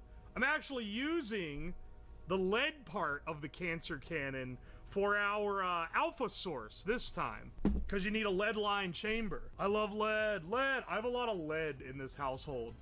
It's a bit of a hazard for sure. These are just lead sheets over a pipe. You can see it's a normal PVC pipe that I've coated in lead sheets. And then originally I had an X-ray tube that went in here, and it would blast X-rays out the end, which is pretty cool. But now it's going to be used to contain my my smoke detector sources. This is what they put the little radioactive part in a smoke detector in. I know because I have ripped a bunch of the radioactive parts out of smoke detectors. That was in a previous stream though. That was for a YouTube video I saw where a guy was like using the alpha particles to trigger a solar panel or something. Anyway, turns out that video was fake. Or it wasn't faked, but it was like inaccurate. You know, I gotta get radioactive poisoning. Don't worry, I got protections. I got plenty of protections. I think I'll be good. So I don't know. This vial of radium paint's probably gotta take a few years off my life. Hang on a second. Where's my Geiger counter? This boy is like, geez, a little spicy. Let's use this guy to help with the Geiger counter. All right. Now, do you guys want to see? Okay, I'm gonna be doing things according to this classic YouTube video. I saw this so much when I was a kid. It's a video that's basically showing you how the radioactive Boy Scout made his nuclear reactor. Switch over to, there we go. This classic YouTube video is what we're gonna be using as a guide. Thorium is a radioactive element which is used in old gas lanterns to make them glow more This is from an old documentary about him. For your own experiments, get as many lantern mantles as you can find. Blowtorch them into a powder, mix the powder with some lithium from a battery, then wrap it all up in foil. Now heat your chemicals in a tin can filled with cooking oil. This was like pure radioactive thorium. This video was my good 9/11 when I was a kid. Nuclear reactor. In a reactor, thorium can change into uranium or plutonium, which is used in nuclear bombs. I don't know why it does this neutron ding. gun makes elements radioactive, so you'll want to build your own. You will need a lead block, some aluminum foil, and the radioactive americium from hundreds of smoke detectors. The americium will give off a stream of radioactive alpha rays. The dude who actually did this got busted when he was later an adult for stealing a bunch of smoke detectors. He was trying to recreate his greatest creation. Neutrons react with other elements and turn them radioactive. This feels illegal to watch. Gun is neutron fun. Well, I'm about to do this. To extract the radium from your glow-in-the-dark clock, and an excellent source of radiation. Gently dip the hands in solvent to remove the paint. And there you have it. Real glowing radioactive radium. An excellent high-grade source for your reactor. It's Ding time sound to bring effect. together everything you've learned from your nuclear experiments. Place the americium from the smoke detectors and radium from the clocks on a piece of foil. This will be the radioactive core of your reactor. We're not going to be able to get the americium that small. Make I don't know where the some fuck cubes he's out of getting the this thorium powder from from. the gas lanterns and ordinary charcoal, and wrap them in foil too. Arrange the cubes into a bigger cube. Drop the americium and radium core into the center of the cube and bind it all together in duct tape. Cobalt drill bits will act as your control rods. This is now a makeshift reactor. If the reactor is working, you can now make plutonium. I saw this was posted 15 years ago. When I first saw this like altered my brain chemistry. Unless you eat that powder, you get more radiation from the radon. Don't talk unless you know what you're talking about, bro. The material alone that he put in the ball is like enough to give you radiation poisoning. Also, did you ever see what the guy looked like? Hang on, this is an important tidbit of information, what the man looked like after he did this shit. Anyway, this is him when he made his radioactive device to years later when he was caught stealing smoke detectors to, I guess, build another source? Anyway, don't mess with radiation, kids. Let's see what we should do first. Okay, so, you guys ever seen lantern mantles? I got these giant mantles, which we can use, I have a set of them here, which we can use to burn down to get the thorium that we need for our reaction. So let me get, hang on a second. Let me get a bowl that we can burn these to ash in. All right. Let's get these mantles in the, let's get these loaded up into this can. Now, there is a can liner, but I don't think it's going to taint it too much. We should still be able to get thorium powder out of these. They should burn pretty easily. Do you know the way a thorium mantle works? They're bendy right now because they're made of cloth, but when you torch them, they solidify into a lattice And then that's what, it's like a hard, like, ceramic. And that's what actually burns. But it's super brittle, so if you, like, touch it, it dissolves instantly. It's basically a wick for the propane, yeah. They're really cool. Grandpa used to have one. An old Coleman lantern. All right, we'll start with these.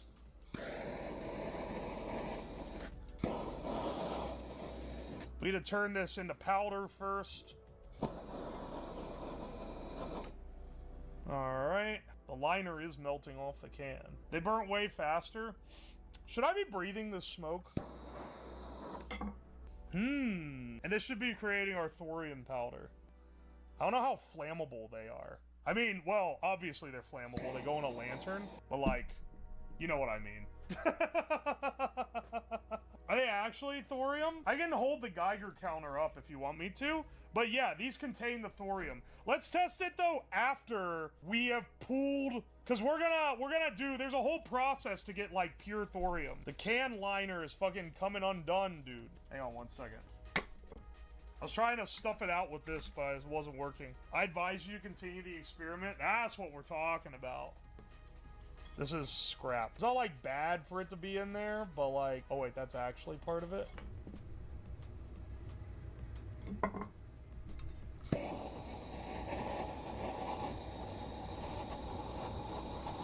Looks low-key yummy. Mmm, tasty. Want some of that good thorium powder, child? Holy shit. It doesn't burn away that fast. Basically what happens is all the chemicals that form the mantle are bound to cloth, to a cloth mesh, and then you blast propane through them and it puffs them up, and then you light it and it... And then once the cotton burns off, you're left with the part that glows. Alright, so we're gonna follow as the video says. Maybe after it, like, stops smoldering for a bit. How long does this take? What, the whole process? Don't know, I haven't done it before. I've had this stored in oil, my lithium. I've had that stored in the oil that I used. Remember when I was trying to make sodium metal a while ago? That's what that's from. Okay. Pack this guy down into a little foil ball. And then now, according to the guide, heat this in oil. Respirator and gloves. I can wear gloves if you want. That makes you feel better. People always come in here and freak out. Just be chill, man. It's just a little bit of material. All right. Take our ball with our thorium and lithium, and then we're gonna heat this guy up. All right, let's turn the heating up. When this guy gets like pretty hot, we'll be reacting and we can pull it. It's not so over. Stop trying. You guys are doomering me already. I'm not dead yet. It's fine. It's not eating through the glass or reacting with the glass or doing whatever the fuck it's gonna do to the glass. All right, we're past 155. We should be like, well reacted. Wait for this to cool down so I can actually get into it. We can start on our next step here. I'm gonna teach y'all how to get the nuclear source out of a smoke detector. Do you guys know why there's nuclear material in a smoke alarm? Little pop quiz for ya. See if anyone knows their stuff. It's a tiny sample of americium, which is an alpha particle generator. Alpha particles, of the radioactive particles, you have alpha, beta, gamma. Gamma's your most strong. That can get through everything except maybe lead. Beta is your medium strength. It can be blocked. It'll go through like paper and maybe wood, but you can block it with like aluminum foil. Then alpha is your weakest. You can stop it with paper. It doesn't even permeate your skin. Americium's primarily an alpha source. It puts off some gamma radiation, which we can read using this Geiger counter. But it's mostly alpha radiation. So what they do in the smoke alarm is they put a metal disc with a little piece of radioactive foil in the middle. And that foil throws alpha particles off. There's a little receiving pin that can read when the particles are hitting it. When you have smoke enter through, because alpha particles are so weak, the particulate in the smoke blocks the particles from hitting, and it detects that there's a fire and that there's smoke going on. And it's more reliable than a a visual detector. It's the most reliable way we still have for a smoke detector to function, at least in like a manner that can be made for cheap. And we already got the nice little legal exceptions that let these exist. So there's a little tiny piece of radioactive foil that we're gonna try to get out of this. I've popped these open before, and now I'm trying to remember how I do it. Pry these guys apart, and then it just lifts off from the hood. I've taken apart a lot of these, because, once you know it, I've already taken a bunch of alpha sources from these, from these smoke detectors. This is where the source is contained. It's in this little hood here, and to the bottom. Oh no, we gotta break through the wax and shit so that we can pop the metal shield off. Actually, I forgot. When I was doing these earlier, spoiler, I've already gotten a lot more of these sources isolated, because normally you would need a lot of smoke detectors. You can also cut these off. I'll do it the like nice and neat way to show you though, just because that's a little nicer. And the other one that's under this wax, pop the top off. And there's our source on this little disc. Well, not this disc, but the disc underneath this disc. There's the disc with the actual little thing. So if I take it over here and pry it off, and then snip this. All right, and then there's our source.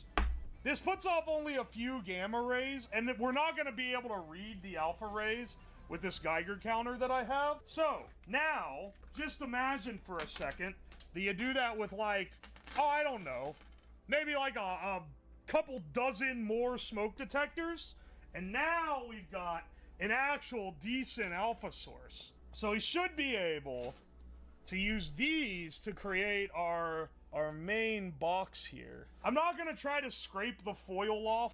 Technically in the how to build video, they show you how to scrape the foil. He like has like a powder that's like, oh, this is the americium I got. Clearly because he didn't actually scalp all of the smoke detectors. Now, we have this lead can that I made earlier.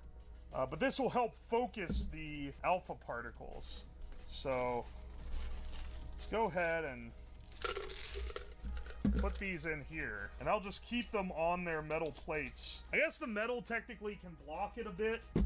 Once again, we're going by the video here. Now, I need a way to choke down the front. I need more lead. Oh, that weighs so much more than you think it does. Oh, the lead cast cup. A classic project. Here, I can take this big, thin sheet of lead and use this to filter the radiation. This lead sheeting should be able to block it. There's some holes in it, though. We only want one hole. We're building the reactor as... Oh, it's cool now. As the radioactive Boy Scout built his. Let's see if this guy has been radiated. Well, I might be getting some radiation coming through this tinfoil here, but I'll test it with the Geiger counter regardless. You know, just in case. All right.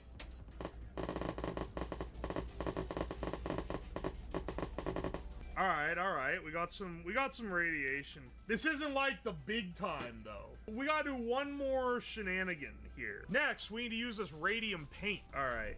Let's take this apart. So we were mostly just testing if that would produce radiation. That is not the sound of my DNA strands popping. So in the classic video, how to build a nuclear reactor, where they do they go through how the nuclear Boy Scout did it. They like made cubes and like built like a cube thing. I don't think we do that. I don't think we do that here. I think instead we should, okay, here's our smoke detector sources. The thing that made the nuclear Boy Scout jump forward so much in his production of a Superfund site was that he found a vial of radium paint. So I have a vial of radium paint here. These are very hard to come by, given that they're like not produced since the 30s or something. Okay, wow, it's really black. I thought it was like gonna be white for some reason. Lick it? I'm not gonna lick it, okay? That's like a little too zany, even for me. What we need to do is mix this with charcoal. That's the big thing. And then have that on the outer shielding.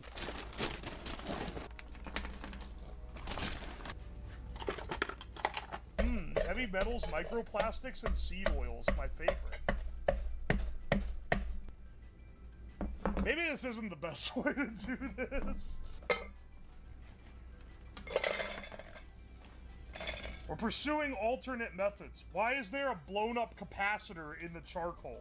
All right, they built theirs in some weird, like, foil cube thing. Let's build ours in a tin can. Okay, I feel like, okay, safety glasses on for sure, but I maybe should wear a respirator while working with this shit. I don't really want to get graphite in my lung. This is how you make concentrated, that shit that you gotta deal with in school when you erase the pencil. We're going slightly off the script here. But then again, oh, fuck, man! I spilled it all over. Alright, it's time to build the center of our reactor. We have all of our components. We have our graphite, our thorium graphite mix. We have all our alpha sources.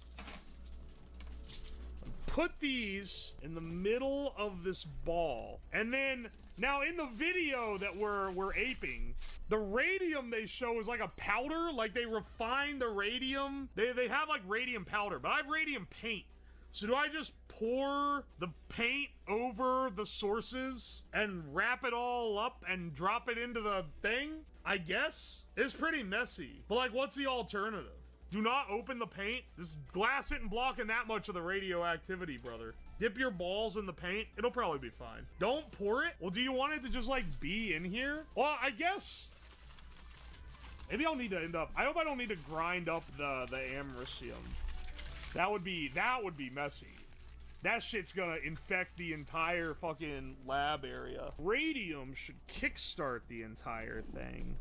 So if we bury this... Oh, fuck. Wait, do I not have enough? Fuck! Alright, change of plans. We're gonna do this like he actually did it. So, in the video, the classic video that I showed at the beginning, the details how he did it. They showed you building a big cube. He didn't actually do that. That's kind of a nicer, neater way to do it. He packed the shit all in a big foil ball. So that's what we're gonna do. We're gonna just pack it into a big old ball that should, if it starts radiating the thorium, should start getting hot.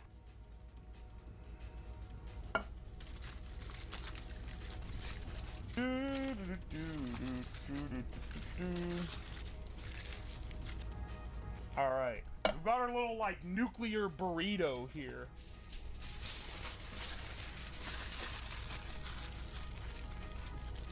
This is basically what he made. And there's our reactor core. Excellent. So when you start getting close,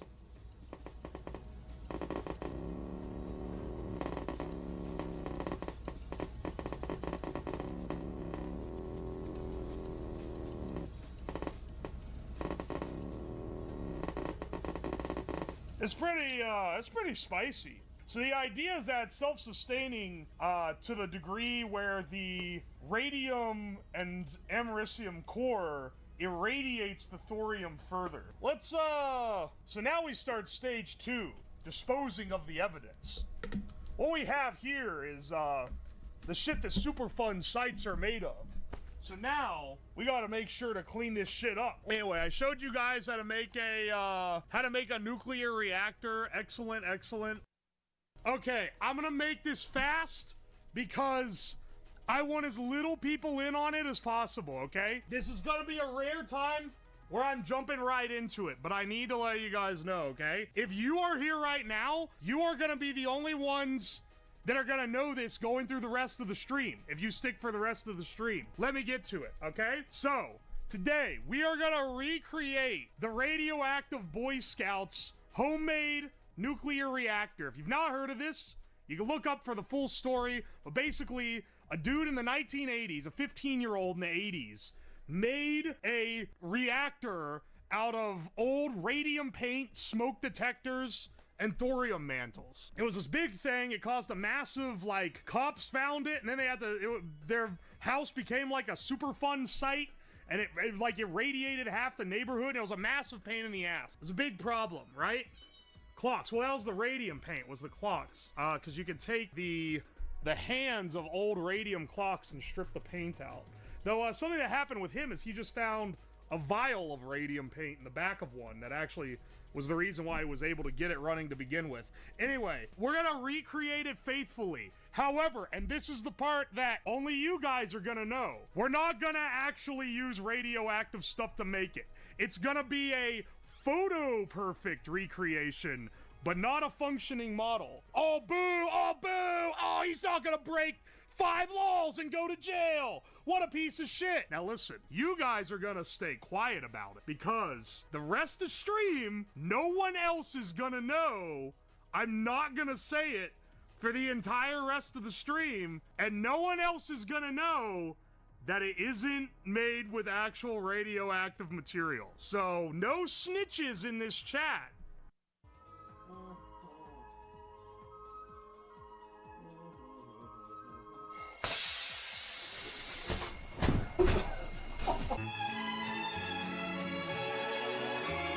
Theoretically, 2 1.5-inch cylinders at this degree, at 110 PSI, should still solidly roll me out, assuming that the weight capacity works.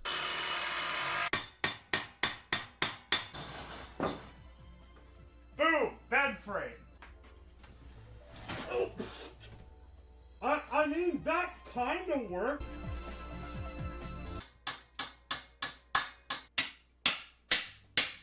Ready? Set. Fuck! Damn it! One of the legs folded! No points for this.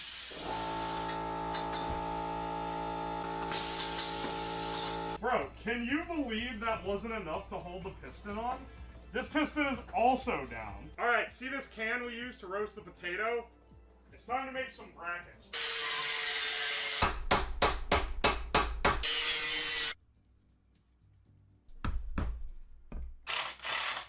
Alright, ready, set. Ladies and gentlemen, that worked! It's probably gonna crumble. Before we do it, we gotta gamble. Will it successfully remove me from the bed? I feel like I'm about to be a victim. Alright, you're laying in bed. Your alarm's set. Goes off. Ah! No! It's fucking bad! No! Go again, baby.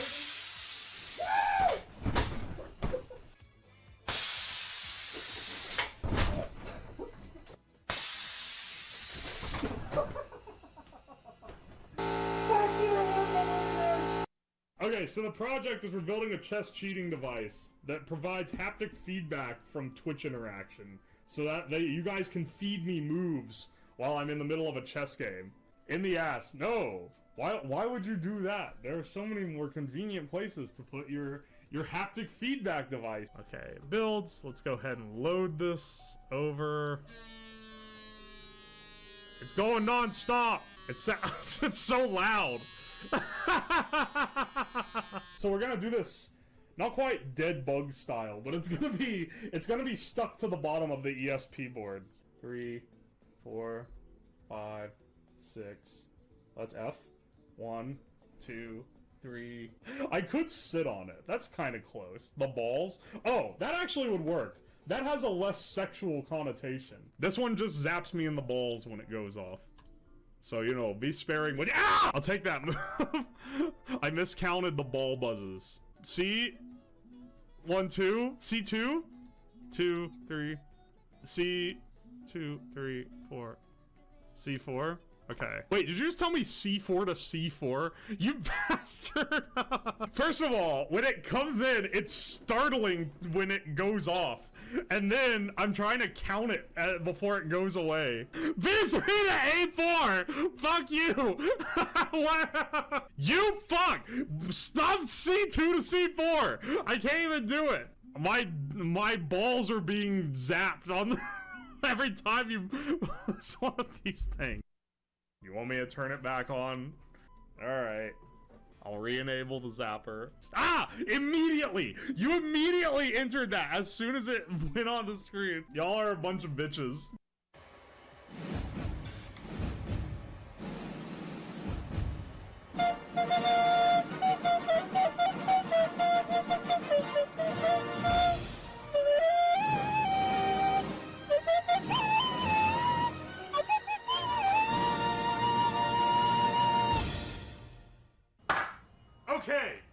This is where we're going to be assembling the assembly line.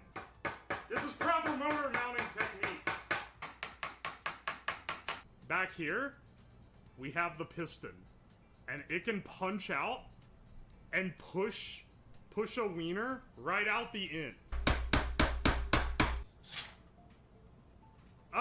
That did not work. Alright, ready? Let's try it out. Alright. Glizzy, engage. Yo! That went way too far! Why don't I move the piston back? Do I look like a coward? Yes! That's in the bun, baby! 1 second.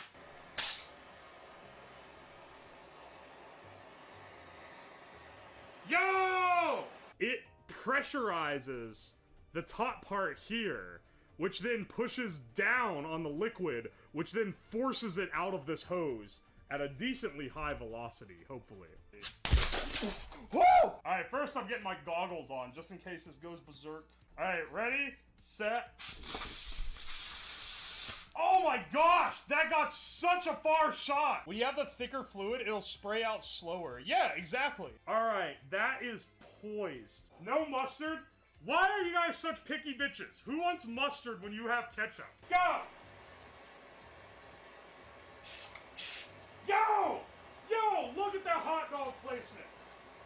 Oh, baby! Oh, fuck! Oh, wait! Fuck! Fuck! No, no, no, no, no! Wait! Why is it still squirting? Why is it still squirting? Stop! Stop squirting! The char. The way it pairs with the ketchup is divine.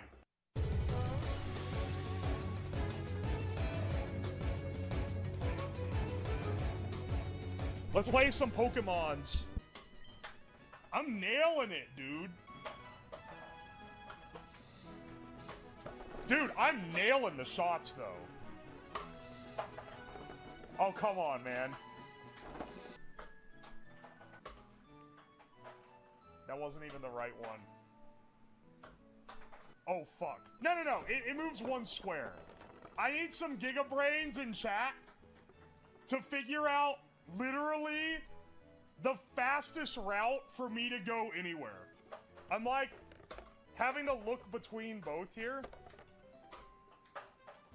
Oh, wait. Oh, you were right. You guys weren't trolling me. Oh, thank God he drags me there with him. And I don't have to push the direction arrows. Pick Squirtle? Okay, okay. I got top tier Pokemon tactics. His Bulbasaur's fucking dead. I should be able to take it legally. Who are you? Please step aside. Otherwise, I gotta go around you and it's a whole ass maneuver.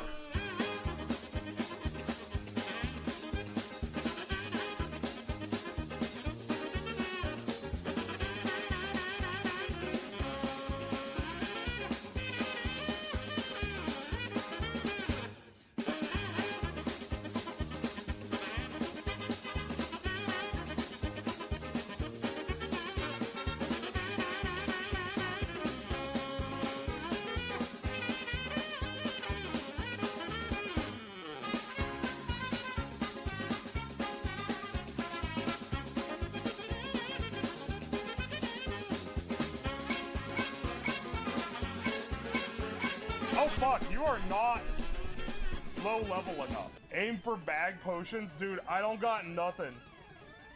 I don't have any items, man. I think I'm gonna get absolutely fucked. Oh! We'll see. That was the wrong one. Dude, if I can land the fucking A button. Oh no! Don't you fucking dare. Is this another trainer? Am I gonna be able to make it to a center?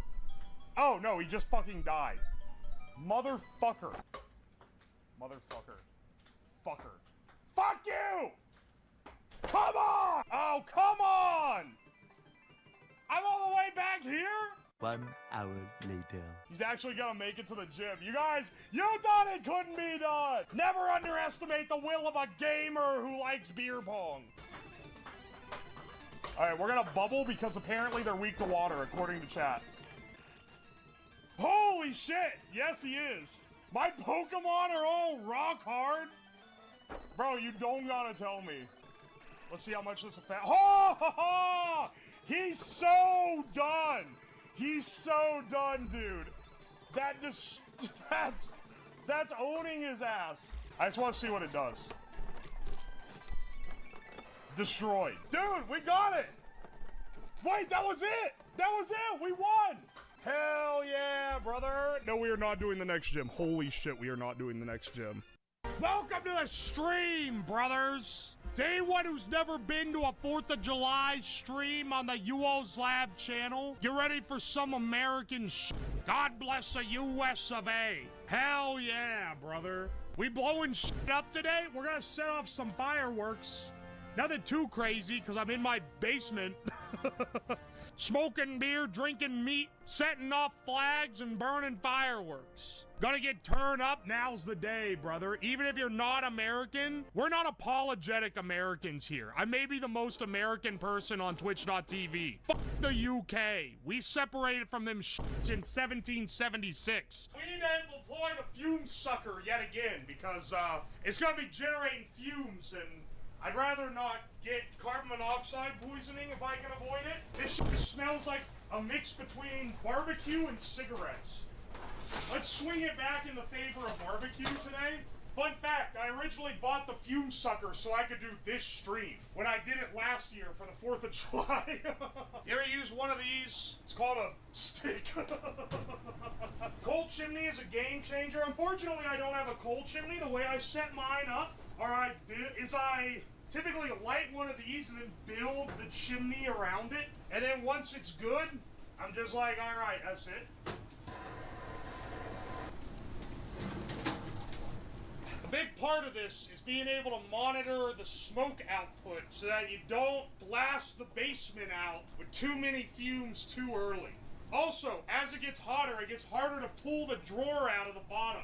Just an FYI. Alright, before this whole thing gets too hot to handle, it's starting to warm up. Let's get our food ready. So, we're gonna wanna line the bottom of this in tin foil so that we don't get burnt paint sticking to our schmeats.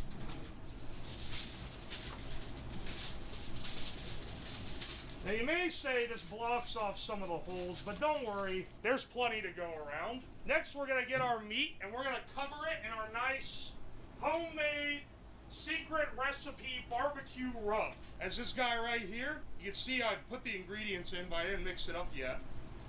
Now normally you'd cook an entire pork butt, but I didn't want to make an entire one in this. It'd take 8 hours. So instead, I just got a slice off the end of one. Now let's go ahead and season them up. I would like to issue a viewer discretion warning to our UK viewers. This level of seasoning is unprecedented in your country and may be offensive to some. This is how you do American barbecue. And then, additionally to that, I've already mixed up some pork belly with brown sugar and a different distinctive homemade barbecue seasoning. Let's go ahead and get those rolling. Now we're a little later. I also got a potato and some corn, and we'll get those ready to be foil wrapped and thrown directly in the hot box. That's how you make those. A cold beer in hand, bro. Here, we'll throw these ones that were duds in there. I don't know when they're gonna go off, but when it does, it's gonna scare the shit out of me, I can guarantee you. Oh shit! I'm sure it's gonna make the meat taste awesome. Dude, I can see the glow. This shit's hot as hell. Alright, close it up. There. Hang on a second. Let's check our meats real fast. Oh, baby. That's getting good and barbecued up in there. It smells good. It's not quite there yet, but it's smelling great. For sure. Oh, do you know what? We should make some sides. Okay, I have this potato that I scrubbed up before the stream. So what you do with one of these bad boys, you pierce them all over. I'm using the pointy end of a sparkler. Okay, and then get some aluminum foil. Wrap that shit up. Open up the hot box. We're make sure all our charcoal is like, forward as well. Chuck that shit straight in there. By the end, it's gonna be beautiful. And when we're a little further along, we'll throw an ear of corn in there too. The top of the cabinet is 200 Fahrenheit, so I know the inside is at least around 250 or so, just by like the metrics of how that fucking works. Where's my torch? Oh, it's over here. This thing's getting hot. Time for our ceremonial burning of the flags. For anyone who hasn't been to the 4th of July stream, typically I burn every country's flag that isn't America as a printout, not a full-size flag. I can't afford that shit. This year, we got a few in and the printer broke. So, we only have like a couple dozen. We don't have nearly as many as we normally have. We're gonna be a little more limited on what we're doing. True ceremony. What is this, the UK? Fuck the UK! This is American Day! This is when we symbolically left Britain and all of their British bullshit. Who is this, France? Fuck France! We ate all these motherfuckers. We're getting every single one out of here. Get the flamethrower? It's in the garage. Who is this? Finland? I think? Is this Finland? Fuck Finland! Them motherfuckers got gross-ass food. Get their ass out of here. And who's this? I think this is Spain? Fuck Spain! This shit is ass on Scrandle.com. Burn for Scran crimes? I don't know what country this is. If anyone can tell me what it is, I can more effectively roast their ass. But they'll get burned anyway. Is this shit Norway? Fuck Norway. Or maybe it's Denmark. Fuck Denmark. I know it's not the US of A, that's for damn sure. Was this Germany? Fuck Germany. We sent your asses to the grave in World War II. I have no fucking clue what flag this is. But fuck them too. Czechia? Fuck Czechia.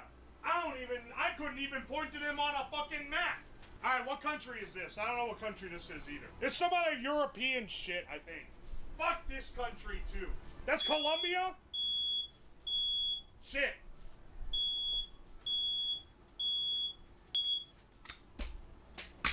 We're practicing freedom here.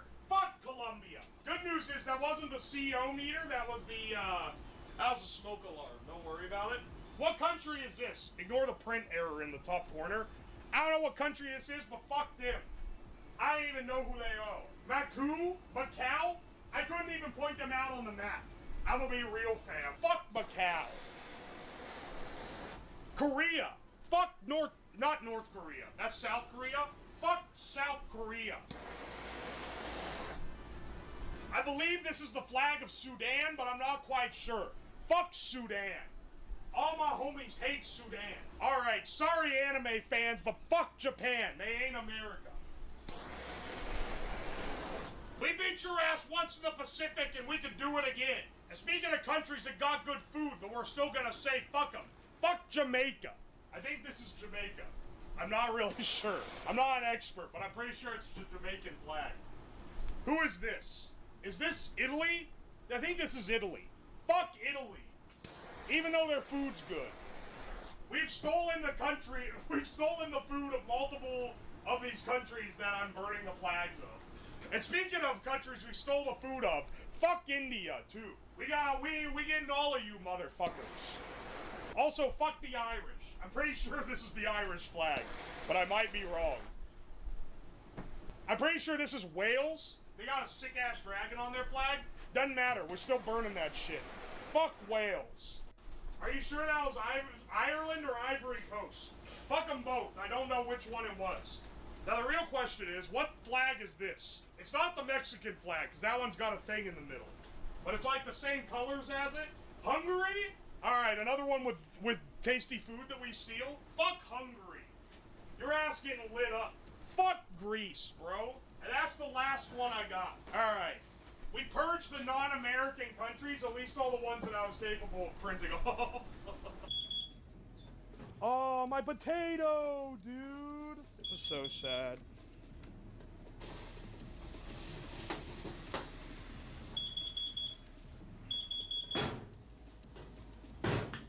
Oh! Beer cans in there now, too. Alright, let's see what's in here. Oh, baby, that looks fucking great. Look at that shit. We're looking good and smoked. Let's get this out of the smoker and try it out. I'm gonna go get a spatula and like a fork or something. I forgot we had the potato in the hot box, so I got some butter and salt for it too.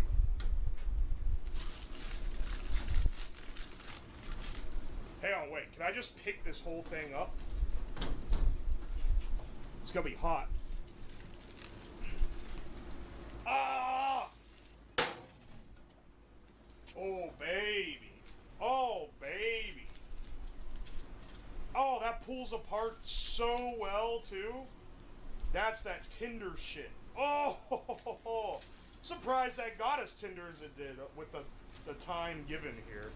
And then this is like a poor man's burn-ins. These are, this is pork belly. These got like 2 done, honestly. They're pork belly that have been cooked in sugar. They get way done. No, when I run these in the smoker, they don't run nearly this long. Let's see here, man.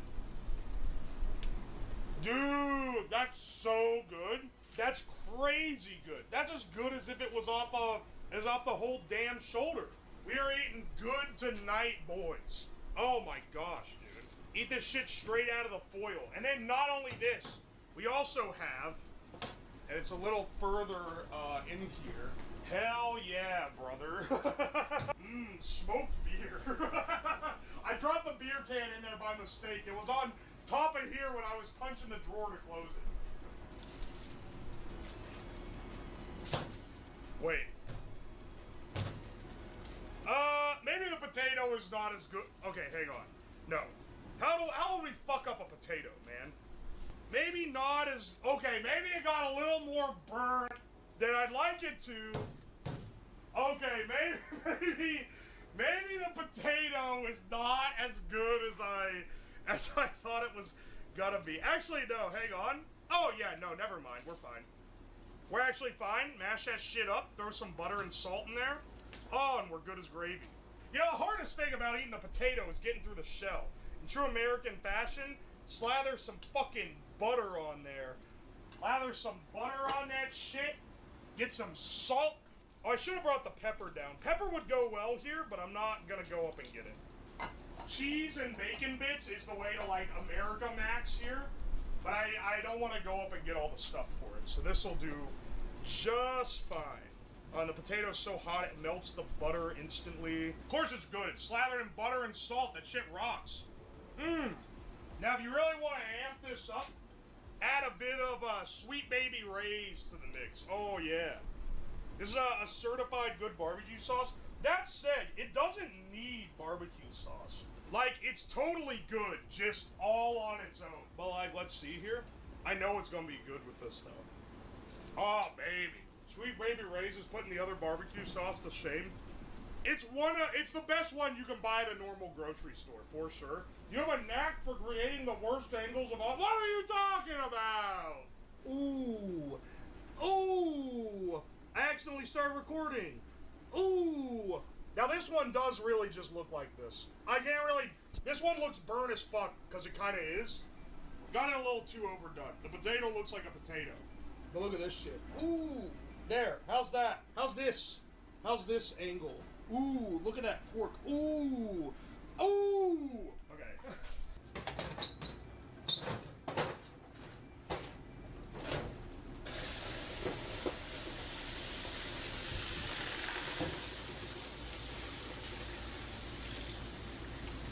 Alright. Get that one cleared out.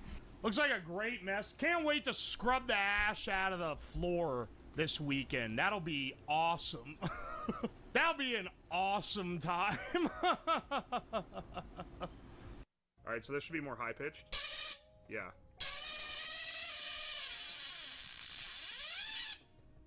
I think I might have killed it. You can hear it, right?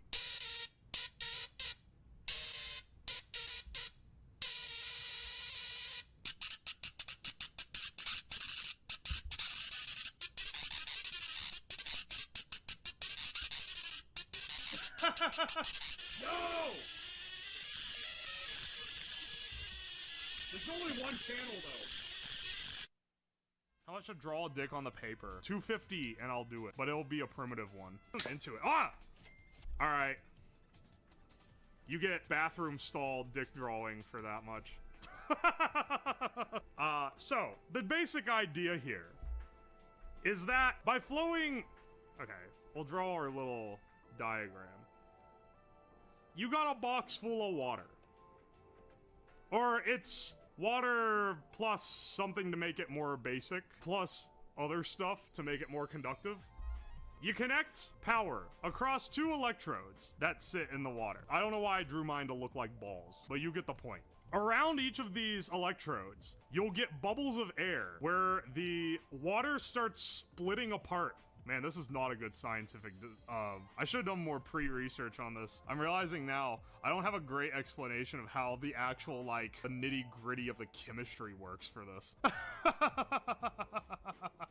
But basically, you'll get bubbles forming around these electrodes that'll rise to the surface where the water is being ripped apart. So you're splitting it into you're splitting your H2O into hydrogen and oxygen. And you'll get 2 times the hydrogen to oxygen because there's 2 hydrogens and 1 oxygen in the molecule. Where's the reaction formula accounting for the electrons in orbitals? See, this is where my science knowledge falls apart. I'm not great at chemistry. So out of this pot will just rise a mix of HHO, which is called Brown's gas. This is an incredibly flammable, explosive gas. And this is actually not my aim to make. So if you isolate the electrodes, which is what I plan to do with how I'm building this, for the main reason of, I saw a guy on YouTube do it, so I realized it's a pretty good idea. For our electrodes, I got these whisks, because they're really cheap. That's a lot of whisks. Yeah, we only need 2. 1 for each end. Hang on, let's rip this thing asunder. Let's rip it in half. Where the hell is my scissor? I did this when I was a kid. Just put salt in the water. There's a little chlorine gas, but it made hydrogen fine. I made a bag of it explode. Yeah, that's why I'm not... There's a reason why I'm not using salt. So, the idea here is... we got this container. Actually, let me go get my sodium carbonate first, I guess, because I don't have any. I've brought the materials. This is my chunky salsa jar full of sodium carbonate that I made. So, I have a confession about this stream. This stream was conceived like 12 hours ago. Everything else was planned far in advance. This week's streaming was supposed to be the hotel cooking stream, which we're now doing Thursday, but it was supposed to be Monday. Then the head patch stream. Then the laser gun build. But the super professional company I bought my laser goggles from still hasn't shipped them after like 4 days. So I had to come up with something fast. So if you're like, this seems like a highly improvised stream, that's because it is. I had to use what I had on hand, which is more just testament to the fact this is an easy project that you can do at home. All right, so the idea is that this is what's filled with water. We have these in here submerged. Shit, I forgot to get bottles. You need empty bottles to put them in to actually separate them. Otherwise, the whole thing will fill with the mixture of the gas. We need some kind of bottle to isolate these. That was what it is. So we can put 2 bottles in here and have the electrodes in different ones, keeping them separate from each other, but connected through the water conduit. It really is 2021! It's just a little bit. It's just a little bit out of date. Sure, it still tastes fine. It's probably fine. I don't want to chug both these. This is a lot of sugar. How much sugar is in one of these? 34 grams? I'm not chugging 2 Gatorades. I've got these Starbucks bottles. These are glass. You remember on the hobo maxing stream when we made this little cup by taking this Ale 81 bottle and then we tied a string around it and lit it on fire and then dipped it in cold water and it broke the bottom off? We could do that method of taking the bottom off. It probably will work, I think. Let me get the cold water. It's not like ice water, but it'll be fine. All right, I'm gonna light this boy up. All right. Did I already burn all the alcohol out of that? I don't think that did it. It didn't fucking work. Okay, I think we need multiple. I think we need multiple loops. Now it's on fire. This will create a proper fault line. Yes! Well, it definitely cracked. Yes! It worked! Dude, if this one doesn't work, I'm getting a different bottle. This is ridiculous. Yes! Yes! It worked! It finally worked! Alright. So now, we do this number. This is the arrangement we need these to be at in the bottle. Like that. 2 hours in and we broke 2 bottles so far. These 2 need to go in this. Like so. Alright, good, they fit. I didn't check to see if they fit first. So I'm glad they do. Or I'd be really feeling like an idiot. Alright, hang on, I'm getting my copper tubing out. You gotta keep this away from the locals. We'll try to feed it.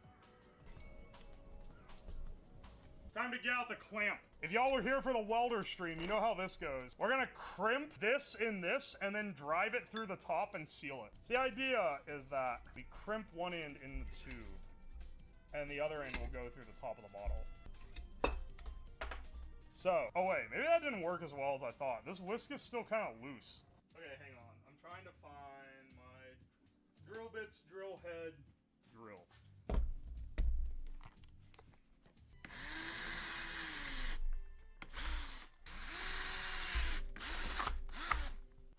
Once again, we'll bring the clamp in. I think this will scrunch this properly. Yeah, hot glue. We're getting 5-minute crafts up in here. This hot glue better hold this heavy glass bottle to the lid of this thing. Also, I cut these copper pipes for nothing. I can't believe it. That looks lovely. Alright, bros, how'd I do? I'm glad we used this transparent container for this so that you can see this amazing glue job. Okay, it holds up. If the bottle falls, it'll start leaking whatever gas into the surrounding area. So we really don't want it to do that. Okay, let's let this dry while I find more glue. Okay, I'm just sealing these with glue.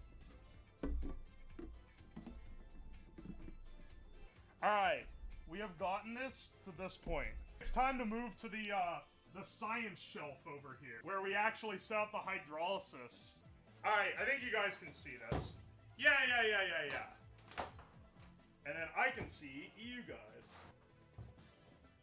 Alright, there's our electrolytes. Alright.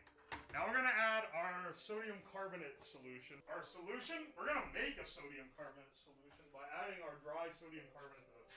Also, we want to saturate this. As much as we can dissolve, we want to dissolve. Because that'll make it as conductive as possible. This stuff is a rare material. Alright. This is how we're going to set this up.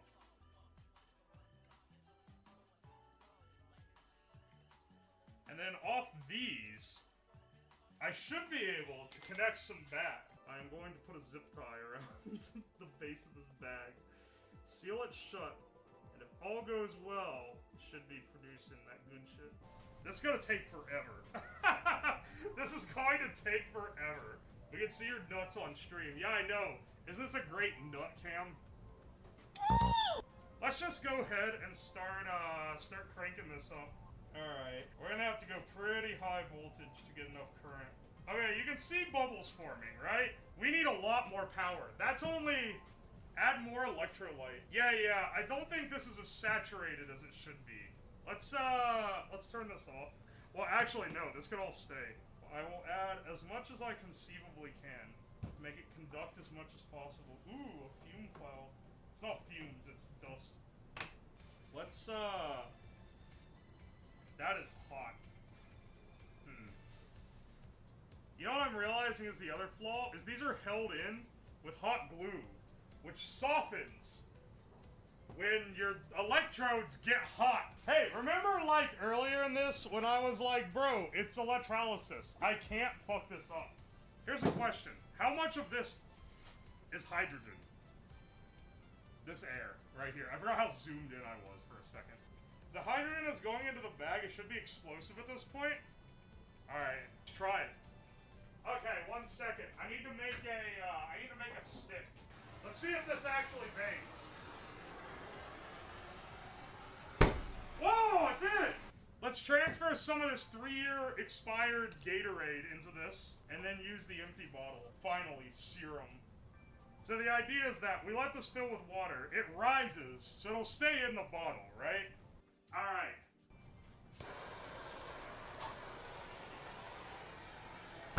Oh! We got a little something there, we got a little thrust. That was not a lot of hydrogen, though. But it is producing it. I got shit ready. Are you guys ready? Okay, first, I almost made a critical error and didn't turn the power off. Let's let the rest of the hydrogen dissipate into the bottle. And then... Oh. Alright. Ready?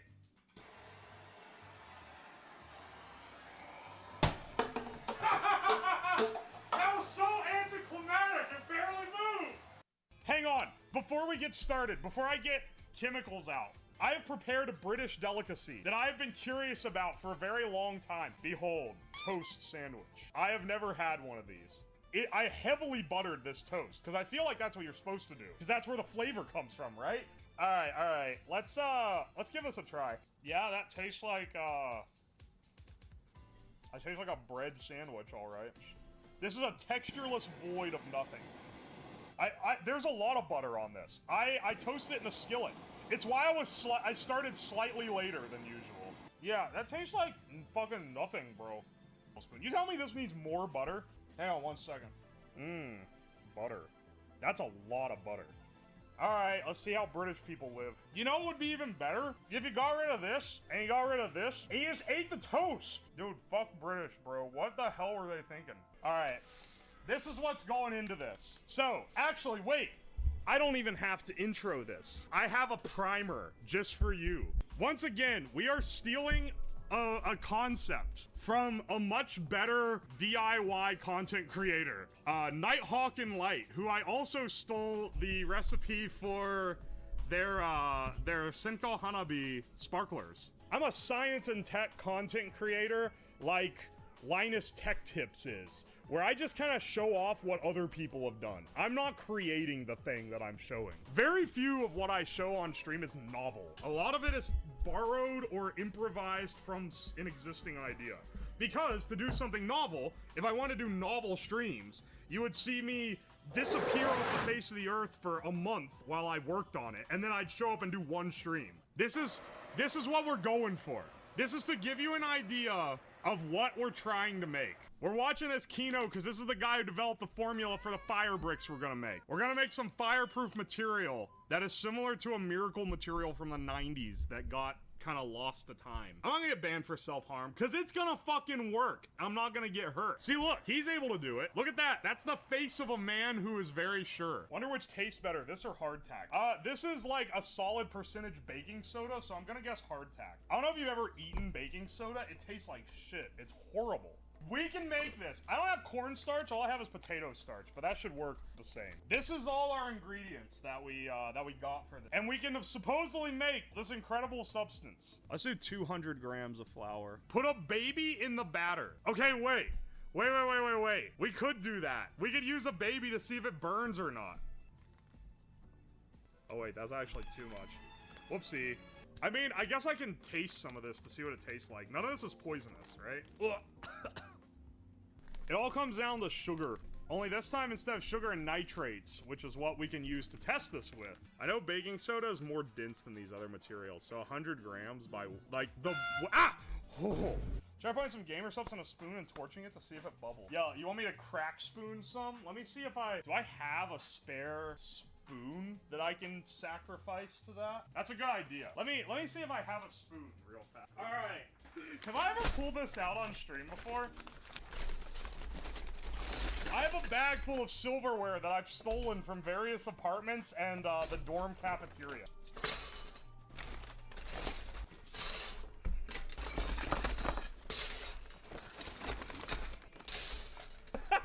I recognize those spoons. Whoa, look at it. Here's a big one. What the hell? That one's actually kind of nice. I made it my goal that every time I would leave the cafeteria, I would steal a knife. Solely because at the end of the year, they put out a Mercy Returns box. And it was basically, if you have taken any cafeteria utensils, you can return them and they won't question why you stole them. And there was an absolute legend who had like 40 plates and he put them in the box and it was like this massive tower of plates. So I was like, I'm gonna do the same but with knives. So I had 6 dozen knives at one point. But then they didn't do the Mercy box. They never put it out. So I just had all these fucking butter knives. This would be a good crack spoon. It's also, ew! Ew, it's got like something in it. The spoon's gonna get hot, so I'm just gonna preemptively hold it with pliers. All right, let's take some of this Shy Lily powder and put it in the spoon. Yeah, that should be enough to prove one way or the other, right? Yeah, it's bubbling. It's fucking burning. Ew. Ah, that smells, that does not smell good. All right, let's mix this boy up. All right, time to do the cooking by the book. It's intumescent. That's the name of this type of material. It sacrifices itself into becoming the carbon foam, which is what does the actual insulating. This should be edible, like, technically, right? So, what's it taste like? No.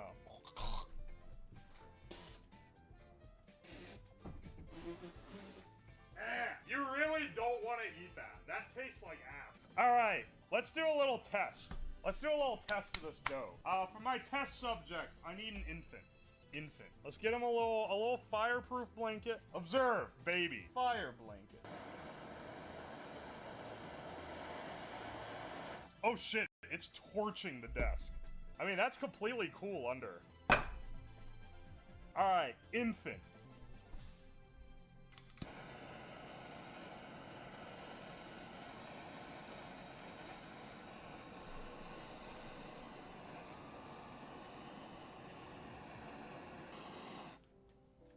That is super toasty, but underneath, completely cool. It is not warm at all on the underside. And the baby, let's go.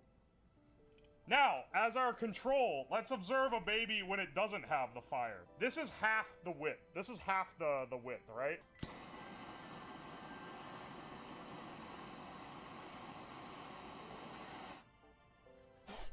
The wood's on fire.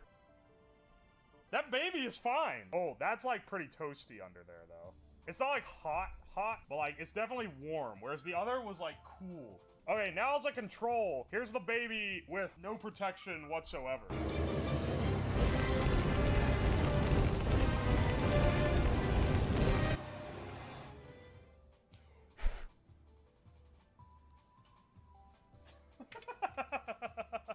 I think he'd live. I mean, there's still something there. All right, so this one, because I'll be exposing it longer, I'm gonna just make it thicker as a precaution. The idea here, I will put these pennies on here, and I'm going to see if I can get this hot enough to melt this.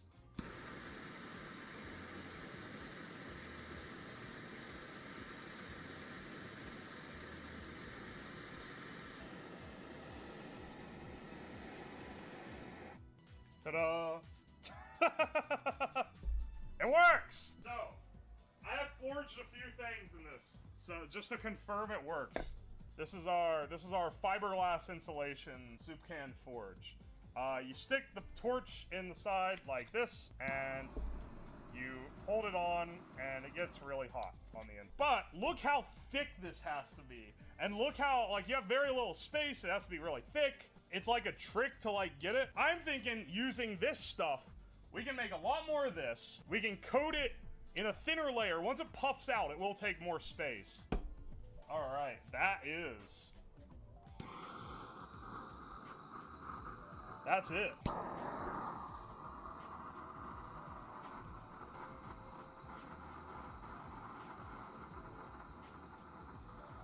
Here's the thing, you have to pre-torch it. If it doesn't have the carbon, it won't work. So you have to like pre-fire it. The outside of this is not hot at all, by the way.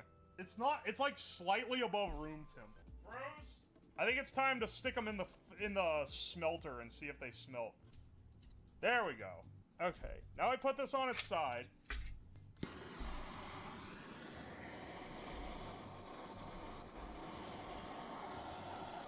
That is white hot. Hang on.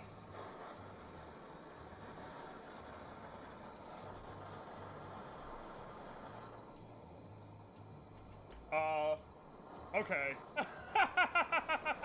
Maybe that is. Get out of here.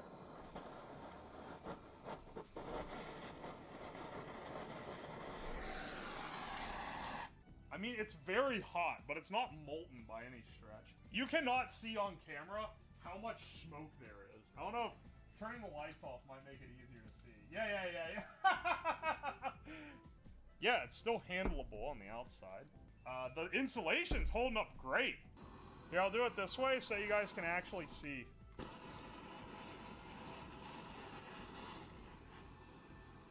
I don't think it's gonna melt. Are tin cans not actually made out of tin? Are they made out of steel now? I feel like that's not actually made out of tin. Tin would melt. All this smell of burning chemicals has got me in the mood for more British food. Let me hit this with a quick torch.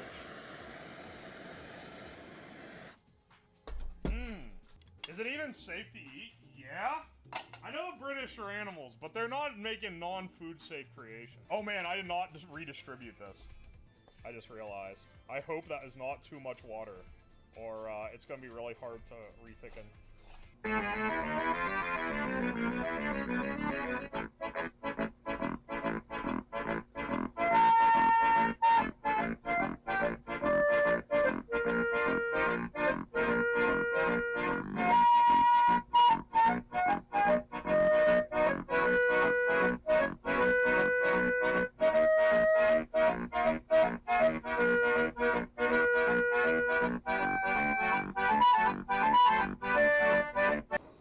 What do we want to heat up?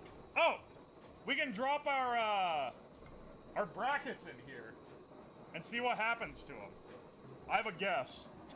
I need a lid. That's what's missing here. Yeah, this will keep it safe. I'm just kidding, don't do that. This is producing more smoke than I would like it, I'll be honest, fam. Finally, heat-treated brackets. Whoa! Look how orange the can is. I don't know if you can even see it. It is glowing bright. That's it, I'm turning it off. I'm chickening out. This is... this is smoking way too much. My good lord, man. To get an idea, of how hazy this is. Let me show you. Look at... What the hell, man? It is way... Okay. We've gone a little far in places. The balance is a little off, given that the battery is in the butt. I feel like I should have used the side mount one.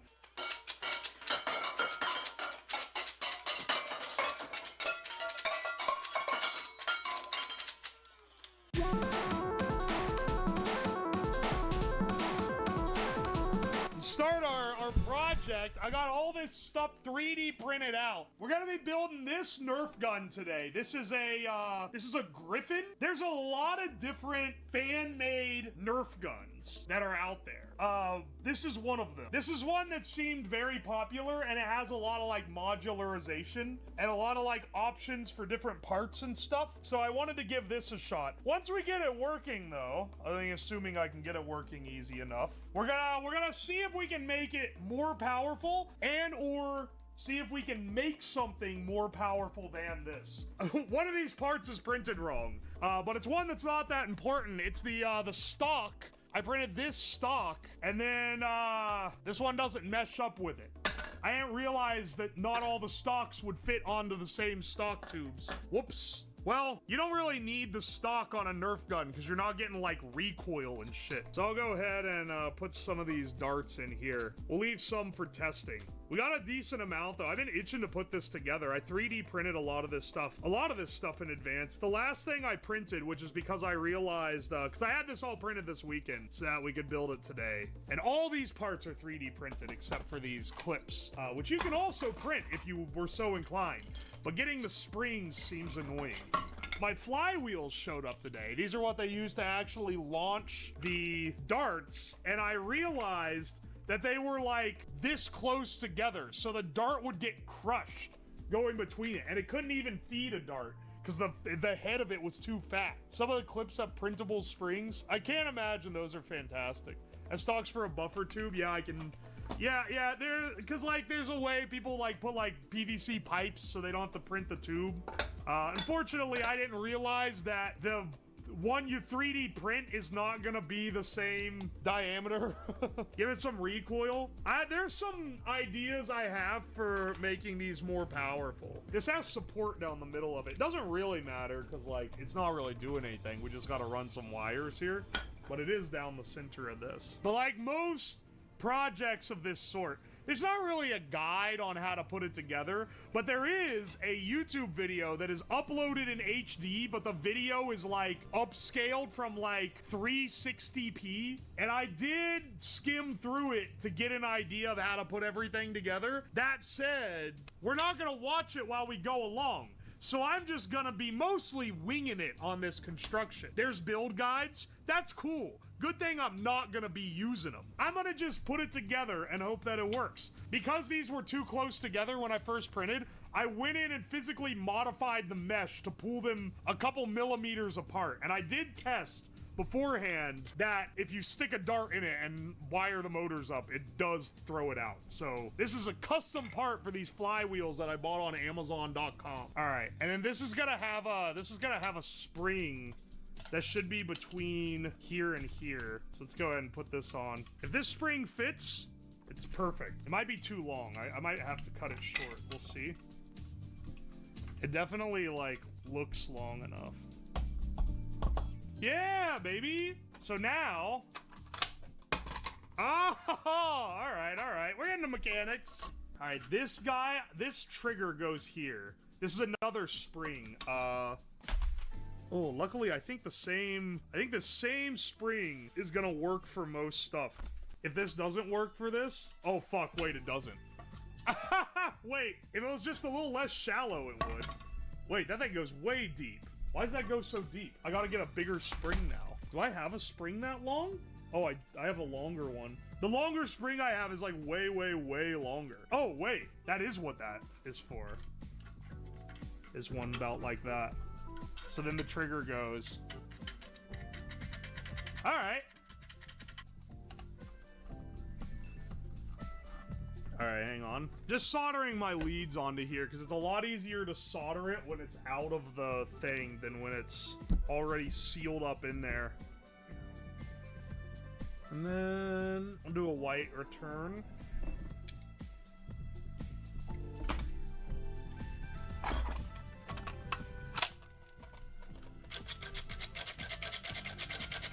Oh, hang on. We have the spring-loaded release now. That's actually... The spring-loaded release feels so nice. Now, getting this part on is gonna be a bit of a trick. Because, like it should go on, but this has to thread into... I can't even thread it down because of this little nub that sticks out. Wait, how the fuck am I supposed to get this on here? Hang on. I think I can do this. I can... If I pull the trigger in... Ow.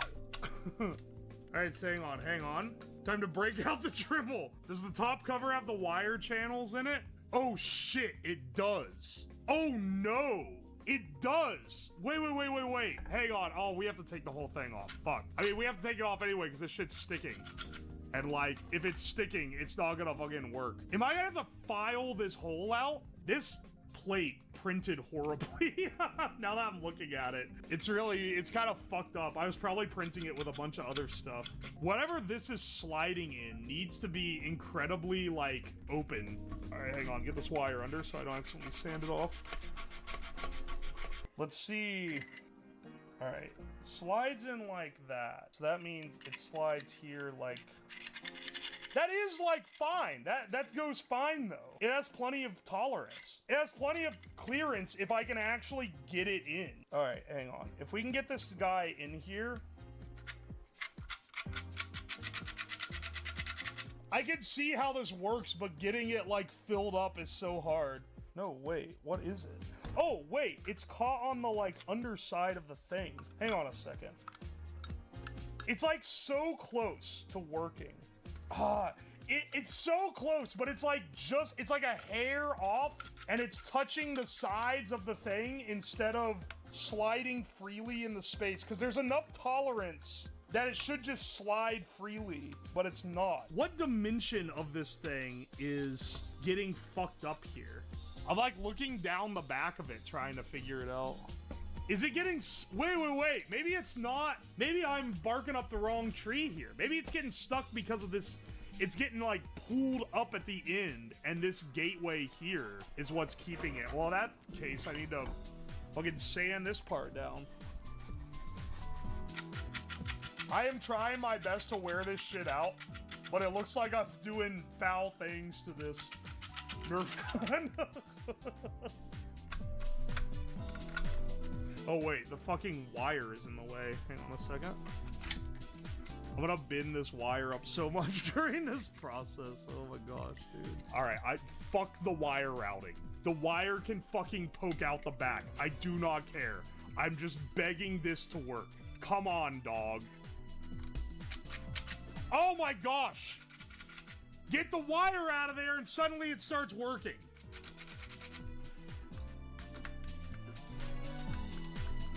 I'm gonna make sure I didn't like pinch and destroy this wire real fast.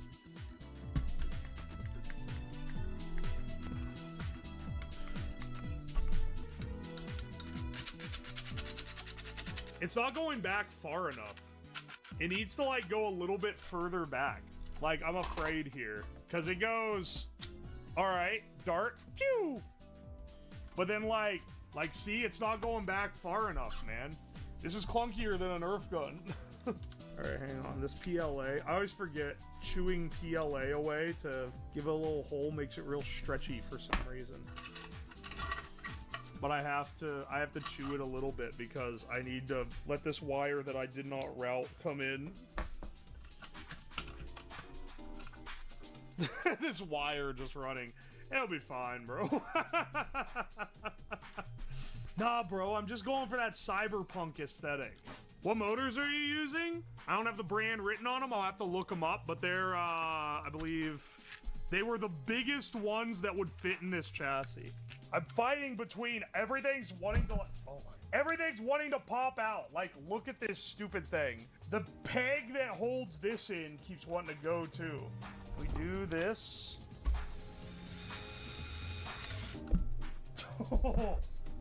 That shit's gonna try to rip it apart and it torques it in too hard, man.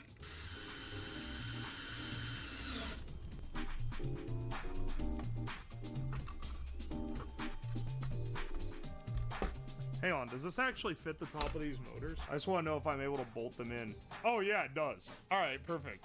These little tiny screws do fit. Dude, it was running so smooth before. What the hell, man? It's doing ass now. Loosen these guys up. I think Mr. Orange is somehow, like, cucking me. When it's all said and done, I'm looking at a damn build guide just to see where I could have improved.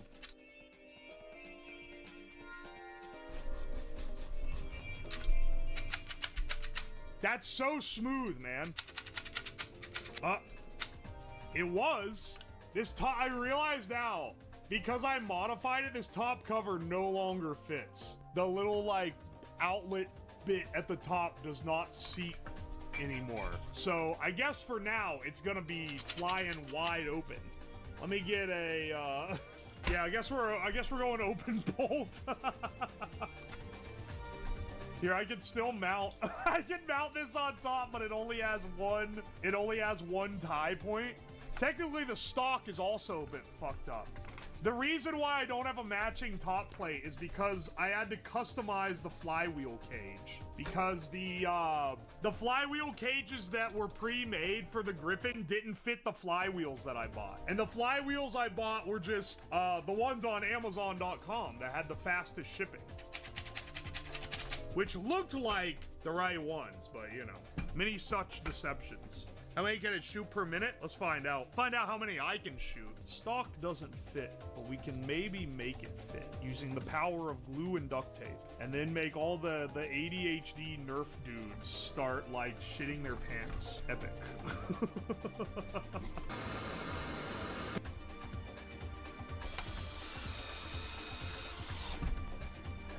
Alright. This did not, I printed the wrong butt, and this one does not couple in. So we're gonna have to do some illegal fusion here to make this happen. Well, here's the battery that got deep fried for like 5 seconds. Think we could risk it with this guy? Use a 2S. Oh, hang on, wait, you're right. This is a 3S. This is 11 volts and will fry the motors. Fuck, where are my 2S lipos? I know I have them.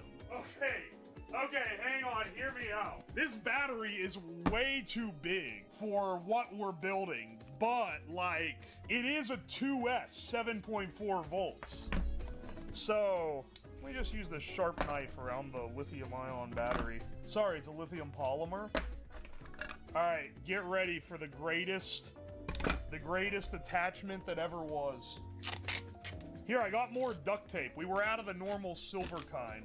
So, you know, if you were worried, don't worry. Rest assured, we are resupplied. These are the batteries that I used for my, my homemade X-ray cannon. I'm out of the plugs that go into the battery. Well, you know what that means. I completely, overlooked the battery here. Not only did I not check to see if I had any of the damn batteries, I didn't check to see if I had the connectors for the batteries. That said, I do have XT60s, which is what I thought I was going to be using. Not a complete idiot here. Like most of these. Alright, let's get over, I mean, I could get out some fresh darts, but I have this whole, like, box of junk that I swept off the floor, and there was a lot of darts in here, so I feel like I can reload it from this junk box. Alright, we're off to a great start. Excellent. Jammed a dart already. Alright, let's try again. Alright, it was a fluke. I think I overfilled the clip because it says 25 max and I definitely put more than 25 in it. Alright, hang on a second. Wow, you can't even see the Dr. Pepper can. Alright, this is the, this is like a full view of the blaster. I feel like it came together pretty well. The balance is a little off given that the battery is in the butt. I feel like I should have used the side mount one, but I didn't have the right battery type for it anywhere. This is a giant 2S. This shit gonna last 20 years.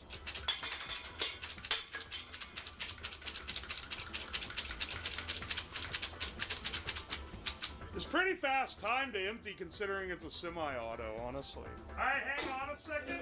I'm setting up a like, shooting range here. Alright, we got our guy here. I'm gonna stand back here and just see what we can knock down using this guy.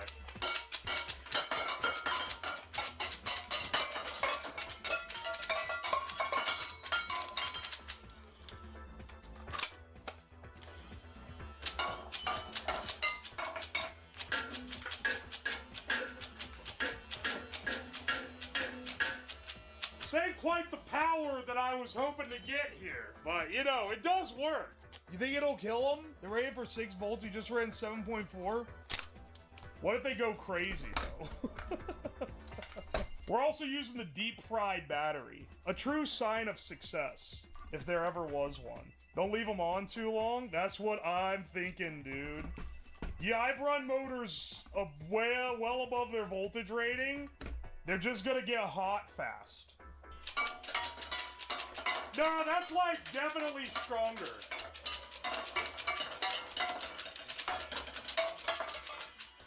That's like noticeably stronger than with 12 volts. It knocked them all over. Oi.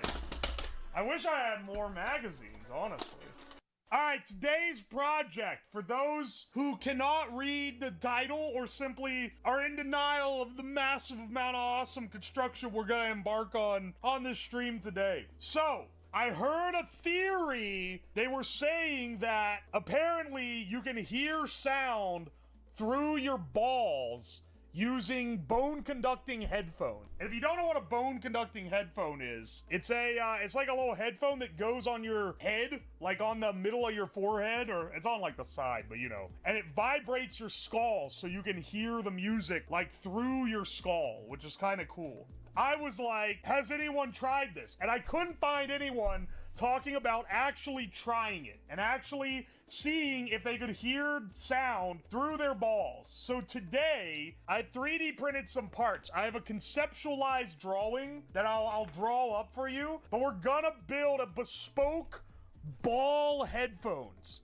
Testophones, if you will, that'll allow us to test and see if you can hear through your nutsack. I'm just imagining someone hacking it and playing Radioactive to your balls. Well, we can play whatever music we want through it, honestly. Here's the general idea, okay? You have a cup here with a rod coming out, and then this rod, this is a magnet. Around that magnet, you're gonna have a coil. So this should allow when power passes through the coil, it should vibrate the cup as the transducer, right? And then you're gonna have two of these guys. So you're gonna have one on the other side as well here. And then you you put your balls in the cup like this. And then this is your right channel, and this is your left channel. And you hook these up to a big power amplifier, and then you play your music through them. This is the concept drawing, okay? Oh, and then I've also printed this little plastic jig, and this is what's gonna hold both of these guys in place so that they can go in at the side attacked, you know? I see the vision, but why not place the headphones directly on the balls? You're asking a question for how to test this like a noob. I said I'm building bespoke ball phones, and that's what we're gonna do.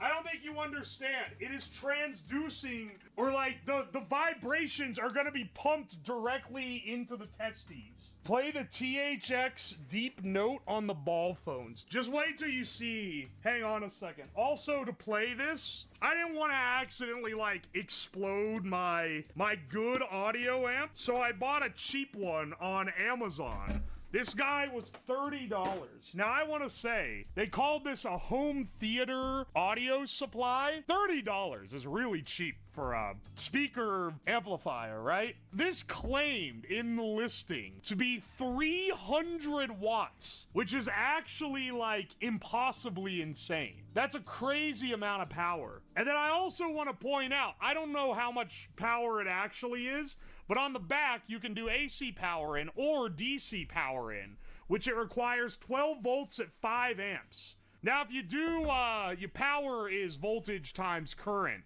So the maximum power draw that could come from 12 volt 5 amp is 60 watts. So I know 300 is a piece of shit and is just a complete, like, lie. But I am kind of curious how strong it's actually gonna be. Okay, yeah, but if I can hear it through my nuts, then it's worth it. I also got some magnet wire and a backup case of magnet wire just in case we go through it all. And if we get the ball mic, or sorry, well, we can technically use it as a mic as well, if we turn the sensitivity up. But if we get our ball speaker working, then I also got this, this is a commercially available transducer. And they typically put these on the bottom of like theater seats so that you can hear the bass. Anyway, I'm thinking we make like a taint subwoofer to go with it, if it all works. Yeah, we're graduating mega cum laude today, baby. Sampling the ball mic for the Ohio shape cover. All right. We might have to tweak how these go together. We'll see. But right now, let's start winding the coils on here. It's only a vibrator if you get sexual pleasure from it. And I assure you, I will not be enjoying this. Don't worry. The entire time the subwoofer butt plug is inserted, I will be screaming so that Twitch knows I am not getting any pleasure from this and it is not breaking TOS. Left testicle, Volkswagen Jetta Wikipedia page in Arabic. Right testicle, hentai moaning 1 hour. I like that the Wikipedia page will be done long before, so then the other ball is just gonna be listening to moaning for the remaining, like, 40 minutes. Is it gonna be dual channel? Yeah, baby. This is a stereo ball microphone. Or sorry, speaker. It's not a microphone. Though I think driven in reverse, it's basically a microphone. We gotta see what they have to say. Balls are speaking. Shut up and listen. Type energy. Let's make sure that, I hope this doesn't blow the breaker. This is gonna be our amp for interfacing with the testicle speakers. Yeah, all 60 watts. The thing is, I bet it doesn't even use 60 watts. I bet it's like 40 watts, if I had to guess. We're gonna get some great resonance, because I'm gonna have this thing have a spring as its buffer, which is going to be, probably pretty rough, but we'll see. We'll see how it is. There's gonna be some experimenting here. The balls, I think... Okay, so here's where we can experiment with different stuff, right? We can put the balls in cold water to cause them to contract and harden, which will allow it to be more resonant. Or we can put them in warm water, which will cause them to be more loose, which might not be as resonant, but might get us better contact with the ball cups. So we gotta test the different things here. That's true, we have to play penis music. You're so right. We'll have them just run on the desk at first, and then we'll try balls once we've confirmed that there's like some oscillation. Because it's not a vibrator. It's a transducer. There's a difference. Electro-testicle shock therapy. Also, what would a vibrator on your balls even do? That's not the part that, like, you want to touch. Hang on. Let's get them on like that. This is just speaker wire that's gonna go to the main blaster. Let's see if I can even select Crab Rave on this. I don't know how this thing works. Maybe it's gonna install a Chinese virus on my my flash drive. Also, this flash drive looks like it was like obliterated. Someone mailed it to me. Wait, do you hear that? Dude! These are making noise! Alright, it was overdriven a little bit. Oh, it's so effective, man! Yeah, I was afraid you guys wouldn't be able to, like, see that it was doing anything. Holy shit. That works awesome, man. All right, now we just need to do that, but on my balls. Holy shit. It's not a vibrator. It's a transducer. Transducer? Dude, it was the music. It was music controlled. That's awesome. That's actually so much more effective than I thought it would be. Personally, I'm tired of you guys trying to turn everything balls related into a sex thing. I'm just trying to do science. Science that the world is afraid to do. What do you use your balls for? Tasting. Though in this instance, I'm not the smartest man around for sure, but I think if I did the ball stream, I think I would have a pretty good idea of what they didn't like. Not saying that this one's spicy. I think it's well within the terms of service, but I would understand at the very least, There we go. Now, the real question is, can that oscillate still under the tension of the rubber bands? And if so, then I'll go ahead and mount this onto the little, like, holder. These are all, like, slightly different tensions, which is what makes it hard. Bottom text. It's what makes it hard to set up, is what I'm trying to say. We'll see if it still has the power that it had before. And hopefully we also don't blow up the amp. Not that I think we will. These are pretty cheap amp. Or, well, it being a cheap amp is why I'm a little concerned. I don't think we have that capacity, but I could then use my amp that I actually use for my desktop speakers. I just would prefer not to. This one is definitely less tension on it than this one. This one has they really want to fall towards each other. Okay, hang on. Let's see if these ball cups, you can see how the ball transducer is built here. As long as it isn't a turkey or a microwave, you should be ish for no explosions. Hopefully. All right, we can hear it. This isn't even at like nearly full volume. It's like 1/3. This one definitely feels better than the other one. Oh shit.